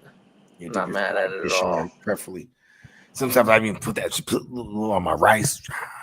You know what I mean? Fuck, I even eat the raw garlic and the fucking onions because it's sitting there soaking in the woo wop. You know what I mean? So good. Yeah, Yeah, well, you know what's so funny is like if we're not, that's eating way cleaner than it is like buying like a burger and shit. One of my homies, shout out to my man Prime One. He's on his game right now about like eating like better, and he's only got a couple years on me, so he's not even that too much older than me. But he's just like, he's just boom, super on his shit right now. And he's just like, yeah, man, burgers, and then he's just listening to all this shit like, and I'm like, all right, you're right. I can't just like, if you ask me what do you want to eat, burger, Philly cheesesteak, chili cheese dog, like simple shit. Otherwise, I'm gonna cook food, which would normally be like some slabs of meat and veggies and shit with some rice. You know what I mean? Yeah. Very simple. Oh, Yeah, because I like a good steak or a tri-tip or something like that. And sometimes we have some mushrooms and some goddamn fucking some kind of veggies, whatever. And then A1 sauce on the side. You know what I mean? Just fuck yeah. A1 goes crazy. Even some Worcestershire goes crazy. It's crazy how I was just thinking in my head, random thoughts, how the internet has evolved over the decades, and the one thing that's consistent is the food scene. Back in the days, to go to food specific websites, and they would have special, just like the magazine or whatever, and then they would have member forums, and then you would fucking get all this like underground information. But now everybody's got access to YouTube and shit. You'd be like, here it is. I'm just gonna fucking like videotape it for you. Yeah, it became a thing. Like, what is it called? The mukbangs? I don't know. A mukbang is like the videos of motherfuckers sitting and eating. Oh, really? Yeah. Yeah. That started like, because it's called mukbang, I initially think it started with Asians, because Asians were the first one that started taking pictures of the food like it's art. You know what I mean? Oh, well, yeah. How about that? Man. Okay. When you say it that way. All right, hold on. Let's go back. Like when Instagram and all that shit, anywhere you're at, in a restaurant, when motherfuckers get their food out, instead of getting ready to start eating, they first bust the woo wop out, take a picture of it. You know what I mean? Now this is part of like regular. This is in the zeitgeist of, you know what I mean? Man, I'm old school. Yeah, it just goes right to eating. I ain't gonna lie. As soon as the plate hits the table, I'm like, it was in my routine for a long ass time, but like, I'm like, what's a phone? It's so cool too. If the food looks so good that I should, you know what I mean? Like, I enjoy food too much. Roscoe's won't look that good, but it's gonna be so fire. You know what I mean? Yeah.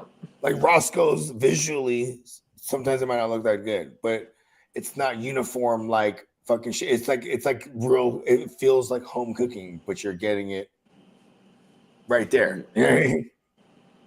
Oh, so I was mentioning earlier. I don't know if you heard, but you're not going for fancy. It's all it's flavor. This is gonna be a neat little test. I've got.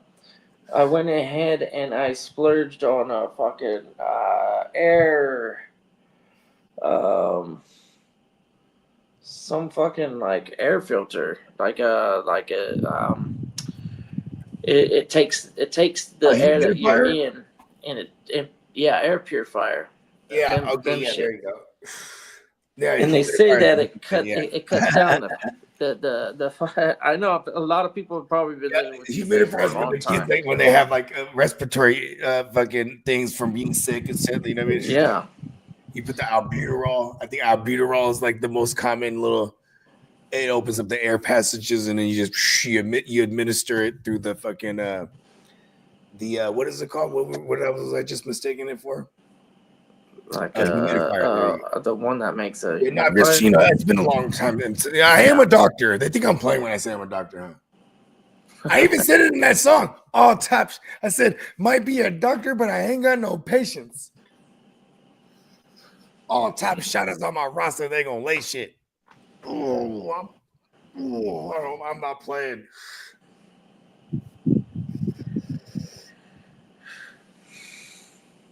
We're getting away, and I want it knows how. You know what's so crazy? It's like I'm in the lab, and first of all, I love all my brothers that I've been working with for over a decade plus. I mean, me and my man Block, I've been rocking with him for almost 20 years now. And you know, just it's been beyond music and beyond money and all these things that we've all done together. But like, you know what I'm saying? It's just watching, making sure we all had each other while we like evolved through the last, you know, couple decades. You know what I mean? And then yeah, man, shout out to my brothers. But here's why I'm bringing this up. It's like it's been over 2 years now that I moved where I'm not in the lab every other day. You know what I mean? And my man says to me, he says, your absence, the absence of your energy is definitely noticed. And that shit warms my heart. But it also, because I'm like, when I get in there and then I'm like, yeah, you know what I mean? Like this shit is finding inspiration is probably the hardest thing every day for a creator. But when you're surrounded by creative individuals, you could draw inspiration from each other all day, every day. So I love it because, you know what I'm saying? Ironically, when they say, the irony is they say, well, my energy is missing in the lab. When I'm hearing what they're doing, it's just inspiring me to come back. Like, well, watch when I get back. I'm about to kill shit.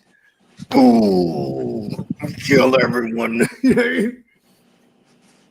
Because all my brothers is dope. You know what I mean? So it was pretty dope, man. And like I was counting it up. I'm like, damn, I hadn't been there in 4 months. That's the longest I ain't been like in my sanctuary. And I didn't even want to record shit here because I was just like, I remember this one time the one time when I wrote Crook's thing, I wrote Crook's intro. So I loaded up a bunch of just lay down the vocals, send it to my mans, have it mixed, and I was gonna send it to Crook and just be like, bam, I'm really quick. You know what I mean? But then I'm like, I'll make it wait. Because he wasn't in a rush, but also I was like, I'm gonna wait to get to the big studio, give him the real woo wop. You know what I mean? Because at the same time, when I was like loading it up and I was just gonna attempt to record it here, you know, I got Mimi there. Oh, I gotta go potty. Like, oh shit. You know what I mean? It's like, oh, that's right. I'm not in my sanctuary. Where, you know, I want to be able to remove myself. And then sometimes, you know, my studio's always been in the same spot for the last 15 years. You know what I'm saying? But, you know, not living next to it anymore is crazy. Like, that's been the biggest adjustment for me. And working remotely was cool. And, you know what I'm saying? And still being able to, you know, run the business side of things as much as I can. And, you know, you know, that's all fine and dandy. And the operation moves on smoothly. But man, I just miss being in there all the time recording shit, you know what I mean, and creating nonstop. Because nothing I do goes in vain. That's always how I see it. Yeah. Like this, I always drop hella crazy every summer. So this time around, I got this album that I'm really proud of. Because I'm spitting. I'm like, even JD was like, oh, you're rapping on that shit. Like, oh, yeah, I'm rapping on all over this shit. This shit pretty dope. And I didn't rush this one. And it's all new. Except for maybe like bogeyisms where like everyone's heard that one for a while. But that one's dope because that one's like, everyone already knows that one. Yeah, or at least everyone that's been fucking with us here. And bogeyism even became the countdown song or the screen loading song because motherfuckers was just like, that one goes hard. I'm like, all right, yeah. Then you know, it's funny how things happen in that fashion where it's like generational wealth was the name of the first idea. Then it was like, oh, let's call it Gen Wealth Net. It sounds cool, right? Then it was like, oh, what should we use for an intro or a countdown? And I had just did that song and I said, talking generational, you got my attention. Underworld motivational, you feel a sensation. And I was like, it's just like, you know, when you're not forcing something and all these things just happen organically. But that's my whole life. The universe shit. If not, I'm just super incredible at having all these coincidental things fall into place. I'll take it. Whichever way, you know what I mean? That is, science says it. I'll fucking do it. We got the go-getter chromosome, B. Yeah, definitely miss being in the studio, though. Like all the time. Like, always been a master at rationing my time, too, because even when I was in the studio every other day, I would only be in there at 2-3 hour increments because I'd have to go home and do dad shit all the time. Sometimes there'd even be times I'm not even recording. I'm just using it as an excuse. Oh, I'm in the studio, and I'm just sitting there just to have a couple hours real quick before we got to go do some dad shit. Yup. Got many years of dad. Close the door. Close the door. Oh. My bad. That was Mimi. Where you going? Oh, okay. You got your appointment? Did you bring your ID? Bless you. You have your ID? Oh, yeah, that's right. Drive safe. I said, you have your ID? Are you have your ID? She's hella ignoring me. She's like, I have my phone, bruh. That's how my kids talk. I don't even have my ID on my phone. I have stuff on my phone. Never. I guess I do have some sort of IDs, like the insurance policy thing. Just there's been hella times where I've read up in a liquor store or something, and then I don't have my ID. Oh shit! And then I'll be and with my girl, she is very good at keeping pictures of all of those things because we've been in those situations before, like while traveling. Yeah. Big bong. Oh, hold on, I'm gonna go take a piss. One time.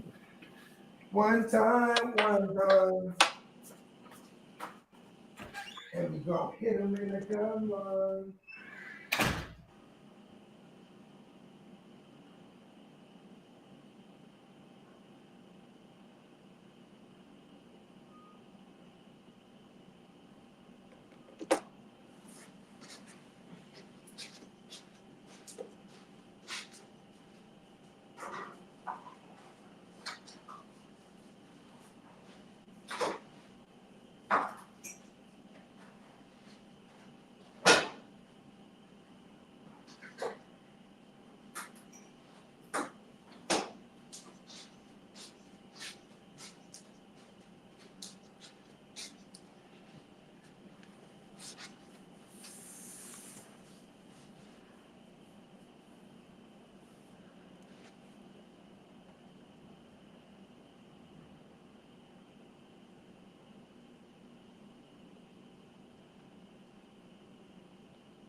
In the rocking shit and get the knocking shit. Get the rocking shit. Hey, well, I was gonna text the chat, JD. Shut it down. Let him know that, yeah. Yeah, you shut it down. It's getting late for me. Been rocking for a little while now. Oh yeah, we went on a little mini Tuesday marathon. Yeah, I'm on the road right now, but I can hear y'all. I'm in here, bro. For sure, buddy. Well, shit, you already know. You know what I'm saying? Hard to start in the tilt. You know what I mean? Gen Wealth Net. For our man Ear to the Streets, and the Kid of Cat. NeonPeacockMerch.com, 40% off. Hey, let's go.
Eureka. We make plays every day, yeah. We make plays every day, yeah.